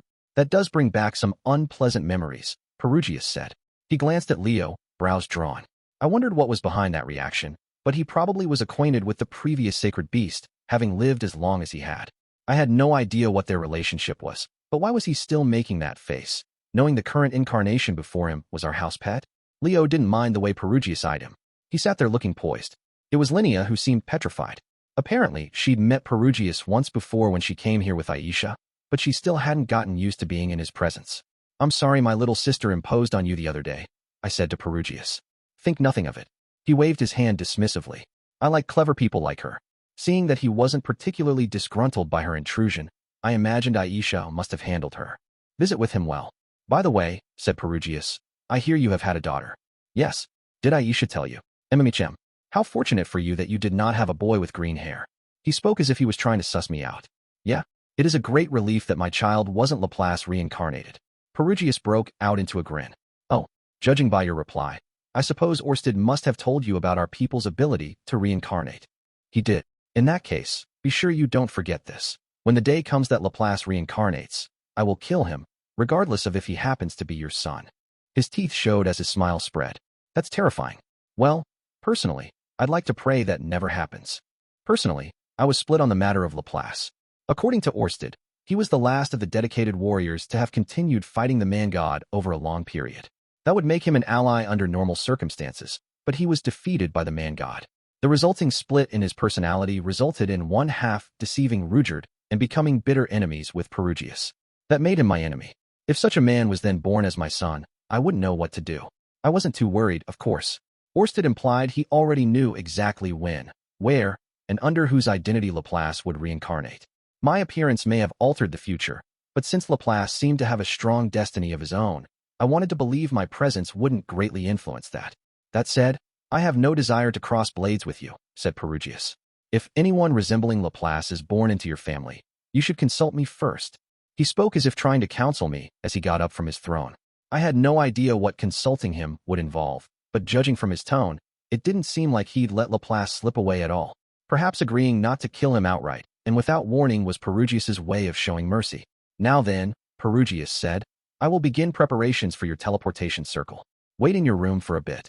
I decided to pay a visit to Nanahoshi while the teleportation circle was being prepared, but she wasn't in her usual room. I meandered through the halls wondering where she could have gone when I encountered Miss Yuzuru of Atonement, and asked her where Nanahoshi was. It turned out that at this time of the day, she was busy learning about the practical application of teleportation circles. There was a lot of information to digest and remember, which had to be rough. I fully intended to pitch in to help in if she needed, but for the moment, I'd leave the potato chips and salted rice balls for her to find later. Some nostalgic food would be healing for the soul. After that, I went to my assigned room and waited patiently.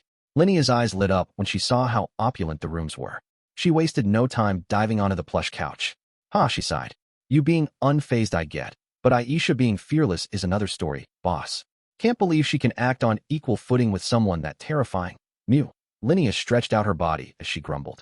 I had no idea what Aisha had discussed with Perugius, but knowing her, everything must have gone well. Perugius seemed pretty chill about their encounter as well. My only worry was Aisha's occasional propensity to say what she was thinking even if it was insensitive or offensive. Maybe I'd better take some preemptive measures to make sure she doesn't step on Perugius's toes. Linnea, none of us are on equal footing with him, I said. We're all beneath him. The only reason Aisha was forgiven for being so brazen is because Lord Perugius is a magnanimous man. Think so, Mew? Sure he's not just terrified of that big bad dragon god boss you got behind you? I haven't met him myself, but he's pretty scary, right? Cliff was a trembling mess, Mew. Hey, knock that off. That's not true at all. I snapped. You're the fearless one. Or maybe reckless is the better word. Perugius could overhear every word of our conversation. This was the equivalent of squeezing water from a dirty dish rag into someone's tea before serving it. Honestly, I couldn't believe the nerve of her. Not long after that conversation, a grumpy Silverl showed up. As I suspected, she'd overheard us. Lord Perugius is a magnanimous man, and he thinks of you as a close friend, she said with added emphasis, as if to put me in my place. There was no need for that. I wasn't getting ahead of myself. And I'd prefer it if she didn't take what this idiot cat said seriously. Besides, it was a great honor being considered a friend by someone as awe-inspiring as Lord Perugius. I said as much to Silverl, trying to butter her up, but my attempt was apparently a little overdone because it did nothing to soften her bad mood. Preparations are complete, so please come this way, she said irritably as she ushered us out of the room. Silverl guided us to the basement of the fortress. It was the same dark, dank maze we descended into on our trip to the demon continent. In one of the dimly lit rooms, we found Perugius and Nanahoshi standing side by side. Before them was, unsurprisingly, a teleportation circle. It wasn't emitting any light. They must not have activated it yet. As I waited, wondering what the holdup could be, Nanahoshi took a deep breath, holding a magic crystal in her hands. You're only putting into practice what you already know. No need to feel nervous, said Perugius. Right. Nanahoshi stepped closer to the circle. Rudeus, go ahead and get on it. I apologize in advance if I mess something up. Her face was tense with anxiety as she motioned us toward the circle. From the look of things, she was going to be the one to activate the circle this time. So we were going to be her guinea pigs, huh? I shouldn't complain. I was the one who came and asked for a favor out of the blue. Silverl, said Perugius. Did you hand them the map? Oh, pardon me. I nearly forgot. Silverl fished a map out of her pocket and handed it over. I opened it and studied it. The Doldia village was near the edge of the paper, so I could only assume we'd be teleporting to the ruins in the middle. It looked like the village was half a day's travel away. Perhaps it was because the whole place was covered in forest, but the two locations looked fairly close by. I decided to show Linnea and see what she had to say. I know where this is, Mew. Don't worry, it's pretty close, Mew. Then surely everything would be fine. It had been close to a decade since Linnea had last been home, but since it was her birthplace, it was probably best to leave navigation to her. As for you, Miss Silverl, I bet you had no intention of handing us that map unless Lord Perugius said something first. Such wicked behavior is very unbecoming. You know, I'll tattle on you to Lord Perugius. Now, let's get started, said Perugius. All right. Nanahoshi knelt and drew the magic crystal close to the circle. With a brush in hand, she began drawing something on the ground. Just to be on the safe side, we're only going to activate the circle for a moment. Once you're over there, you'll need to figure things out yourself, said Perugius. Understood. I blinked at him, confused. Yes, understood. Since they were still busy setting everything up, my mind didn't really register the words as I gave a perfunctory reply. I only started to contemplate the meaning of what he said after that. Would there be a lot of beasts awaiting us? No, wait. Considering the time of year, perhaps. Hey, about what you said, Linnea blurted, having realized the implication at the same moment I did. Alas, Nanahoshi had already finished her preparations. Once she'd drawn the circle with her brush, she put her magic crystal on top of it. The circle began to faintly glow afterward, and we found ourselves sucked in. The next thing I knew, I was surrounded by water that rose all the way to my stomach. Below it, I spotted the magic circle that had brought us here. The light it had emitted soon disappeared. Mew. I knew it, it's the rainy season. Linnea squeaked, cradling Leo in her arms. Despite essentially being a dog, he held his head high as if he thought it was only natural for her to carry him, even though he was already completely soaked. To make matters worse, our luggage was waterlogged too. Oh great. That means my apology gift is probably sopping wet. The water was freezing. If we didn't hurry out of here and find a place to dry off, we risked catching a cold. Not that a cold really matters. A little detoxification magic will fix that right up. Those thoughts knocked around in my head as I began the search for some stairs, but I saw nothing that would help us to climb out of here. That left me with only one option. I called forth a lamplight spirit to aid me, and finally, located a stairway that led downwards. This was apparently the top floor of this building. Boss, you gotta do something, Mew. Hold your horses, I barked back. Right now, we needed to go up. If the water level was this high, there shouldn't be water above us. With that in mind, I used my earth magic to create a step along the wall. I perched on it and reached to the ceiling. Humph, I grunted, using my magic to open a hole above me. I climbed outside only to find a heavy downpour and enormous trees lined up to the horizon. The canopy above obscured my view of the sky completely. Meanwhile, the ground below was being washed away by a raging flood. I might even be forgiven for thinking it was a river rather than a forest, but that was all the proof we needed to know we'd made it to our destination. There was no mistake about it. This was definitely the Great Forest. As I expected, the spot where I stood was at the very top of the ruins we'd teleported into, and the entire place was flooded. This is real bad, Mew. What are we gonna do? This isn't how I imagined this going, Mew. Linnea and Leo had also climbed up onto the roof with me. I can either freeze the water so we can walk across it, or I can make a boat and use magic to propel us. Her eyes lit up. Ooh, boss. I knew you had it in you, Mew. But with the rain like this, I have no idea what direction we should even head in, I confessed. Linnea nodded. Yeah, with such bad weather, I'm as lost as you, Mew. So I figured. This was no normal flood. The water had risen all the way to the very top of these ruins. It was probably about 5 meters high. Anything that might have normally acted as a landmark wouldn't be visible right now. So what should we do, Mew? Linnea asked. Should we wait for the rainy season to end? When it does end, that'll be mating season, Mew. If that happens, I'll end up being someone's plaything, Mew.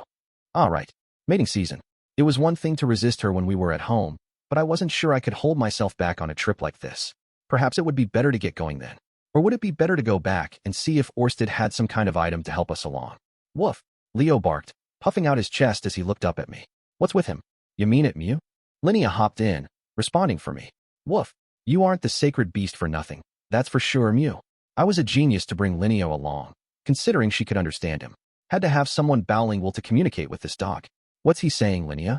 He knows the way, so he said to make a boat, Mew. All right, roger that. Linnea was right. Leo's title wasn't meaningless. He was very capable. With that decided, I used my earth magic to conjure a boat. The issue with my earth crafting was that the more mana I concentrated into it, the heavier whatever I was trying to make became. However, by decreasing the intensity of mana that I used, I could also make something lighter. To construct a proper boat, I would need to use a honeycomb pattern and maintain mana density while shaping, making sure the center could contain air and give it buoyancy. It took a little more than an hour to complete the project. The end product was a misshapen square raft. Oh well, it floats, and its propulsion is entirely based on my own magic. This should suit us just fine. All right, shall we be off? Linnea looked uneasy. You sure this is going to be okay, Mew? Boss, did you run out of mana or something? I sure hope we don't sink halfway there. Mew. If it starts going under, we'll stop midway and climb one of the trees and rest on the branches for a while, I said as I climbed aboard the raft. It lacked stability, but I could simply patch it up along the way. Ugh, I'm really not so sure about this, Mew, Linnea frowned. Woof, Linnea's head shot up. Oh, boss, he says to go that way, Mew. Got it. Well then, off we go.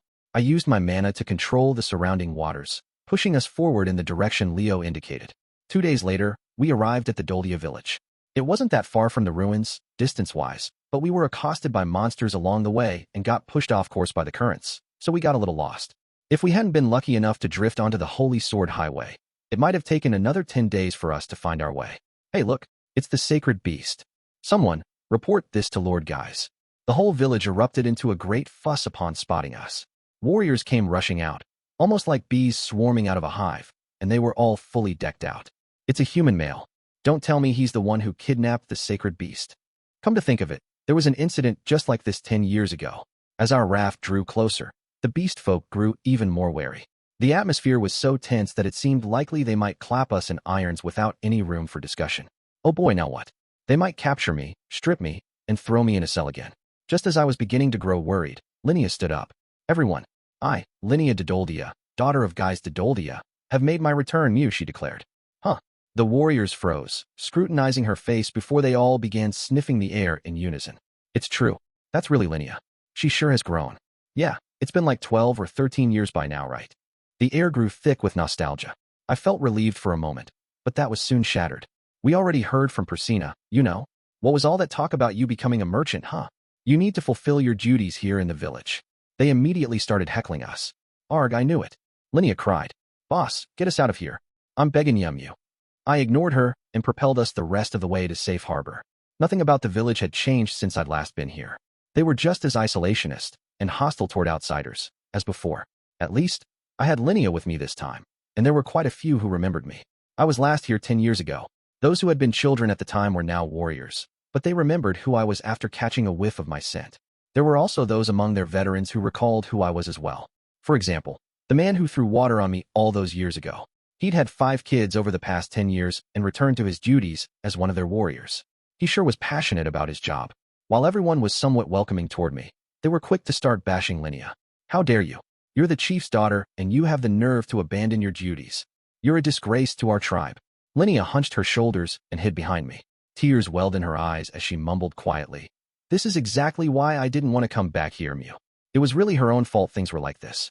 The villagers continued disparaging Linnea for a bit, at least until the sacred beast shook himself dry and drew their attention. That's right. The sacred beast is far more important than Linnea. Yeah, he's finally back with us. Just where have you been all this time? Linnea was forgotten as they focused completely on Leo. They kept asking where he'd been and how he got taken away in the first place. In the process, those present who weren't familiar with me gradually grew suspicious, eyeing me like they thought I'd been the one responsible for kidnapping him. This sure brought back memories. If someone blurted out, "Oh yeah, this is the pervert who fell in love with the sacred beast 10 years ago, right?" I would be thrown into jail for sure. While I was preoccupied with these musings, a loud voice boomed through the crowd. Everyone quiet, Mew. Shut up, all of you. The 2 who came forward were female warriors, Minitona and Tersena. I recognized them. I had even saved them in the past. They acted as leaders, quieting the crowd as they strolled up to me. There's no point in making a fuss here, Mew. Minitona declared. You can give us the details at the chief's house, said Tersena. Everyone make way. We were soon guided off to Guy's residence. Guys was now the chief of the tribe. The former chief, Gustav, had sustained a terrible injury fighting a monster during the rainy season a few years ago, which resulted in an early retirement. He had left Guys in charge of the village and was living out the rest of his days peacefully in another settlement. Perhaps that was why Guy seemed more dignified now. He seemed much more laid back.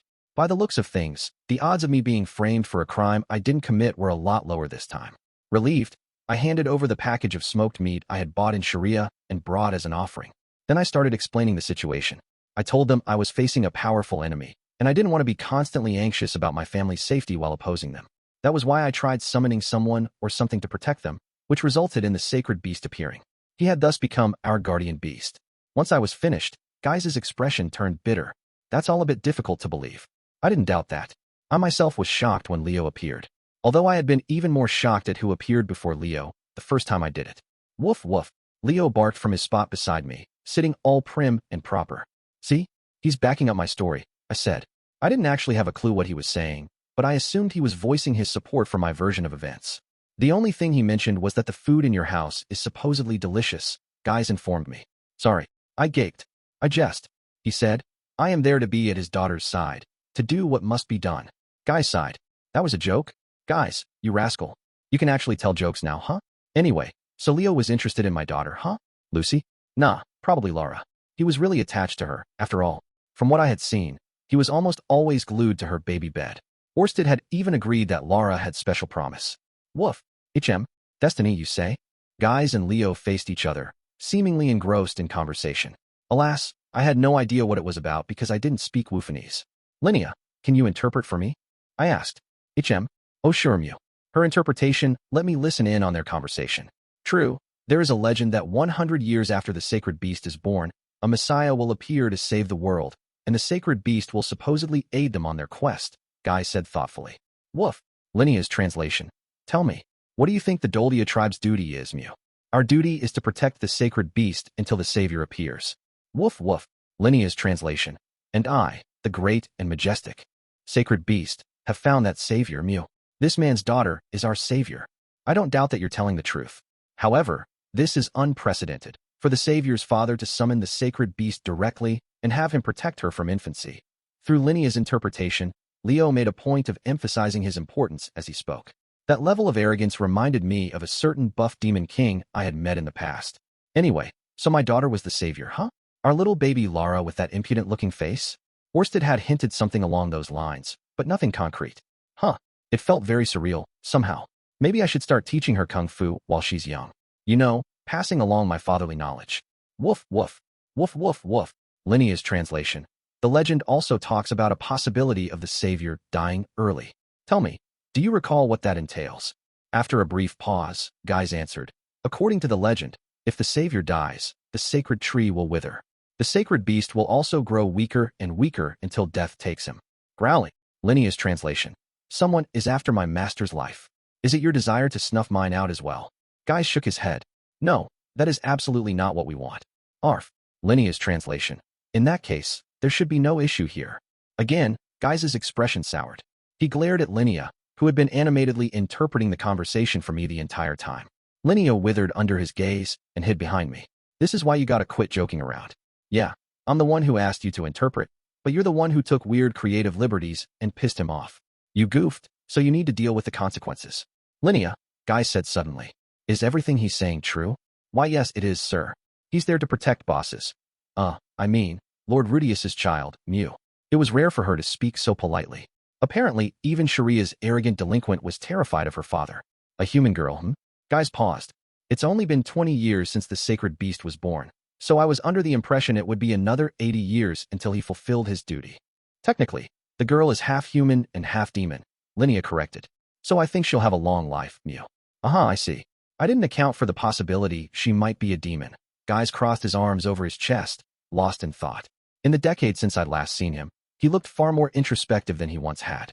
He was more the thoughtless type before, more likely to rush and headlong than to pause and consider his options. He seemed to have mellowed out a lot, much like the previous chief, Gustav. Perhaps there was something about maturing past 30 that helped soften beast folk. Would the same be true for Linea? Nah, I was sure she'd be the same until the day she died. The two young women standing behind Guys chimed in. There's no way a demon could be the savior, Mew. Yeah, and he said he called the sacred beast to him with summoning magic. I'll bet he used some weird sorcery to trick the sacred beast. Minitona and Tersuna sounded just like Guys had in his younger days. Weird. I was pretty sure in the past they were grateful to me for my help. I guess being around the other beast folk for so long colored their view. Their shift in attitude aside, they kind of had a point. I did use a magic circle devised by Perugius to summon Leo. The circle had conditions placed on it to make whoever was summoned from it completely obedient to me. Perhaps that had an impact on Leo, and his belief that my daughter was the savior was only a delusion. No, the chances of that are slim, said Guys. If that were the case, Lord Rudeus would not come all the way to our village like this. He lives on the other side of the world. It would have been hard for us to track him down and do something about him. So, he would have ignored the situation if he was planning anything underhanded. I guess so. Yeah, about that. I should apologize. I actually did try to ignore it. Sorry about that.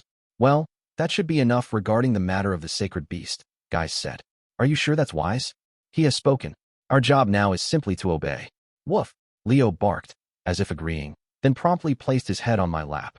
I instinctively stroked his head, and his expression turned to one of contentment. Minitona and Tersina looked entirely displeased, as if they found my actions impudent, but I ignored them. Back home we did this all the time. Still, I was surprised that they accepted what Leo had to say so readily. I guess Linea was right in the end. In fact, I seem to recall Ghislaine saying something similar too. That said, Lord Rudeus. Let's see. Yes, about 15 years from now. When your child has matured, please bring her here. I would like to follow custom and conduct the sacred tree ceremony. I am sure it will be a difficult trek given that it takes about a year to travel from where you live, but I would still ask it of you. This is a part of our duty. Very well then. A ceremony, huh? I had no idea what that entailed exactly, but I assumed it was some kind of formality. So we're going to celebrate Lara reaching adulthood in 15 years from now here in the Doldia village. I'll have to write that down in my diary so I don't forget. At least that took care of the situation with Leo, and much more smoothly than I thought it would. I let out a breath. I wasn't the only one relieved. I noticed the tension leave Guys' shoulders as well. The whole room seemed more relaxed. Guys glanced over at Linea, who immediately flinched. Now tell me, why is our brazen little alley cat, Linea, staying with Lord Rudeus? Oh, I said. About that, actually. You see, she tried to get into the trade business, but she ended up racking up a huge duh. So glad you asked, Mew. Linea interrupted, suddenly pushing herself in front of me so she could explain for herself. You see, I thought about throwing my hat in and trying out the trading business after I split with Persina, but then one day, I received a divine revelation from the heavens, Mew. I followed their advice and returned to the magic city of Sharia. And would you believe who I found there? None other than the sacred beast himself. This is it, I thought to myself, the purpose for which I was led here, to look after the sacred beast and all his needs. So really, I haven't forgotten the duty our tribe's been tasked with. In fact, the whole reason I didn't come back was because, as one of our warriors, I was trying to fulfill my role. Mew. Wow. It sure was impressive how she could pull so many lies out of thin air like that. Or perhaps she'd been contemplating what excuses to feed her father in advance. Guys eyed her skeptically, but Minitona and Tersena looked completely convinced. They had regarded her disdainfully moments before, but now they gazed at her with something bordering on reverence. These guys really are simple-minded. Although I had read in a manga somewhere that once people stop looking down on others and start to respect people, it facilitates their own growth. It made sense. Finding something good in an otherwise hopeless person reflected on one's maturity. But still, lying wasn't great. Pardon, Mr. Guys, I cut in. Actually, she tried her hands at the whole trading business and racked up a bunch of debt. That's how she ended up being turned into a slave, and I stepped in to save her. Well, really, I just shouldered her debt for her. Interesting, he said. Miu. Boss, you're not supposed to tell them the truth. Linnea screeched at me. Minitona and Tersena were back to giving her dirty looks. She's currently working at my place to return the money she owes, I explained. So what you mean, Lord Rudeus, is that she is currently your slave, correct? Now that I think about it, she is Guys' daughter. I can only imagine how he feels as a father, hearing that his child has been turned into a slave. If it were me and I heard Lucy was a slave, I'd kill whoever owned her and set her free, no questions asked. Regardless, I couldn't bring myself to lie. Effectively, I guess you could say that, I admitted reluctantly. But to be clear, I am most certainly not treating her like a slave. I'm just helping her get back on her feet, as a friend. Guy shook his head. I don't care whatever the circumstances are. She is the one who abandoned her duties for her ambition, only to end up in enormous debt and bring trouble to the door of our people's hero. I would be ashamed for anyone to even know she's from our village. So please, feel free to do whatever you want with her. Oh wow. Guys, man, you sure have turned into a man of reason since I last saw you. Actually, no. Judging by his face, he was actually lamenting the kind of woman his daughter had turned into. Linnea frowned. Hey, Daddy, isn't that a bit cruel, Mew? I was in a real bind there, you know. If things hadn't gone the way they did, I'd have been a sex toy for some perverted nobles. As I recall, Lord Rudeus, he said, mostly ignoring her. Your libido was strong even as a child. Mating season should start soon enough. When that happens, you are welcome to use Linnea as you please. Mew, Daddy, have you no concern for your daughter's chastity? Linnea waved her fists in the air, incensed. Guys glared at her, his throat rumbling low and deep as he snapped. Silence. If you claim to be one of the beast folk, then you should offer your body freely to repay what you owe. Ugh, Linnea shrunk back. Fine, I understand, Mew. I was the one in the wrong, Mew. She hid behind me again. Look, I don't mind if you use me as a shield, but don't push your breasts up against my back. I have no intention of doing anything to you, mating season or not. At any rate, it is true that someone needs to be there to look after the sacred beast, and we haven't the means of returning the debt Linnea owes anyway, said Guys. So please take her with you when you go. Someone to look after Leo, huh? I didn't really think he needed that, but the Doldia tribe did have their duty to fulfill. If they wanted to watch over him, I had no reason to refuse them. Besides, it would be a bigger problem for me if Linnea did remain. However, Guys continued, I do feel uneasy sending Linnea by herself. I nodded. That makes sense. Boss, I'd really rather you not agree with him about that, Mew. Linnea grumbled miserably from behind me. Unfortunately for her, I understood where her father was coming from. It wasn't because she was unreliable or anything, just that, lately, she was kinda leaning that way. So one more person, then. Guy stroked his chin thoughtfully. Let's see. Yes. What about taking Minitona or Tersena with you to look after the sacred beast? The moment their names were mentioned, the two girls stepped forth, both fully decked out in leather armor with thick swords on their backs. They were both muscular with ample breasts. They'd been rather well endowed when they were younger, but they'd only matured since then. The beast folk were the perfect tribe for any fan of big chests. I'll go, Mew, said Minitona. Tersena shook her head. No, I will. I'm better with a sword and smarter too, Mew. She lies. We both attended the school in Zanport, and I was the one with the better grades. Were they really that desperate to wait on Leo hand and foot? 15 years away from this place would kill any chance either of them had at becoming chief one day, if that's what they wanted. Or was it a greater honor in their tribe to look after the sacred beast than to become chief? Tersena may have had the better magic grades, but I was better at everything else. Mew, Minitona insisted. That's not true at all, Tana. You big liar. You're the liar, Tersena. The two reminded me of Linnea and Persina, each defending their own position. Oh yeah, come to think of it, Has Persina not made it back home yet? I asked. Guy's expression immediately soured. This way, I was led to a building at the edge of the village. It was a familiar place for me, at least. Truly familiar. I had once lived here myself before. It was quite a comfortable little spot, although I did end up sharing it with a roommate at one point, a middle-aged man with a monkey's face. It had been a nice accommodation, even so. The security was top-notch, and, okay, yeah, enough of the jokes. Basically, they brought me to the jail. Linnea refused to enter, apparently having had bad experiences with this place herself. Once inside, I stared silently. Persina was lazily stretched across a bed, looking utterly slovenly. They hadn't stripped her completely as they did me, but what she was wearing left her pretty exposed. She wore a plain, unsexy gray shirt and cropped pants. Her back was turned to us, and I watched through the metal bars as she stuffed her hand down the waistband of her pants to scratch at her tail. The complete lack of femininity was startling. Hey, Persina, wake up. Guy snapped. NGH, I can't eat anymore. Persina mumbled in her sleep, tail wagging back and forth. It's mealtime. It was the oldest trick in the book, and she fell for it immediately. Gah! Persina jolted upright and sprang up, pausing momentarily to yawn. Fwa! As she stretched, the thin fabric of her shirt stretched across her breasts, which were as large as I remembered. Her clothes fit her like a glove, and it was poison to the eyes. The kind of poison that no amount of detoxification magic could cure. I don't smell any food. Persina's nose twitched as she glanced around groggily. Her eyes landed on us. Persina, you have a visitor, said Guys. Persina blankly stared back at first, but the moment she saw me, her eyes flew wide open and she lunged herself at the bars, clinging to them. Boss, you've got this all wrong. I'm innocent, I swear. You gotta help me. This time, I was the one taken aback. Guys let out a long sigh. Chapter 9. The Case of the Jerky Thief.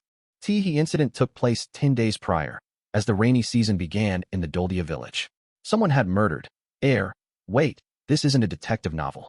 I mean, someone stole some dried rainforest lizard meat the village had stored for later consumption.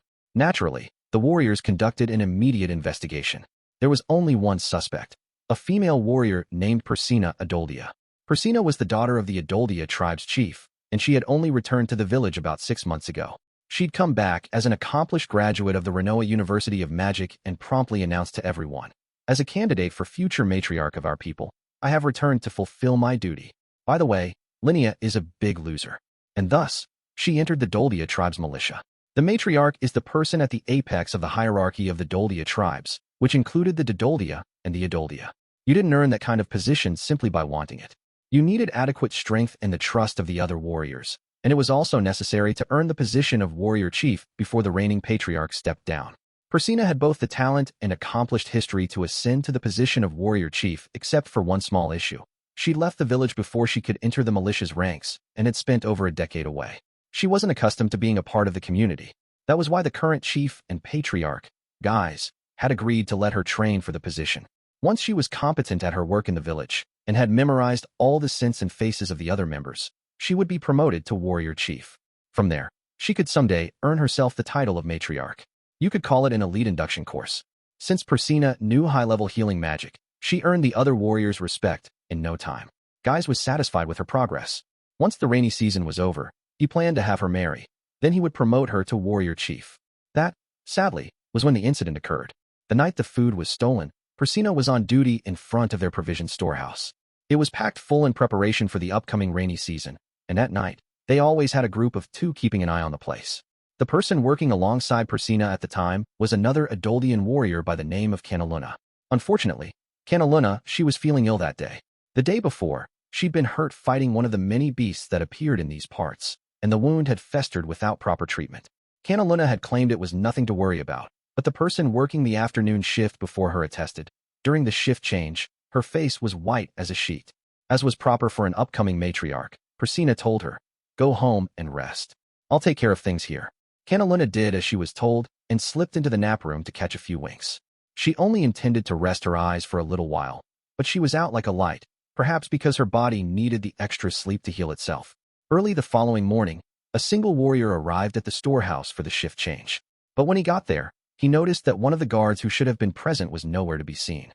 Thinking it suspicious, he looked inside the storehouse, only to find someone had broken in and ravaged the place, devouring things left and right. But that wasn't all. Persina was in there with crumbs all over her face, happily snoring away, having filled her belly. Persina was arrested on the spot for her crime. In the Doldia village, Food theft during the rainy season was a serious crime. Whatever trust she'd built up with the other warriors evaporated, and her chances at becoming warrior chief, let alone matriarch, were obliterated. Anyway, that was how she ended up in the slammer. Someone came up behind me that day and decked me in the head, knocking me clean out. The next thing I knew, I was inside the storehouse, claimed Persina. Someone framed me, the sick bastard. Boss, I'm begging you. Search for the real criminal. I'll bet there was someone out there who didn't want me becoming the matriarch. Minitona and Tersina seemed the most suspicious, if you ask me. She huffed, adding, and anyway, none of it makes any sense. I'd never be stupid enough to get caught that quickly if I was really behind the theft. It would be too obvious, especially after I sent Canalina home. I wouldn't pig out like that, either. I'd swipe stuff little by little so no one found me out. She was insistent about her innocence. I could say from my first impression of them, and from personal experience, that the beast folk were skilled at wrongly accusing people. If Persina really was innocent, then I wanted to help her. I decided to do a little investigating. The Doldia village was a mix of Doldians and Doldians. Since its primary duty was to look after and protect the sacred beast, many of its inhabitants were in the militia, but there also were many married couples and children since they raised their young here. It was a pretty large settlement of about 500 people, all living atop the trees. Since the land below them flooded completely during the rainy season, they were more like an island in the middle of a continent. This made it exceedingly unlikely that the culprit was an outsider. There couldn't be many out there who could navigate these stormy waters like I could. If we assumed that Persina was telling the truth, then the most likely explanation was that someone here had framed her. So with the help of my trusty assistant Watson and police inspector guys, I set about gathering evidence and testimony from witnesses. And there you have it, I said. Let's get going, Watson. Linnea tilted her head. Who's this Watson, Mew? That's you, Linnea. There's a certain country out there where people call their assistant Watson, I explained. Okay. Guys seemed to have no problems being given the title of police inspector, but despite that indulgence, he did sigh as if he thought this whole thing was an exercise in futility. First witness testimony name. Gimel profession. Warrior association with the accused. First responder at the scene. So you're the one who first discovered the scene of the crime? I clarified. Yes. Deja vu hit me the moment I spotted the man in question. I was pretty sure I had seen him somewhere before. Maybe I should ask.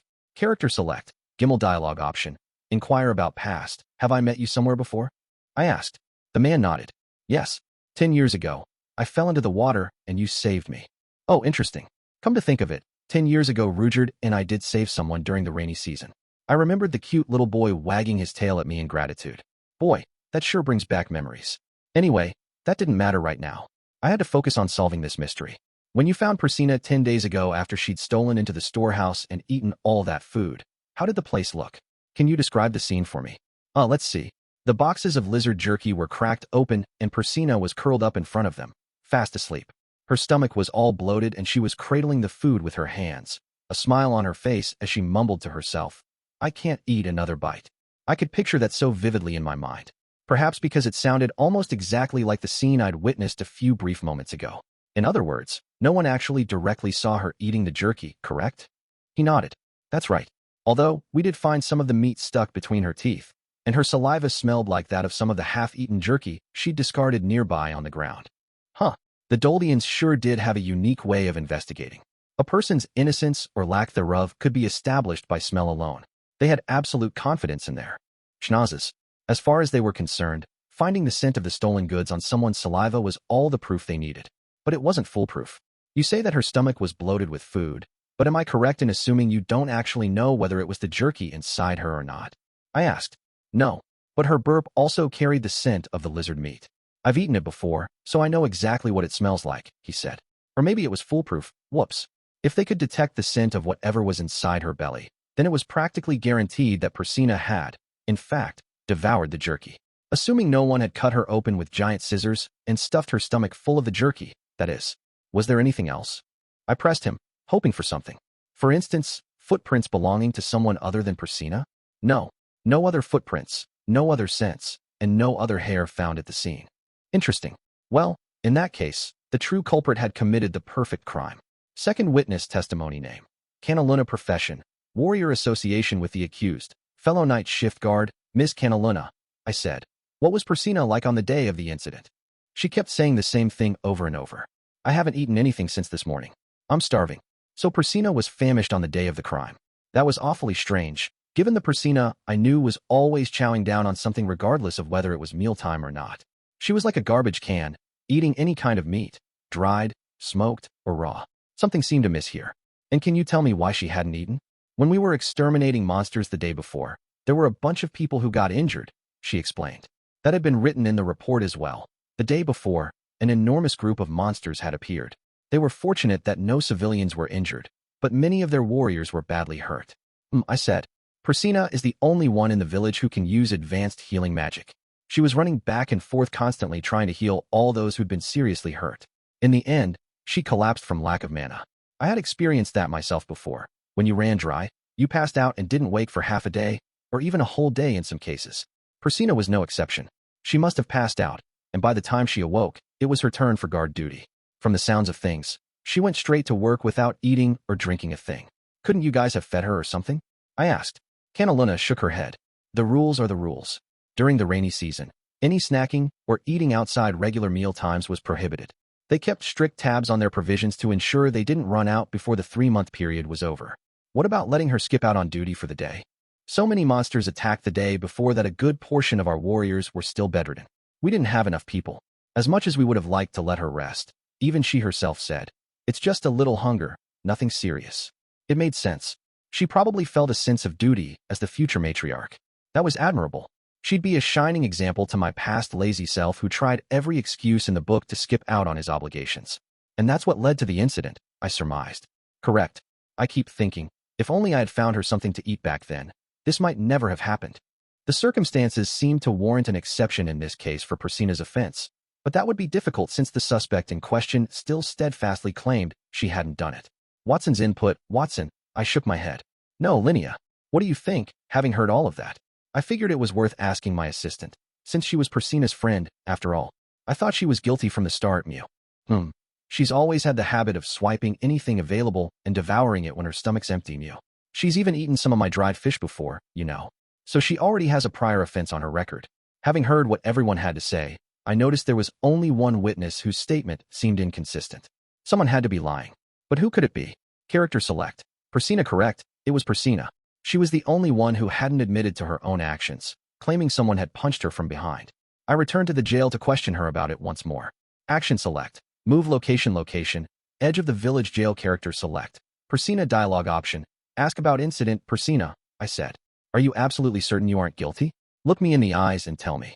I mean it, boss. Believe me. She gazed directly at me, eyes glimmering and hands clasped in front of her. The one thing that seemed suspicious was the way her tail wagged. Time to trick her into telling the truth. If I advocate for you, there's a good chance I can get you out of here, I offered. I knew you could do it, boss. But, if you do leave this cell, and I discover you are lying, I won't let you eat meat for a whole year. Persina flinched.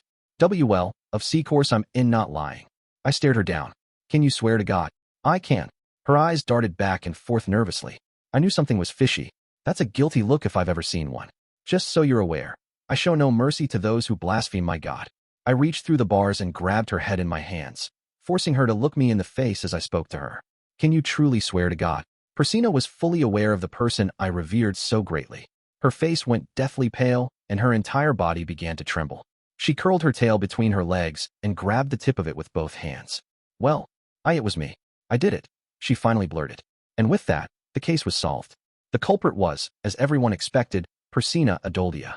She laid the blame on an unidentified third party because she didn't want to admit responsibility. Sneaky little devil.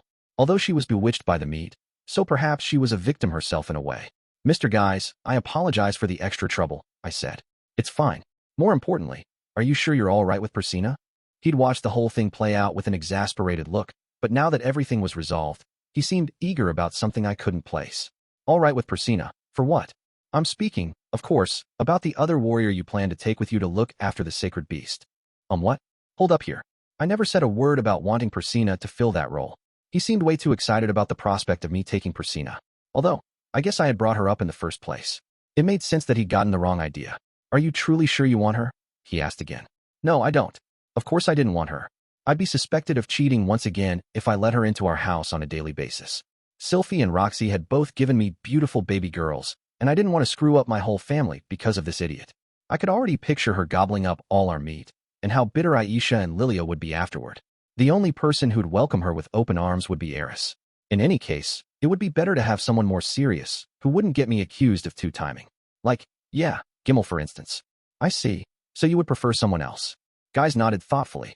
Then will you be going with Mini Tona or Tersena? No. Those two are also candidates to become matriarch, right? There must be someone else. We started toward the exit as we discussed our options. Ah, wait. Don't leave me here, boss. Get me out. I want you to take me with you. I don't want to live a life without meat. We both ignored the voice shouting after us. Muhaha. Linnea cackled as she slipped through the door, having waited outside this whole time. It seemed she'd been thrown in here naked before, and going in would only make her relive that shame. That was why she'd vehemently refused to accompany me at first. Hey, Persina. I see you got your just deserts, Mew. Persina's jaw dropped. Linnea, I thought I caught a whiff of your scent. What are you doing here? For some reason, Linnea was sporting a pair of sunglasses. They were the same ones she'd worn while she was working, the ones that hid the way her eyes turned into dollar signs as she counted her money. Why, you ask? Muhi, you really don't know, Mew? Linnea grabbed my arm and pressed her breasts against it. Knock that off already. Ugh, I can already smell you going into heat. Don't tell me that you and Boss are. Persina's nose twitched as she sniffed the air, and her lips trembled. Linnea's lips pulled into a truly sinister grin. You got it. Ah, that reminds Mew of the passionate night we spent together. Boss picked me up and carried me out like a princess in his arms. Oh no, I can't share any more than that, Mew. Just know that Boss made Meow weep that day. That can't be. Persina shook her head in disbelief. Boss said it'd be doing dirty by Fitz and Roxy, so he wouldn't even give us the time of day. Muha, don't you think the only reason he never paid you any attention is because you weren't attractive enough? The second it was just him and Meow, he couldn't get enough. Oh man, I tell ya, the noble blood of the Greyrats flows strong in his veins. Our first night together was so rough, I thought he might break one of my ribs, Mew. Break one of your ribs. Just how rough was the sex you were having? She was probably referring the first night she spent with Eris. Eris had a habit of practically squeezing her bedmate to death in her sleep. I've fallen victim to that before. So had Leo, and apparently Linnea. The next morning, Linnea was on the verge of tears as she had Sylphiette heal her wounds. She wasn't lying about the details at least. Linnea, your boss's wife now. Nah, not his wife exactly, Mew. Linnea paused for exaggerated effect, and then said, but basically, I'm like his slave, Mew. His slave? Persina's face went bright red as she slapped her hands over her mouth. Well, the slave part wasn't a lie either. You could say I've carved out a pretty good spot for myself, Mew. I may be his slave, but he lets me work and I've got 50 subordinates under me, Al. Unlike you, I'll never be thrown in jail, and I get to enjoy Boss's affections. Oh, but I gotta admit, it would be way more grand to be the Doldia's matriarch, Mew. But you seem to be out of the running for that. Mew, her obnoxious laughter filled the room. Linnea, Persina's face heated with anger as she grabbed the metal bars and shook them. Slowly but surely, the strength left her body until she at least slumped to her knees, sniffling. It's not fair. That day, I really was so busy I couldn't find time to eat a single bite the whole day. I didn't even eat that much from the storehouse, only what I'd eat during any normal meal. We could replenish that much by killing and drying out another beast. She slumped forward and began weeping. Linnea finally peeled herself from me. Ah, that felt good, Mew. She did look truly satisfied. What a terrible person. That said, I did think that Persina's exceptional circumstances deserved some consideration. The monster attack had gone on from midnight until early morning. Whoever was on guard duty at the time was responsible for the number of injuries, as far as I was concerned. Their misstep had shifted the burden onto Persina as one of the tribe's healers. Once all the monsters were dealt with, she'd worked tirelessly to heal people, which was probably why so many were saved. But in the end, she collapsed, having spent all her mana. They gave her no time to eat when she finally woke up and was sent straight to guard duty. What she'd gone through would have been rough on anyone. There were some parts of the situation that, really, no one could be faulted for. Granted, she did steal food. Even though she'd been assigned to guard duty after not eating for an entire day, that wasn't an excuse to swipe food. Back in Japan, if a police officer was discovered to have committed a crime, they were immediately removed from duty. She was due some consideration for her circumstances, but a crime was still a crime. She had defied one of the village's rules. She couldn't very well complain that she was no longer in the running for warrior chief or matriarch. Hey, boss, dad. Linnea turned toward us, her expression now solemn. I have a favor to ask, Mew. She lowered her entire upper body in the perfect 45-degree bow. I would like you to appoint Persina to look after the sacred beast, Mew. When she lifted her face again, she stared right at us with determination in her eyes. I stood up a little straighter, ready to hear her out. The two of us went to those far-off, foreign lands so we could become the best we could be as potential future matriarchs, Mew. I'm confident we put in more effort than anyone else. We'd never have become head of the class otherwise, Mew. When I lost to Persina at the very end, I gave up and let her walk the path of our people. But I only did it cause I thought she'd make a great matriarch, Mew. I don't think it's fair for her to have to start back at square one for a single mistake. Linnea paused and took a breath before turning toward her father. I want you to give her a chance, Mew. If she's able to look after the sacred beast for the next 5 years, no, make that 10, like she's supposed to and fulfills the role assigned to her, then let her come back here with boss's daughter and forgive her for her crime. Mew, I won't ask you to make her the matriarch, but I'd like her to at least have a similarly respectable position, Mew. Her request wasn't the least bit logical. Linnea had, herself, abandoned her duties to become a merchant. She had no right to make a request like this. Besides, this crime was a result of Persina's lack of self-control. I could admit she deserved some leniency because of the exceptional circumstances. Truly, I did, but a crime was still a crime. It was too much to ask for complete forgiveness simply because she'd worked hard up till this point. That wasn't a valid reason. I cannot do that, Guy said, sharing my sentiments. Mistakes you had made in the past didn't simply disappear, and you couldn't erase them, either. That was how the world worked. I knew that as well as anyone. Still, I wanted her efforts to be rewarded somehow. Persina had worked her hardest. She earnestly attended her classes, snacking on meat the whole while. We took healing classes together, so I knew how dedicated she was. In my mind, there was no question that she'd worked twice as hard as most people. That was how she topped her class despite most beast folk lacking an affinity for magic. I wanted all of that to pay off for her. I honestly did. Mostly because I empathized with her. If I worked hard at something, I'd want it to bear fruit for me, too. And if I were in a position to help someone be rewarded, I wanted to do my utmost in that respect. Mr. Guys, I cut in. I hope you don't mind, but I'd also like to ask you to agree to Linnea's request. Huh? Boss, you mean it? Guys pulled a face, dipping his chin as he contemplated my request. After a moment, he finally raised his head again and said, very well, I'll allow it. The guys I used to know would have stubbornly said no until the end. Taking care of the sacred beast seemed like an exceedingly prestigious duty, and not something you'd entrust to a criminal who'd stolen food. Before, to not only let Persina have that honor, but to wipe her slate clean too? It was foolish. The only one who benefited from this was Persina, and enormously, too. Honestly, I wasn't even sure my judgment on this matter was correct.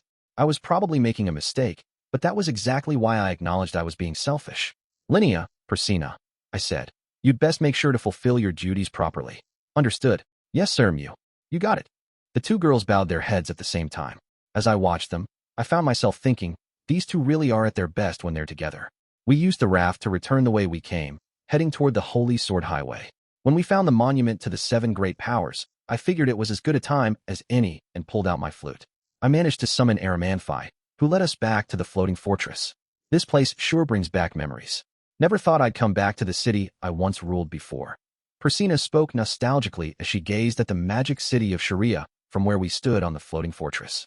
Yes, she had indeed come back to the very place she might call her second home. Oh, Persina, there is one teeny thing I forgot to mention, Mew, said Linnea. What is it? I'm kinda getting sentimental over here, so I'd appreciate it if you kept whatever you want to say short. Well, I did help you out. So for a while, you're going to be my underling, got it? Huh. And that was how Persina became Linnea's lackey. Chapter 10, The Other Slave, Part 1. Several days had passed since the gruesome incident I'd named the Jerky murder. Persina returned to Sharia with us, and Eris was more than happy to dote on her. She also joined the ranks of our mercenary band, but that's a whole other story. Today, I was working with Zenoba as usual, trying to improve my magic armor. We were making some minor adjustments to version 2 while developing a more powerful version 3 and version 4. I had a whole mountain of ideas, but the majority were either impossible or next to impossible to bring to fruition. Our development was slow to progress, but I enjoyed the process of working with someone and making baby steps toward our goal. Today was no different. Zenoba and I sat opposite one another, studying the blueprints spread out in front of us. It was then that Zenoba suddenly blurted out, "It seems like Julie is hiding something from me." Really? Julie, of all people? He nodded. Yes, she's doing something in secret behind my back. Huh. It was rare for him to worry about anything other than dolls and figures, but it was especially strange for Julie to be weighing on his mind. Perhaps she'd grown on him since they'd lived together for so long now. So, I said, what do you mean by in secret? Lately she's been going to the market by herself. Even if I ask her what she bought, she won't answer me. In fact, she won't even show me the figure she's supposed to be working on. It's like she's making something else without my knowledge. I have tried asking her what she's doing, but all she does is brush me off. Well, she is getting to be that age. Maybe this is just a phase. Julie'd had her first period not too long ago, and physical changes often brought about mental changes. In short, Julie was entering puberty. She'd known Zenoba since she was very young, but he was still a man. It wasn't strange for her to be embarrassed about him discovering her secrets. Like, for instance, the color of her underwear. That kind of stuff. What do you suppose I should do? Zenoba asked. I don't see any option but to leave her to her own devices. Everyone went through puberty at some point. It was a normal part of life, the period where a person gradually transformed from a child to an adult. Changes always had a ripple effect, which meant those around them had to change how they treated the person who was maturing. You had to start treating them as more of an adult or risk driving them to rebel. Having said that, Zenoba needed time to figure out how to interact with her. There was no fixed script for how to deal with people. It was something you had to learn over time. Since she's a slave, forcing her to answer would be an option, I'm sure. But Zenoba trailed off. You plan to make her tell you? He shook his head. No. She may live with me now, but she actually belongs to you, master. I don't have the authority to do that, though I would not oppose your decision if you requested it of me. There was hesitation in manner even as he said that. Calling her my slave was just an excuse. Even if she belonged to him, he had no intention of forcing her to obey him. I couldn't blame him for that. I was no different. As long as it's nothing bad and isn't causing problems, I don't see the harm in leaving her be. Do you? Ugh. Zenoba scrunched his face. I actually do consider it a substantial problem that she won't share the figurine she's finished. I guess I can see where you're coming from, I said. In that case, why not ask Miss Ginger to try talking to her? If it was something Julie didn't feel comfortable sharing with a man, perhaps she would be more open to sharing with a woman. She was a young girl entering puberty, so it was probably hard for her to discuss certain things with the opposite sex. That was what I assumed, anyway. That is a splendid idea. Zenoba's face lit up. Surely Ginger will be able to handle the matter smoothly. It was hard to believe Julie was already entering puberty. Time sure went by quickly. It probably wouldn't be long before my little Lucy hit the same stage in her life. She'd been growing more used to me lately, and a fond father-daughter relationship was beginning to bloom between us. Alas, I was sure the day would come when she'd go back to being fussy and obstinate, saying things like, I don't want you to wash my underwear with daddy's, and I hate getting in the bath after daddy. It's disgusting. Ugh, just imagining it made my stomach knot. I promise I won't force you to get in the bath with me, so please at least be willing to sit at the same dinner table. By the way, master, there's another topic I'd like to broach with you, said Zenoba. Oh, do you have any interest in boxes? Boxes? Was he referring to a sweatbox? As in a club? A sweatbox might refer instead to a place where lots of people gathered, from what I understood of the young people's slang. Since I had a mercenary band, and thus plenty of opportunities for large gatherings, it might be worth looking into. Sure, I was interested. Wait, there's no way that's what he means. This is Zenoba we're talking about. It's probably a treasure box or something like that. Yeah, that was more likely. There were probably lots of those boxes out there encrusted with gems and the like. I'd seen ones like that at Perugius's place, and they were the very definition of luxury. They were empty, though? Yes. Actually, I found a wonderful craftsman. I would like you to see their wares as well, said Zenoba. To be perfectly frank, I wasn't really interested. On the other hand, it was rare for Zenoba to invite me to see an artisan like this. What kind of boxes? I asked. Ones with the most incredible designs. I have seen ones of this caliber before. Actually, oh no. It would be better to see them with your own eyes rather than have me explain. I had Zenoba pegged for a guy who only loved figures and nothing else, but it seemed he had a discerning eye when it came to other kinds of craft as well. For someone as picky as him to shower anything in praise made me deeply curious. In that case, I guess I'll check it out, I said. He grinned from ear to ear. I knew you would say that, master. The shop in question was tucked deep in the artisan quarter. I lost track of how many blocks we passed on the way. Far fewer people traversed the artisan quarter than the commerce district, and the buildings were quaint, lacking any distinguishing characteristics.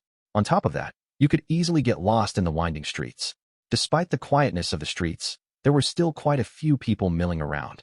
It was mostly fussy artisans who went about with permanent frowns etched on their faces, as if they'd forgotten how to smile. If I were a young child, I'd probably take one look at the people around here and start sobbing. Zenoba walked with purpose, wasting no time. When we came to forks in the street, he knew exactly where to turn. We went down a short flight of stairs, then clambered up a much larger set. We passed through streets decorated with clotheslines and cut right past a workshop producing strange, purple smoke. Finally, we arrived. The store was the size of a small civilian house. It wasn't grand, and there was no sign out front, either. A thin trail of smoke rose from its chimney, indicating someone was in, but most people would never guess that this was a shop. This is it. Zenoba pushed open the door, and a chime echoed to alert the owner that he had customers. There was barely any light inside. In fact, the only sources of illumination were the streams of sunlight that came in through the window. A few undecorated display cases formed haphazard lines, blocking most of the light from the room. Still, there was enough to see what merchandise they held. The top shelves had female dolls in fancy outfits. They were similar to porcelain dolls, but made of wood instead. These dolls were tucked in lavishly decorated wooden boxes, all neatly arranged in rows. These dolls and the boxes that contained them were extremely elaborate, which stood in stark contrast to the shop's general atmosphere and the simple design of the display cases themselves. These must be the boxes Zenoba was talking about. What do you think, Master? He asked. Now I see what you were talking about. These really are nice boxes. I knew you would agree. Honestly, the boxes were far more finely constructed than the dolls were. The craftsman had matched the lumber of the boxes to each doll's design before carefully chiseling them down and decorating them with jewels and lining them with expensive cloth. Each box almost looked like an intricate bed for its respective doll. Of course, no two boxes were the same. They were all made to order. My only criticism was that the dolls looked so inorganic compared to the organic vibe of the boxes they were contained in. In fact, my figures would look far better nestled in those boxes, amplifying their charm. I got the sense that the creator valued the quality of their boxes more than the dolls themselves. I looked a little closer and noticed small letters, names, etched on the boxes. Layla, Abby, Sophia, Clara, Francine, Natalie. Zenoba, what are these names? I asked. Those are the dolls' names. Oh, okay. I'd never named my figurines like that, primarily because they were based on actual people. That said, in my previous world, many people named their porcelain dolls or teddy bears. Naming objects like that usually meant people remained attached to them for far longer. Although the dolls were less stunning than the boxes that contained them, surely it wasn't because the artisan loved the boxes more. After all, would a parent love their children less simply because they were ugly? Just so we're clear, my own daughters were as beautiful and lovable as the finest gems. Allow me to introduce you to the creator, said Zenoba. He slipped between the rows of dolls and headed further inside the shop. I hurried after him, passing the display cases into an area with a slightly different atmosphere. This room only had one window, and light from it poured directly across a large workbench. A number of tools were scattered upon it, ones I was quite familiar with myself. Wood, glue, wooden dowels, a stiff bristle brush, a painting brush, a file, a scraper, a carving knife, and a chisel. They were all things one would use when making a doll. This store clearly doubled as a workshop. A man sat at the workbench with his back to us, focused intently on whatever he was crafting. Once Zenoba realized the man hadn't noticed us, he reached for a bell sitting nearby and rang it thrice. Ding, ding, ding. It was a clean, clear sound that echoed through the room. The man's shoulders jumped when he heard it. Who's there? He grunted as he slowly lifted himself up and turned toward us. The man was as tall as Zenoba, with a sharp gaze, hollow cheeks, frazzled hair, and calloused hands. His eyes widened as he scanned the area, looking for the culprit who'd rung his bell. When he spotted a familiar face, his lips curved and his voice went up several decibels, as well as octaves. Well, look we have here. If it isn't Master Zenoba. That's right, said Zenoba. I'm back again, Master Belfried. You are always more than welcome. What brings you here today? His voice boomed through the room, and it somehow suited the man. I was more surprised by how friendly the two were. Perhaps they were brothers in a past life or something. I came back to introduce my master to you, Zenoba said. I spoke to you about him before, if you'll remember. Oh, him. Belfried nodded. The man responsible for those beautiful girls, yes? Precisely. Zenoba turned toward me as he motioned at Belfried. Master, this is the owner of this workshop, Master. Belfried.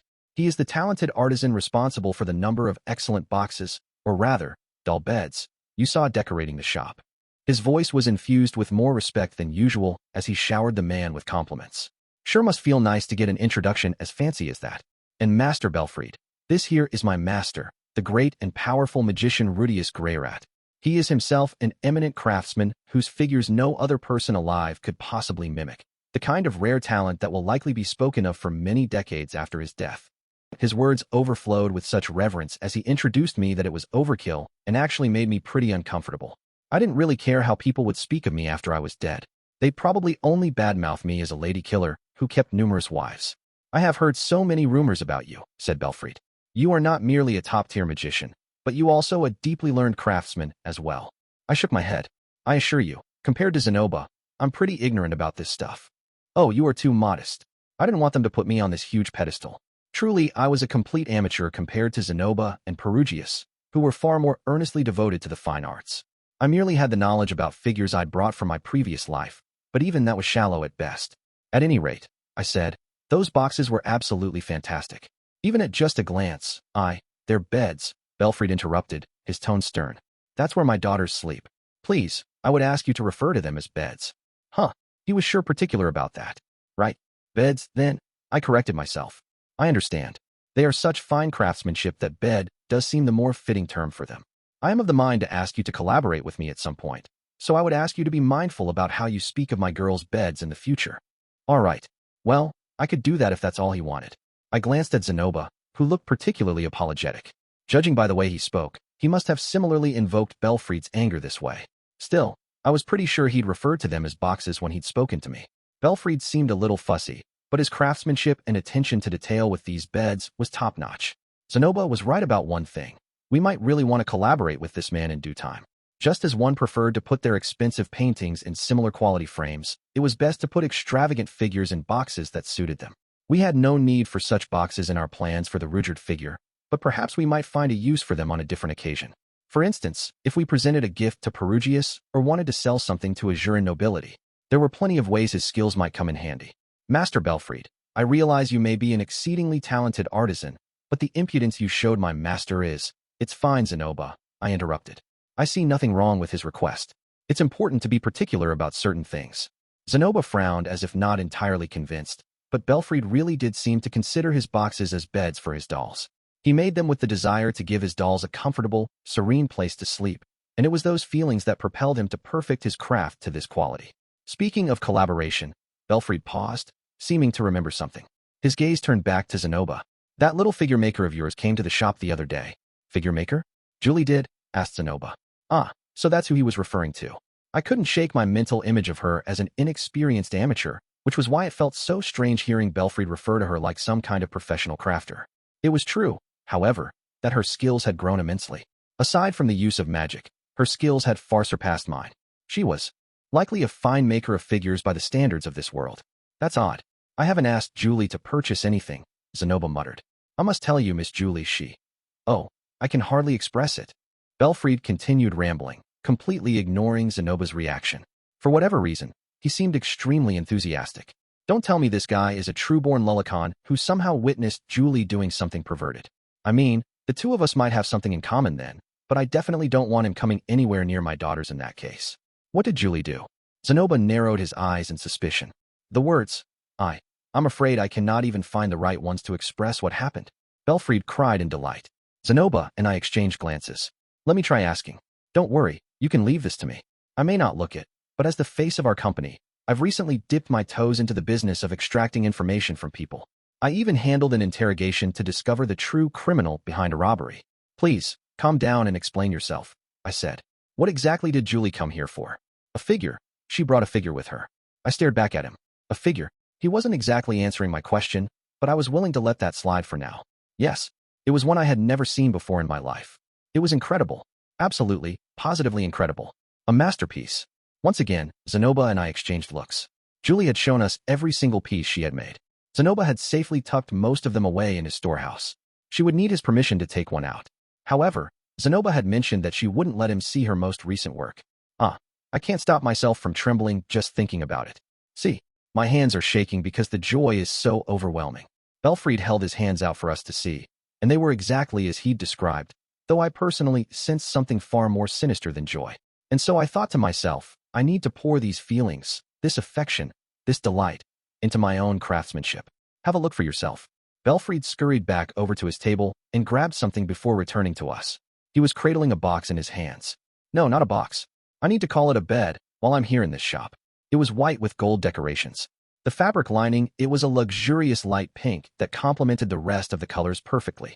Although it lacked gems, unlike the others I'd seen, that simplicity only added to its elegance. It almost reminded me of a palace canopy bed. This is the bed I made for her, Belfried declared. I can count the number of times I have felt this creatively inspired before. That's how impactful it was. This is the first time I've ever been able to create such a fantastic bed in only a few days' time. It was impressively well made. There was no doubt about that.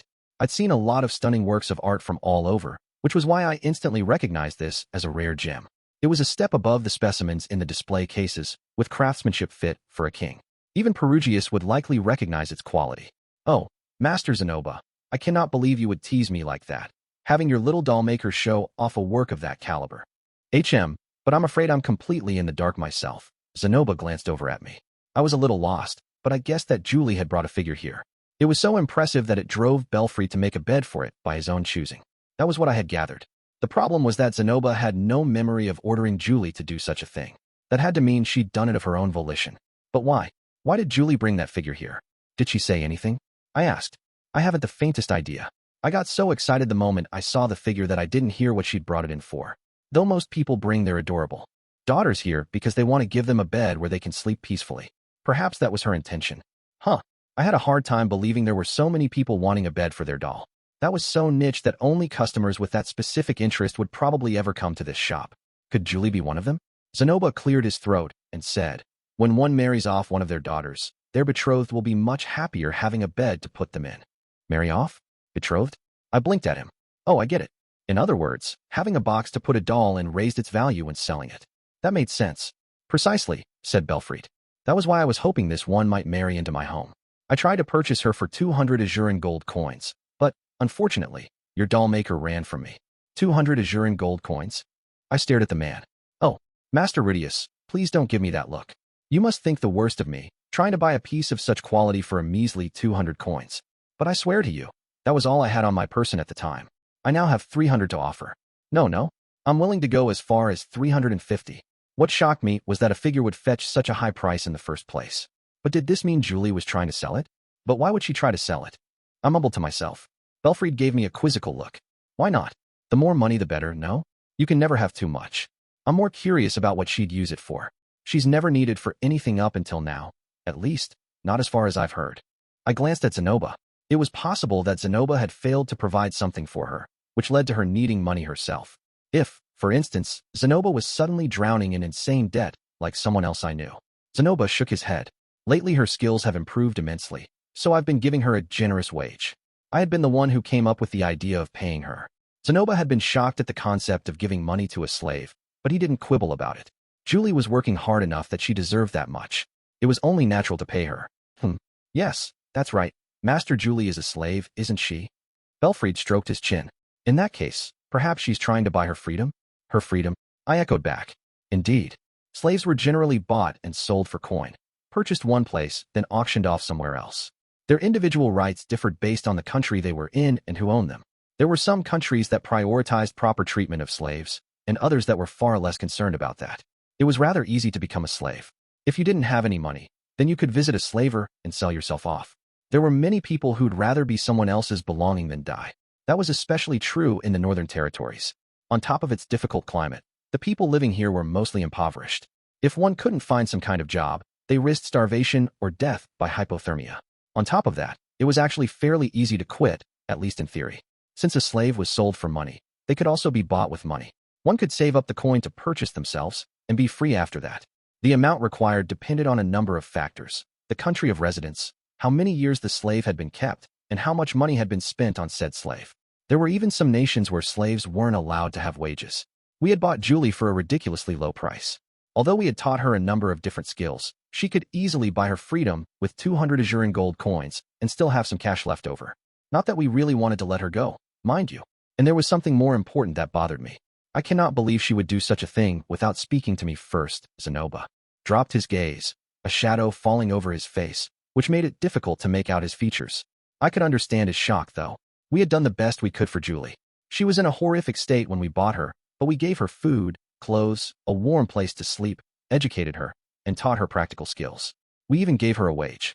We'd bought her for a specific reason. Zenoba, being a blessed child, couldn't create the art he wanted himself. I also wanted to mass-produce Rudeus figures in the future. We'd been pretty strict with Julie, hoping to eventually fulfill those goals, but we'd never been cruel to her. Of course, if Julie really wanted to be free, we would release her.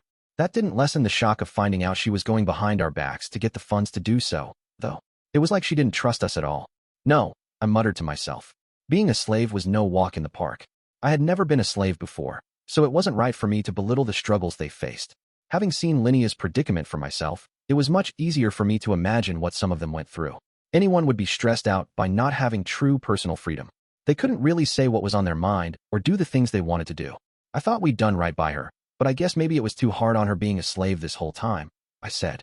She had only recently started the transition to adulthood. Perhaps that had led her to contemplate her future more seriously.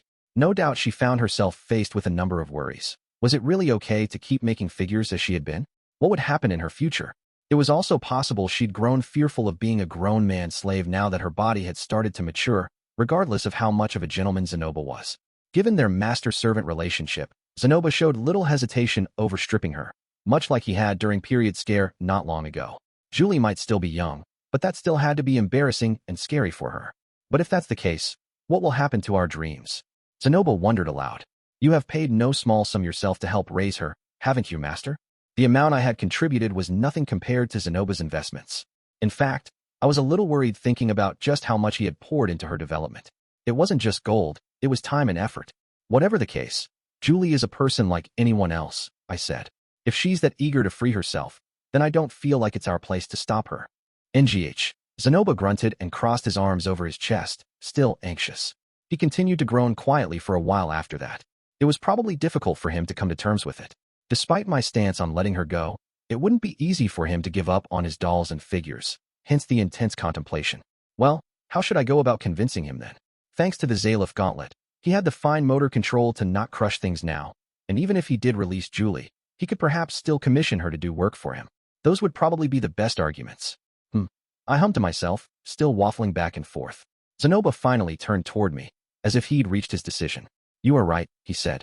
Julie has worked hard under our care. Perhaps the least we can do is grant whatever wish she has. That was a little unexpected. Knowing Zenoba, I figured he would refuse to back down. After all, this meant losing the person who had been doing her utmost to make figures for him every day. I guessed that even with his strong penchant for dolls, he couldn't treat her like a machine after living with her for so long. He'd even given her a name similar to his little brother's. Well, let's go back for now. We should ask Julie what her intentions really are, I said. At this point, we were only jumping to conclusions. The most important thing was what Julie wanted.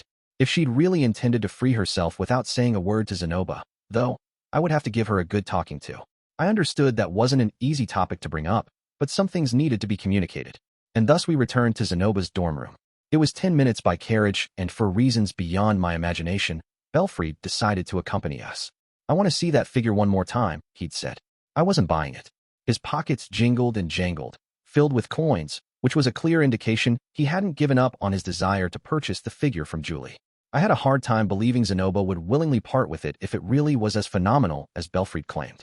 Though I guess Zenoba might not share Belfried's profuse adoration for it. Everyone had their own likes and dislikes, after all. Still, it was good that Belfried intended to negotiate for what he wanted. He seemed like quite the eccentric, but he was at least a proper merchant. I have returned, Zenoba declared, thrusting his door open without bothering to knock. On the inside it was the same as I remembered. Zenoba's lover, the bronze statue of a nude woman, was nowhere to be seen. And of course, neither Julie nor Ginger were in the midst of changing when we strolled in. Actually, Julie was conspicuously absent. Welcome back, master. Julie came dashing out from one of the inner rooms. Scratch that, then. I guess she is here. She had a steel knife in her hand, used for chiseling stone. Apparently, she wasn't using the workbench in the main room and had instead been practicing her craft elsewhere. Or perhaps hiding it, as the case might be. Zenoba must have realized the same thing. Julie showed no signs of being panicked by our abrupt return, however. She actually seemed more delighted than I'd seen her before. If she was really plotting to buy her freedom and make her escape behind Zenoba's back, then being able to smile this innocently was some impressive acting. Also very unsettling. All I can say is, women sure can be scary sometimes. Oh, her face clouded over the moment she spotted Belfried, and she retreated a step as if panicked. Oh, what's this, HM? Did she see Belfried and realize that someone privy to her secret was now here? Hey there, Julie. Thank you for coming by the other day. Belfried grinned ghoulishly at her. A shudder ran through Julie, and she shot an entreating look at Zenoba, begging for help. Zenoba hummed under his breath and started toward her. He crossed the gap between them in no time, and he stared down at her. Julie glanced anxiously at him, waiting. Julie, do you wish to stop being my slave? Her eyes shot wide open. Chapter 11. The Other Slave, Part 2. Half of Juliet's life had been stained with despair. She was born to a dwarven couple and literally given the name. The child of Bazaar of the Holy Steel and Lilitella of the beautiful Snow Ridge. In dwarven custom, children were not given names until they reached 7 years of age, so there was nothing strange about her not having one of her own. Back then, Juliet's parents referred to her as our baby, or our beloved girl, and she thought nothing strange of it. But enough of that. Let's talk about Bazaar and Lilitella. They were a little different from other dwarves. Most dwarves lived on the Millis continent, in the southern part of the great forest along the foot of the mountains. They spent their time mining ore and using it to craft weapons, which were used for hunting or sold to buy food. They were a rather simple race in that way. Julie's parents, however, made their lot by traveling the world and crafting weapons and adornments in each region they visited using whatever materials they found there. Julie didn't know the reason they decided to leave their homeland to become nomads. Perhaps they had a good reason, or perhaps it was merely youthful indulgence that led them to venture away from their country of origin. Whatever the case, one thing was readily apparent. The life they had chosen wasn't an easy one. Worse, they were already on the brink of bankruptcy when Julie was born. They'd dug themselves into further debt paying back debts they owed, and no matter how much they worked, they weren't earning enough to keep up with the interest. Their debt only grew and grew. It wasn't that her parents' craftsmanship was lacking, they just didn't have the business acumen or foresight to make proper use of their talents. They thought that if they made a good quality product, people would be willing to buy it, which was why they took out loans for top-quality materials far beyond their means and tried to sell the products. The issue was, very few people would stop by a roadside shop to purchase something that exorbitant. It took the couple too long to sell their wares, and they sank deeper and deeper into the red in the meantime thanks to the interest on the debts. When they got lucky, they would break even, until you figured in living expenses, and then it was back to being in the red. It was honestly impressive how the two managed to live like that for so many years. They only managed because they'd figured out how to be self-sufficient. At times, they even resorted to cunning means to keep afloat, such as defaulting on smaller debts by skipping town to the next country. For several years, the couple were desperate to scrape together a living, and there was definitely nothing enjoyable about it for them. Julie's earliest memory was of her lying in bed and watching her parents hunched over, their backs turned to her as they worked on crafting something. They had their foreheads nearly pressed together as they fiddled with something in their hands. A cool breeze came through a crack in the room and caressed Julie's cheek. She cried out, and Lilitella smiled reluctantly as she hurried over and cradled her daughter in her arms, trying to comfort her. The way they looked was engraved in Julie's mind, even now, the tears threatening to well in Lilitella's eyes, and the dark, guilty look on Bazaar's face. Julie couldn't recall ever seeing them smile, not truly. A few years later, her parents finally crumbled under their debts. They had skipped out on so many repayments that the loan sharks had all started putting them on blacklists, making it impossible for them to borrow anymore. Without the means to buy the materials they needed, they had no way of eking out a living, as it was winter in the Northern Territories by that point.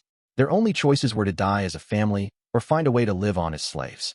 With no other options readily apparent, they chose the latter. Despite their tough circumstances, Bazaar and Lilitella were probably more fortunate than most. Dwarfs had strong constitutions, and since Bazaar was such a skilled smith, he found a buyer quickly. Lilitella did not have much of a longer wait.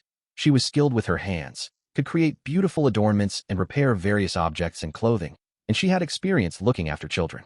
Neither of them would die, even if they were ripped apart from one another. There were still people out there who needed their skills. Except for Julie, of course, who was the most misfortunate of their family.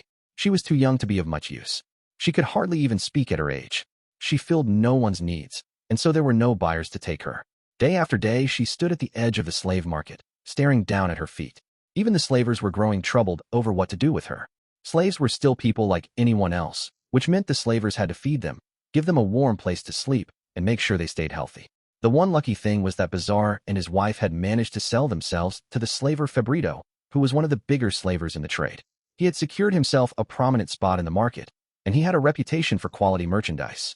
That was why they kept Julie and looked after her even though she had failed to attract any buyers, instead of abandoning her on the side of some road. That was where her luck ended, though. Even Fabrito didn't have the luxury of caring about what he considered defective goods in his warehouse. His treatment of Julie gradually grew sloppier until he gave up on dragging her out to the sales floor altogether. Despite how young she was, Julie knew no one needed her. She also knew that her parents had abandoned her. Worse, she knew that she would probably suffer from the cold and starvation in that cage until the sweet embrace of death finally took her. Julie wasn't particularly bothered by the idea of her life ending. None of her memories were of anything good. She was born into poverty and spent her whole life with an ache in her belly. Her meals consisted of soups with bitter grass and old meat on the verge of rotting. She tried her best not to get in her parents' way, loitering in corners and spacing out the whole time. Every day was as bland and meaningless as the last. The only decent memory she had was of a time when her parents managed to sell one of their works for decent coin. Her father let her have a little sip of alcohol at the time. It was an atrocious grog, mixed with all sorts of things. But as a dwarf tasting liquor for the first time, Julie thought it was absolutely delicious. Julie had no desire to live. She didn't dream of finding happiness for herself. She had no idea how that might even happen. That was why, when those two men appeared before her, she couldn't picture anything good coming from it. In fact, she was positive something new and awful was on the horizon. Do you not want to live anymore? One of the men had asked her. Yes, that's exactly it, she'd thought at the time. I want to die? If it's that bad, should I just end it for you? A part of her felt relieved. Finally, it will be all over. No more cold, no more ravenous hunger. Her dark life would come to an end. The man asking her this question had a blank expression. He was so utterly unreadable that she got the impression he really meant it, that if she nodded, he'd take her life as easily and quickly as he breathed. His eyes were far too serious for it to be a joke, but the more she studied them, the more something strange bubbled up inside her. It was almost like he was really trying to say, you have enough life left in you to give this another shot, don't you? Of course, if he actually said so, she would have probably shaken her head and insisted she couldn't go on. But he spoke not a word, silently staring back at her. It wasn't like Julie didn't consider it as an option. It was simply that the following words passed through her lips unbidden. I don't want to die. Nothing in her memories made her actively want to live, but it wasn't as though she truly wanted to die. That's right. I don't want to die. After they washed her body of all the grime, put her in expensive clothes like she'd never worn before, and fed her the most delicious food she'd had in all her life, they finally said, from today onward your name will be Juliet. They had given her a name. Hearing it, she smiled. Julie didn't even know why she'd done it, but she did. It was only afterward, upon reflection, that she realized. At that moment, she finally felt like all the misery she'd experienced in her life was at an end. Her smile then must have been from relief, or so she thought. Life as a slave was far different from what she'd imagined. Granted, her imagination was limited due to her narrow life experience, but she heard how the other slaves in the slave house lamented all that happened to them. She naturally expected her despair to continue. She spent her days looking after Zenoba and learning earth magic so she could conjure and craft figurines. There were so many things she had to remember, so many orders rained upon her, and if she didn't adhere to the rules and keep promises she'd made, they'd get angry with her. It was tough work for someone so young. It didn't help that she was a slave at the university. The other students treated her poorly when Zenoba wasn't watching. Even so, she'd experienced worse before being sold into slavery. They kept her fed, let her use warm water for her baths, and gave her a cozy place to sleep. Most importantly, her master, Zenoba, was incredibly kind to her. He might get angry, but he would never yell at her. He was always extremely patient and made himself absolutely clear when communicating with her, despite not sharing a common tongue in the beginning. You don't belong to me, he would say. You are my master's slave. That was a phrase he repeated the first few months she lived with him. Honestly, he probably believed it. To him, Julie was simply on loan. That was why he was so polite to her, not as he would be with a guest perhaps, but more like he would be with a servant or maid. Julie was a hopeless mess on her own and couldn't do anything, but Zenoba never looked down on her for it. He taught her every single thing she knew.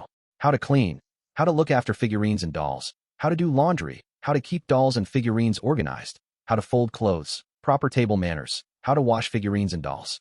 Zenoba was pretty independent, despite being royalty. Thanks to that, Julie learned to look after him in no time at all. Then she had to learn the language and skills for her craft. Rudeus was the one primarily responsible for teaching her that, and he never lost his patience with her. Even when she struggled to retain vocabulary or grammar and shrunk in fear of his reproach, he kept his voice calm and kindly tried to figure out what was giving her difficulty. He was strict in his own way, however, making her repeat the same thing over and over for days until it finally stuck. To be frank, Julie wasn't too fond of Rudeus in the beginning, partly because he resembled the villain in a fairy tale her parents had told her when she was younger, but partly because his words from when they first met left such a lasting impact. She knew he could end everything at the drop of a hat. If it suited him, he could rip her from the life she'd grown accustomed to. That thought made it difficult for her to relax around him. Fortunately, that feeling soon faded. Rudeus didn't do anything to her even when she failed to meet his expectations. In fact, he actually showed her great consideration and smiled at her. Any anxiousness she felt gradually receded until she was fully comfortable around him. Zenoba was probably responsible for that as well. He always ate meals with her, slept nearby, and whenever she got sick or injured or even felt a little off, he would immediately rush to fetch a Rudeus or a healer. When she experienced her first period the other day, he tried his best to be there for her even though he had no idea what he was doing. Panicking and fretting, at a total loss, Zenoba had truly treated her as if she were his little sister.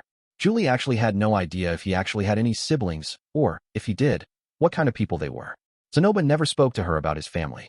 On the other hand, Zenoba gushed daily about whatever figurines or dolls he'd spotted in the market, or about ones he had in his possession.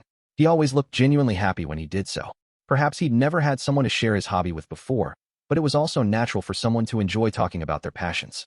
Julie guessed the reason he hadn't spoken of his house or family was because it wasn't an enjoyable conversation for him. She felt the same. She didn't really want to remember what her life was like before she became a slave. Zenoba spent each night, and sometimes the afternoons, babbling on and on about dolls and figures. He had a great breadth of knowledge across a variety of fields, all of it accurate and precise. Thanks to him, she gradually became more learned as well. Every time she showed off the skills or knowledge she had learned, Zenoba would be pleased and praise her, which made her even more eager to study. Ginger was strict with Julie when she arrived, particularly when it came to etiquette, clothing, and manner of speech.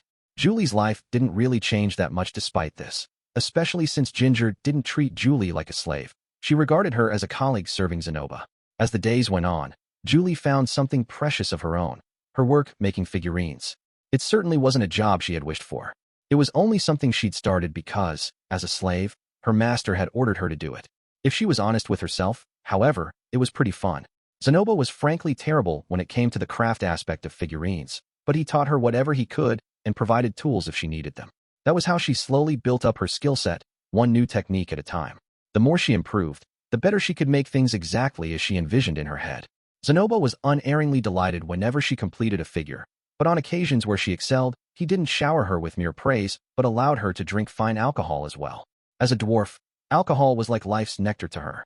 It heated her whole body and made her heart feel light and airy.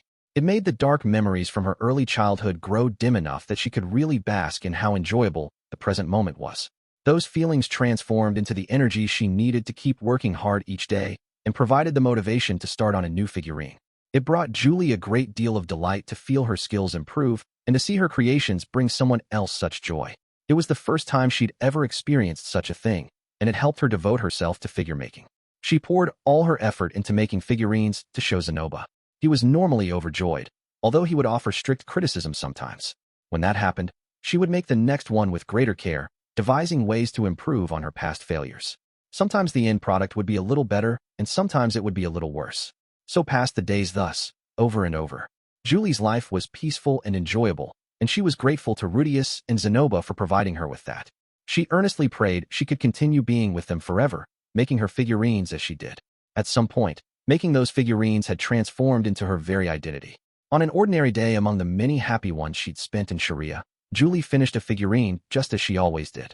However, this one was a little different. Nothing dramatic, of course, just a small difference. Naturally, since she'd made it using the same techniques she'd used on the others. She conjured the base of the figurine with earth magic and chiseled away the excess until it was of a uniform size. Then she used her knife to perfect the shape, while her magic took care of polishing the rest.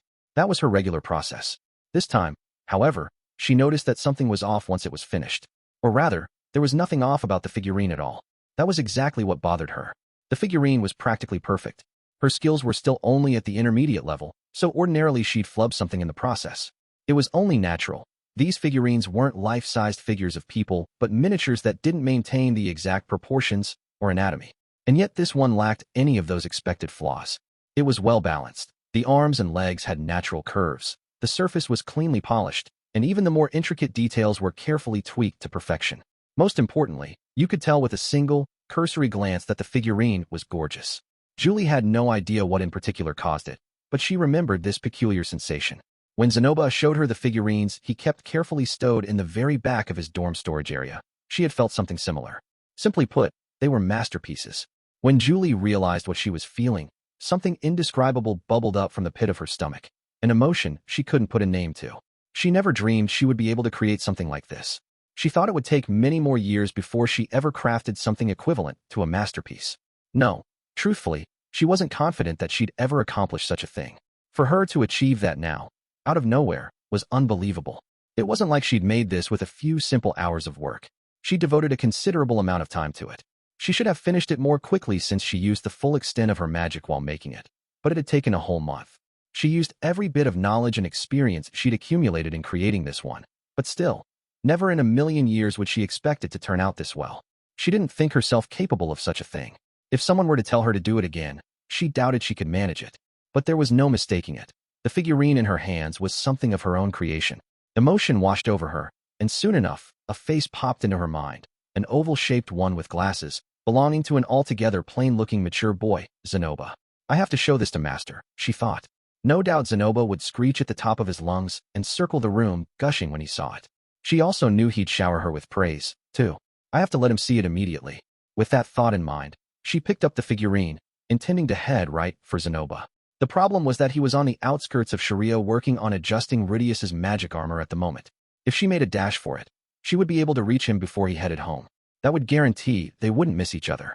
Julie paused at the door, lips pinched in thought as she held the figurine in her hand. It was a top-quality piece. That much she was sure of. Every cell in her body screamed that this was a masterpiece. But could she really show it to Zenoba like this? He'd be delighted, sure, but upon consideration, all the other masterpieces he'd shown her were carefully tucked in wooden boxes lined with beautiful fabric. Every few days, Zenoba would open the boxes of his most prized figurines to check in on them. He always wore a look of deep anticipation as he pulled free the lace holding the box shut. His face would light up when he saw the figurine inside, his touch ever so delicate as he lifted it up and placed it on his desk, admiring it with a breathy sigh. Yes, a box. A necessary component in amplifying a masterpiece's quality. Julie glanced around her work area. She looked at all of the work tools and supplies she used for figurine making, but nothing there resembled a box. Since her magic supplied all the necessary materials for her craft, as per the style Rudeus had taught on her, she didn't have supplies she could use to make a box with. She did, however, have a white linen bag. It jingled when she picked up. It wasn't too heavy, but it had a respectable weight. Tucked inside were some copper and silver Azuran coins. Zenoba paid Julie a wage for all her work. She couldn't quite remember when that had started, but he insisted she take it in case she ever needed something suddenly. Lately, he'd been paying her a particularly generous amount. Ginger was none too pleased, insisting, I don't see why it's necessary for her to have money, but Zenoba ignored her protests. His insistence on paying her made her suspect Grandmaster Rudeus had said something to him. Julie pondered this deeply. This was precisely the sort of situation where she needed something suddenly. She grabbed the money and headed to the artisan quarter. The place she was headed was none other than Belfried's shop. Zenoba had dragged her there numerous times before, so she knew just how much he respected the quality of Belfried's work. It was why she decided on purchasing a bed that would suit her figurine so she could present it to Zenoba. Alas, things did not turn out the way she had anticipated. The price was far steeper than she could pay. The products featured in his store were beyond her means with her current income. That was only natural since his pieces were made for nobility. Shocked as she was at the price tags, she refused to give up and tried to barter with Belfried. Zenoba was one of Belfried's valued clients. He didn't purchase any dolls, but he did have enormous praise for the beds that Belfried made. He would bring his own figurines and have Belfried construct specially made beds for them. The better the quality of work he brought in, the cheaper Belfried was willing to go with his prices. That was why she'd hoped to get a deal she could afford by showing him the figurine she had. Things didn't go the way she'd hoped this time, either. Well, no, that wasn't entirely correct. Her plan was actually on point. The moment Belfried laid eyes on her figurine, his excitement skyrocketed. He screeched like an inhuman creature and scrambled back into the depths of his shop, coming back with an enormous sack of gold coins.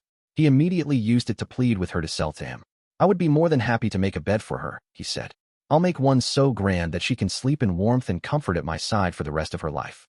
You'll find no one more suited to keeping her than me, especially with my skills at bedmaking. I'll put that beautiful girl to rest and let her sleep peacefully on a one-of-a-kind cushion. Now please, be a dear and accept my offer. His eyes were unnaturally wide and drool dribbled from his mouth as he pressed in on her. Naturally, that scared her. Her entire body trembled. Julie instinctively shoved him away and made a break for the door. Belfried gave chase, but fear propelled her little legs as hard as they could go. She slammed into a shelf on her way to the door and sent the contents scattering to the floor, but she didn't look as she made her escape. Unfortunately for her, Belfried also ignored that and continued charging after her, screaming something incomprehensible as he did so. Somehow, Julie managed to shake him off her trail and made it back to the dorm room, huffing and puffing. Her body continued to tremble in fear for a while afterward. She feared he might kick the door down at any moment and come stomping in after her. Luckily, that didn't happen, and Zenoba returned later, which helped her regain her composure. Julie couldn't go back to that shop now, not after what had transpired. So what else could she do? That night, she puzzled over the matter until she at last remembered something that Rudeus had told her. If you need something and you don't already have it, just make it. She couldn't remember when or why he'd said that, but regardless, they had purchased her for that very purpose, to craft things. And now, she had earth magic and the tools necessary to shape whatever she conjured and polish it to perfection. The very next day, Julie began using her supplies to make a box. She conjured the basic shape with her earth magic, then used her mana and tools to trim it down. She'd done this hundreds and thousands of times before. It didn't matter that it was a box instead of a figurine in the initial phases, at least. Completing the project was difficult, though, since the more intricate details required a different process and skill set. She was still not done after several days of work, maybe about 70% through. It was impressive progress considering she'd never done anything like it before, however. As she crafted her box, a memory from her younger years came back to her. She saw her parents' faces, dimly lit in their dreary, cramped little house. She honestly didn't have many fond memories of them. They were often yelling at each other over money or otherwise looking forlorn. The only good thing she could say about them was that they did work hard. Night after night, with only a single candle for light, they slowly whittled away at something. Her father was normally boisterous during the daytime, but when night came, he was deathly silent as he wove metal together into a chain-like end product. What stood out most in Julie's memories were her mother's ornaments, carved out of wood. She could whittle a block of wood into the most beautiful lily. Julie couldn't remember what her mother had eventually put those lilies on, but she vividly remembered the flowers themselves. With those memories as a guide, she carved lilies into her own box. Seeing it gradually approach completion made each day more enjoyable than the last. Surely Zenoba would be pleased, wouldn't he? She wondered how he would express his delight. Would he gleefully screech the way he normally did? Or would he squint so hard that his eyes vanished into his cheeks, showing more muted joy? The more she imagined it, the more her heart hammered in anticipation. As has already been written many times, Julie was truly grateful to Zenoba and Rudeus. She was also satisfied with her current life. She wanted things to continue like this. That was her wish. Julie, do you wish to stop being my slave? Those words cut deep into her heart. She had a bad feeling the moment she saw him walk in with Belfried in tow. After all, the two were quite good friends, and she had shoved Belfried and fled his shop. When she knocked over one of his shelves in the process, she might have also damaged some of his merchandise. Only now did she realize how incredibly rude she'd been. She expected Zenoba to be angry with her. He never yelled at her, but he had been cross with her on some occasions. He was especially strict when she'd done something wrong. Sometimes he would even punish her to make sure she understood what she did was wrong and to not make the same mistakes next time. Whenever Zenoba got angry with her, Julie would frantically try to right the wrong. Usually that was enough to fix things. In fact, Zenoba and Rudeus were always quick to forgive her. Why, then, did she panic? The answer was simple. Oh, so utterly simple. Julie pursed her lips and thought it through. She was convinced she'd upset Zenoba over her treatment of Belfried. If she had damaged his beautiful merchandise, of course Zenoba would be angry about it. Those were expensive goods produced for the nobility, which would mean a great personal loss to Belfried if they were broken. The cost would probably far overshadow any price she would fetch if they were to sell her. This was much worse than she'd anticipated. Even Rudeus was involved now, and they were considering letting her go. That was her guess. Maybe it would have been different if it were just her and Zenoba. Maybe it wouldn't have ended up like this if not for her run-in with Belfried. Maybe she wouldn't have felt so much pressure if Rudeus hadn't been present too. Perhaps she could have calmly considered what he was saying and answered truthfully that no, she still wanted to be at his side. Alas, that was not the case. Julie's vision went white, her mind spinning in circles as she tried to rack her brain for a response. What should she do in this situation? She had to do something, didn't she? Her thoughts wandered to the way Belfried had acted at the shop and the price he'd offered her for her figurine. In a desperate attempt to cling to her final hope of salvaging this, Julie ran back to her room. It felt like the world was closing in around her. Her legs were unsteady as they carried her, and her hands kept trembling. But she somehow managed to reach under the bed and pull out the thing she'd hidden there. The figurine, the very masterpiece she'd made herself. The one thing Belfried desperately wanted. Julie gripped her creation in her hands and hurried back to Zenoba and the others. She walked right past him and sank to her knees in front of Belfried. I'll give this to you, so please, please forgive me. Tears and snot started pouring down her face. The first thing she had to do was subdue his anger, which was why she'd brought out her figurine and offered it. Rudeus and Zenoba were both flabbergasted by her actions. The former, in particular, never dreamed she would have such an exaggerated reaction to their query. He assumed they should gently broach the subject with Julie, since it would be difficult for her to admit she no longer wanted to be their slave. That's why he was caught off guard when Zenoba waltzed up to her and outright blurted the whole question. And now things had come to this. Of course he was utterly floored. The only person present who wasn't was Belfried. He'd planned to negotiate a price with Julie after their other discussions were dealt with, but when the object of his desires was suddenly thrust in front of him, he joyfully reached for it. HM? Oh, you'll allow me to have it? Ah, well, if you insist. His fingers stretched toward it. Wait. Someone grabbed his hand before he could snatch up his prize. What's the meaning of this? Rudeus was the one who had stopped him. All traces of confusion and surprise had vanished from his face, and instead he looked both angry and on guard.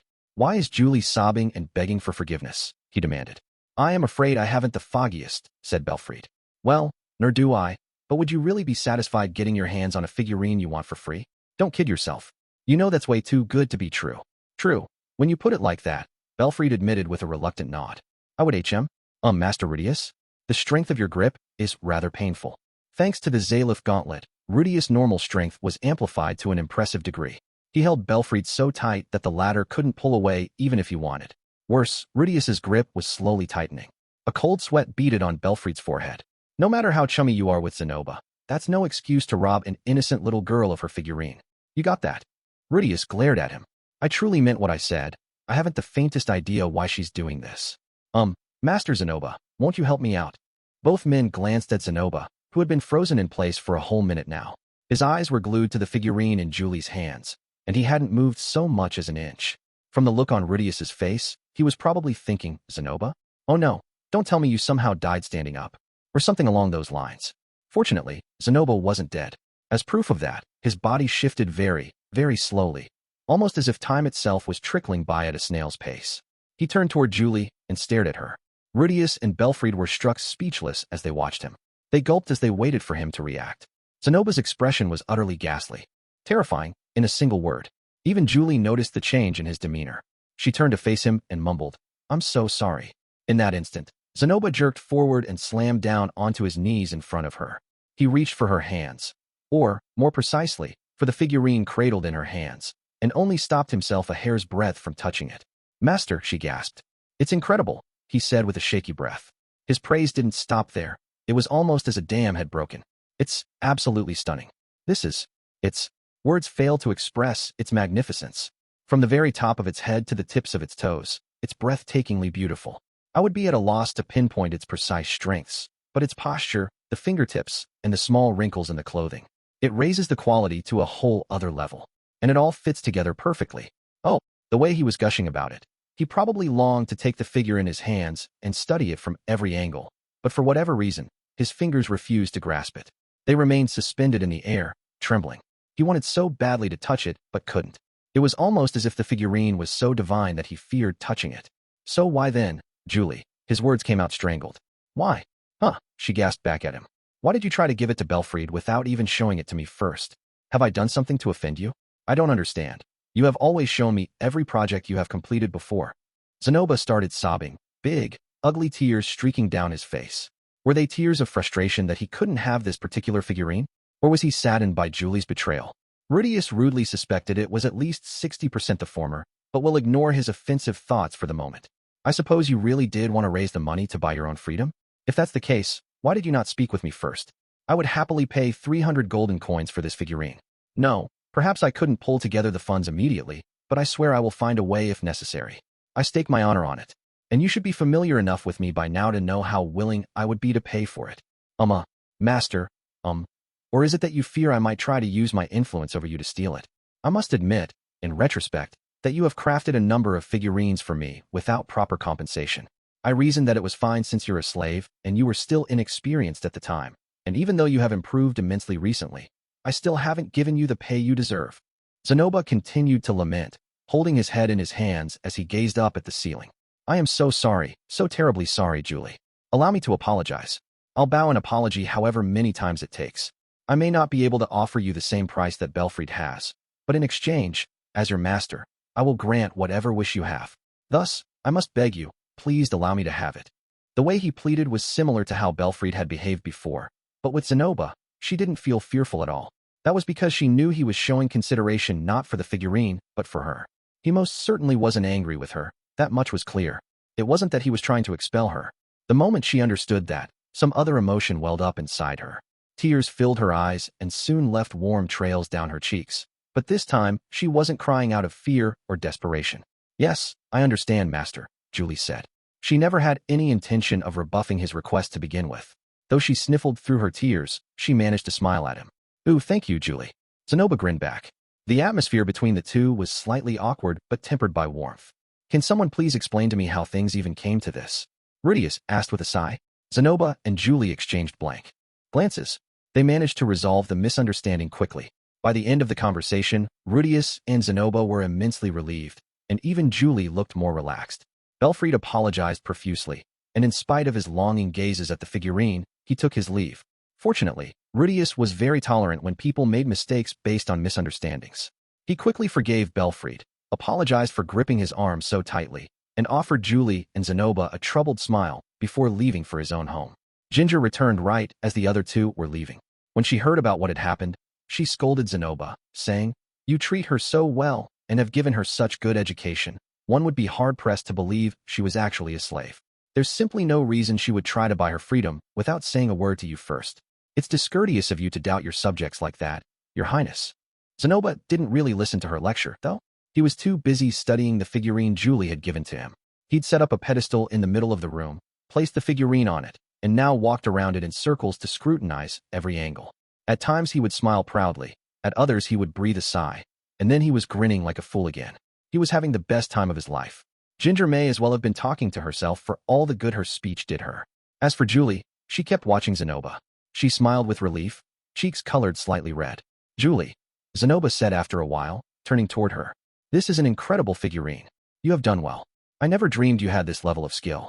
"Yes, it's really only a coincidence that I managed it. I doubt I could reproduce this level of quality again." Zenoba cocked his head. "What are you saying? This masterful craftsmanship is a product of your hard work. You made every inch of it carefully, beautifully, even. Perhaps some parts only turned out perfect by coincidence, but at least half of it is a product of your own abilities." "Thank you. I'm going to continue honing my skills." "Very good." Zenoba nodded, pleased. "And also, Julie, I meant what I said earlier. If there is anything you desire, you need only speak it. I will do whatever is in my power to grant your wish."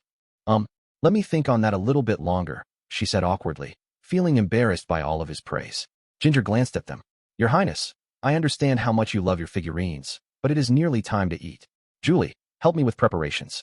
"Oh, of course," Julie responded. She thought the moment might continue for eternity, but Ginger's interjection brought her back to reality. Perhaps the other woman was a little cross about being left out. Julie did as she was told and began helping with meal preparation as usual. Zenoba watched the two, his eyes narrowed. His life right now was rather simple, far removed from the opulence of palace living. Yet he could spend all day fiddling with his figurines, and no one would get mad at him. Plus, he had someone at his side that could make them for him, which provided him with the constant source of new figurines. Nothing could be more ideal. It would be wonderful if I could keep living like this forever. Suddenly, he noticed a sealed letter sitting nearby the door. Julie must have received it on his behalf while he was out.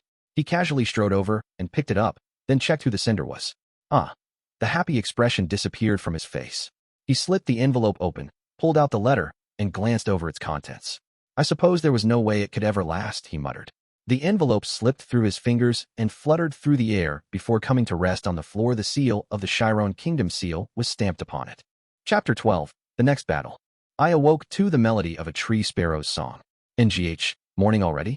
I stretched and let a yawn spill out as the bones in my back cracked audibly. Beside me slept a girl with blue hair, bathed in the morning sunlight that poured through the window. Other people called her Roxy, but I called her God. Beside her was a tiny baby with similarly blue hair. As the child of a human and a god, naturally, this baby was Perseus. Kidding, of course. It was our daughter, Lara. Leo, the sacred beast, was curled up on the floor just beside the bed, looking for all intents and purposes like a white puffball. Ever since we got official approval to keep him from the beast folk, he seemed even more smug than usual. Or maybe I only felt that way because Linnea and Persina were constantly acting subservient to him. I'd thought him awfully attached to Lara from the start, but I never dreamed it was because she was the savior. That was a startling revelation for sure, though on the other hand, I could probably have seen it coming. It was hard to believe our little girl was that special. As proud as that made me as her father, I would have to do my best not to let it show. Showing favoritism wasn't good, and I didn't want to put a sad look on Lucy's sweet little face. Roxy groaned from beside me. "Oh, good morning, Rudy." She scrubbed at her eyes groggily and sat up. Since she often breastfed Lara, her shirt was left hanging open, her chest completely exposed. I couldn't allow myself to hungrily ogle them, lest such blasphemy end in me losing my eyesight completely. But I can hardly help myself. It's like they're begging me to look at them. Oh, God on high, have mercy on me. Why is Lara here? Roxy wondered, glancing down at her sleeping daughter with hooded eyes, as if she hadn't quite woken up herself. "Did you bring her in here, Rudy?" She tilted her head, and reached down to gently stroke her baby's head. "Don't you remember bringing her in here last night yourself?" I asked. I did. After we had a little romp in bed and fallen asleep, Lara began crying in the middle of the night, a rather rare event for her. Roxy groggily pulled herself upright and tottered out of the room. She changed Lara's diaper, breastfed her, then came back here and rocked her to sleep before nodding off herself. Leo had, as always, stuck by her side her the entire time. If she didn't remember, though, it was no big deal. Fwa. Roxy still looked groggy as she let out a yawn. "I'm going to leave to do my morning training," I said. "All right. I'm off today, so I'll probably sleep in with Lara for a little while more." As soon as she finished uttering the words, she collapsed against the pillows once more. "All right, sleep well." "I will," she muttered, before immediately drifting back to sleep. I slipped away and got changed before starting down the hallway. A thought suddenly occurred to me, and I paused at Sylphie's door to peek in. She was still sleeping with Lucy right beside her. They both looked like they were happily enjoying dreamland. We had given Lucy her own bedroom, but she slept with Sylphie at night. Perhaps it might be nice occasionally to sleep together, the three of us, all sprawled out in a line. But unfortunately, I had a strong libido, and being with any of my wives usually led to sex. There was no way I could do something like that in front of Lucy, especially since she was old enough to remember. Right now, I was satisfied by seeing them happily curled up together. I left without a word, nudging the door shut. Since I'd already checked in on them, I decided to peek into Eris's room too. She was always up in the wee hours, so I figured she'd be wide awake by now. "Ugh, ugh," squeaked a voice. I spotted a silhouette on the bed. There was a girl, holding her hands over both ears as her whole body trembled. Her breasts were enormous, but she didn't have red hair.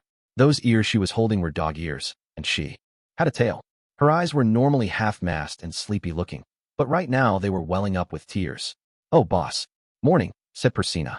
After the incident in the Great Forest, she had returned with us to Sharia. Someone was extremely happy to see her, and surprise, it was Eris. The moment she spotted Persina, she licked her chops and said, "That's an incredibly cute girl you brought back with you." Linnea shuddered when she saw Eris's reaction, but Persina didn't share that sense of foreboding. Instead, she puffed out her chest and grinned proudly. "See how great I am? Boss's wife only had to take one look at me before deciding she likes me." A mischievous gleam danced in Linnea's eyes as she nodded eagerly and egged Persina on. "Yeah, it sure is incredible, Mew. Only you could win the favor of the Berserker Sword King that quickly, Mew. It's too bad. I wish I could be as lucky as you, Mew." "Ha ha. You couldn't pull it off." Persina shot back at Linnea, getting a little ahead of herself. She wagged her tail as she approached Eris, who promptly scratched the back of her ears and complimented her tail. The amount of touching Eris did was a bit intense for a first encounter, but perhaps because Persina was a dog-type beast woman, she simply wagged her tail and said, "I really am wicked. My charms are so overwhelming. I've even captivated the boss's woman." She shot me a sidelong glance. I forced a smile back at her. Normally, I would have found her attitude annoying, but since I already knew where this was going, it was hard to do anything but gaze at her sympathetically. Seeing how willing Persina was, Eris sensed her opportunity to pounce. "You must be lonely sleeping by yourself now that you're back here. I'd be happy to sleep with you occasionally," she offered.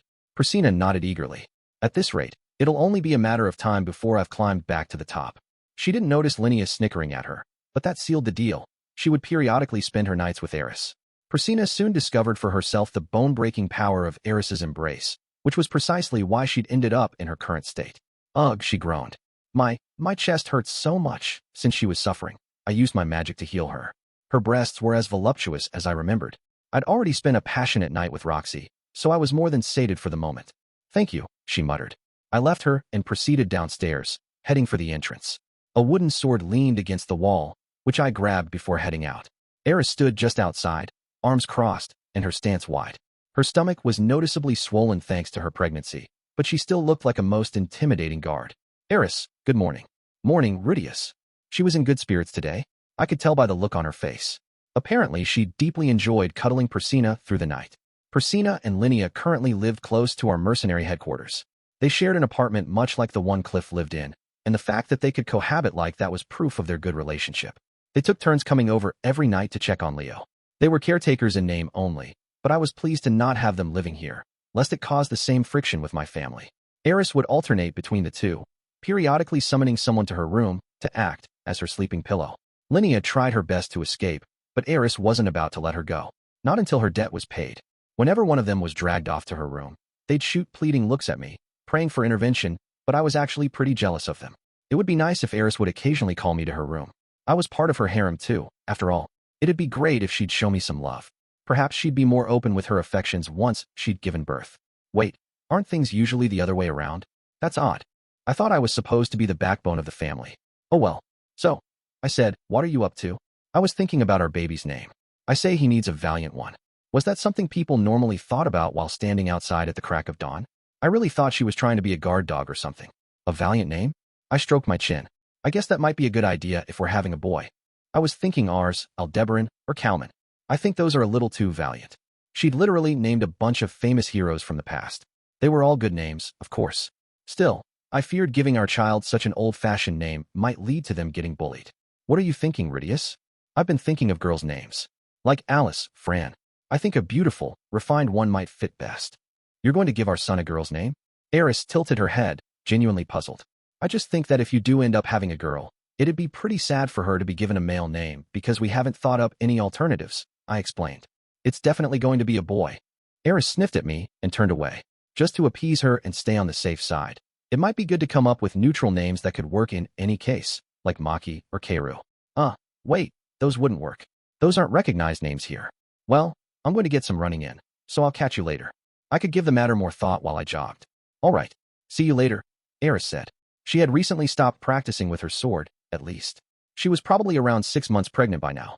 I wasn't sure whether she was finally conscious of the baby in her belly, or if it was pure instinct that stopped her from pushing herself so hard. Eris still didn't seem like a mother at all, but she was going to have this child anyway. With all sorts of thoughts racing through my head, I started my morning jog. The whole family gathered for breakfast. Lilia and Aisha served everyone, while Zenith sat with a vacant expression, with Norn beside her. Thanks to a stroke of fortuitous timing, my days off coincided with Norn's visits home. Lucy was right next to her, legs dangling adorably from her chair. Sylphie sat on Lucy's other side and nagged at her to sit properly. Roxy was across from them, eyes still heavy with sleep as she nursed Lara. The baby shared her drowsy expression as she suckled away. Eris looked dignified as she sat neatly in her chair, happily stroking Persina's head, which rested on her lap. Persina looked utterly exhausted and put up no protest, but the moment she saw food being carried over she sat up, tail wagging. She was a simple one, no doubt about it. My spot was right next to Eris, at the very end of the table, the head of the table, one might say. Not that such a thing existed in our house. Our table was enormous, yet it felt awfully tiny with so many people around it. We had run out of rooms for everyone, and it wouldn't be long before Lara started getting bigger. I guess Norn might already be moving out by the time that happens. I wondered what she planned to do once she graduated. Aisha seemed likely to stay here even after she reached adulthood. Norn, I said. Yes, what is it, big brother? What do you plan to do after you graduate? Norn stared blankly. I haven't really thought about it. Oh, okay. Well, she was still a minor and only a 5th year at the university. Plus, she was busy being student council president. Maybe it was only natural that she hadn't given it much thought yet. Big brother? Yes. If, that is, hypothetically speaking, I were to say I wanted to become an adventurer, would you oppose it? An adventurer, huh? Norn becoming an adventurer.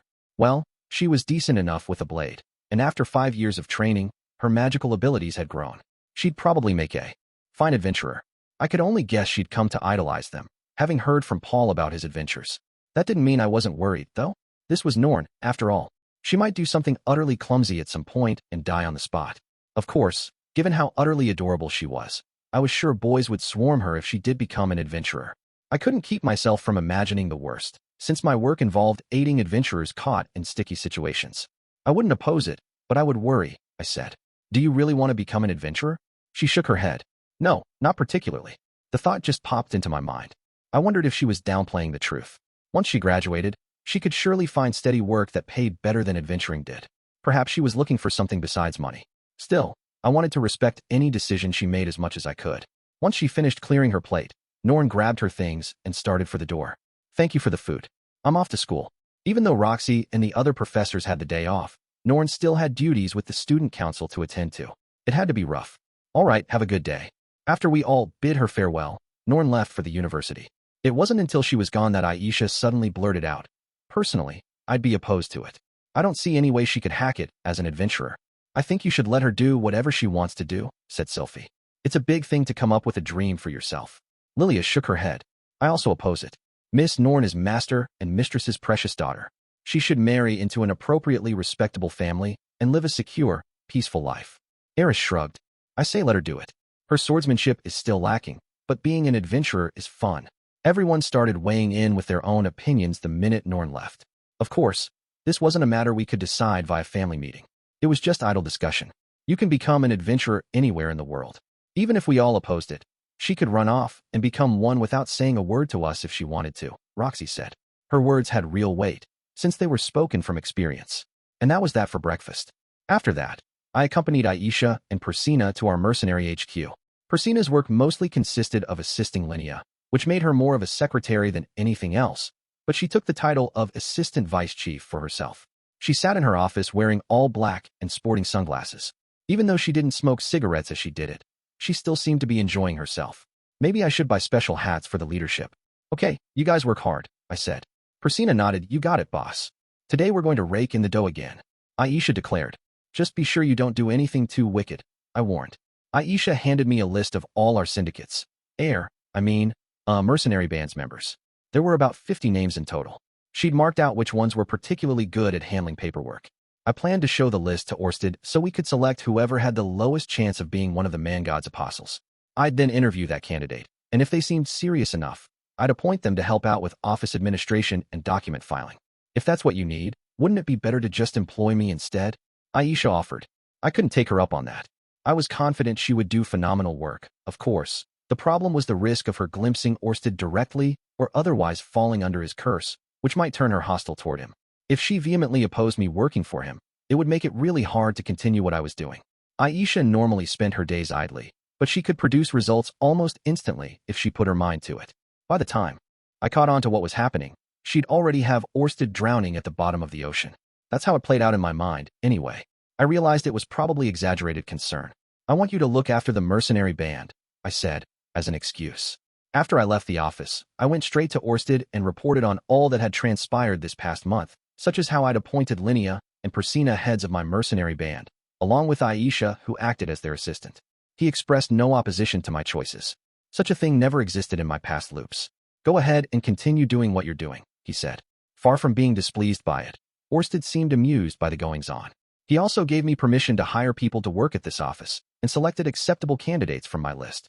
Perhaps he was actually excited about it all. Are you sure Linnea and Persina are fine the way they are, though? I asked.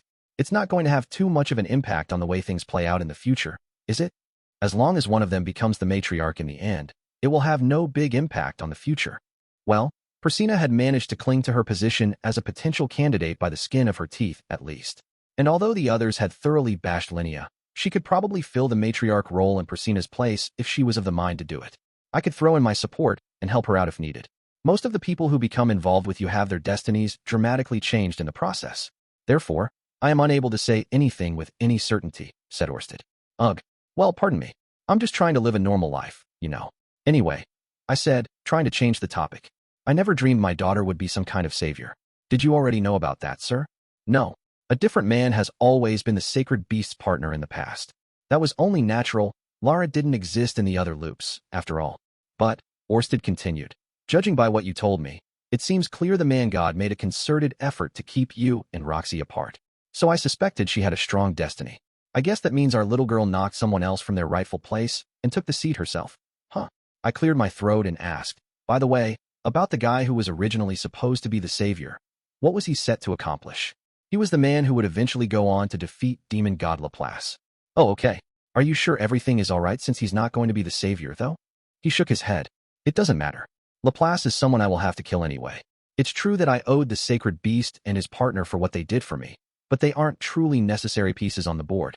My understanding was that he'd fought Laplace numerous times through his multiple loops, and the so-called savior had been a staunch ally each time. However, Laplace wasn't so formidable that he needed that ally to win. I suppose that means Lara is also destined to fight Laplace eventually? Orsted shrugged. Difficult to say, but there's no doubt that she'll be a big hindrance to the man god. We could only guess that she'd play a big role in defeating the man god in the future, but nothing was set in stone. Most of the things happening in this loop were completely new to Orsted, after all. I suppose that means he may continue trying to target her in the future? I mumbled. That was my true worry right now. Of course I was concerned, knowing someone might be after my adorable little daughter. Orsted shook his head. That's precisely why you summoned the sacred beast. He has a strong destiny himself, so the man god will struggle to interfere with either of them. Okay then, I said reluctantly. Besides, if anything were to happen, I have no intention of leaving your family to die.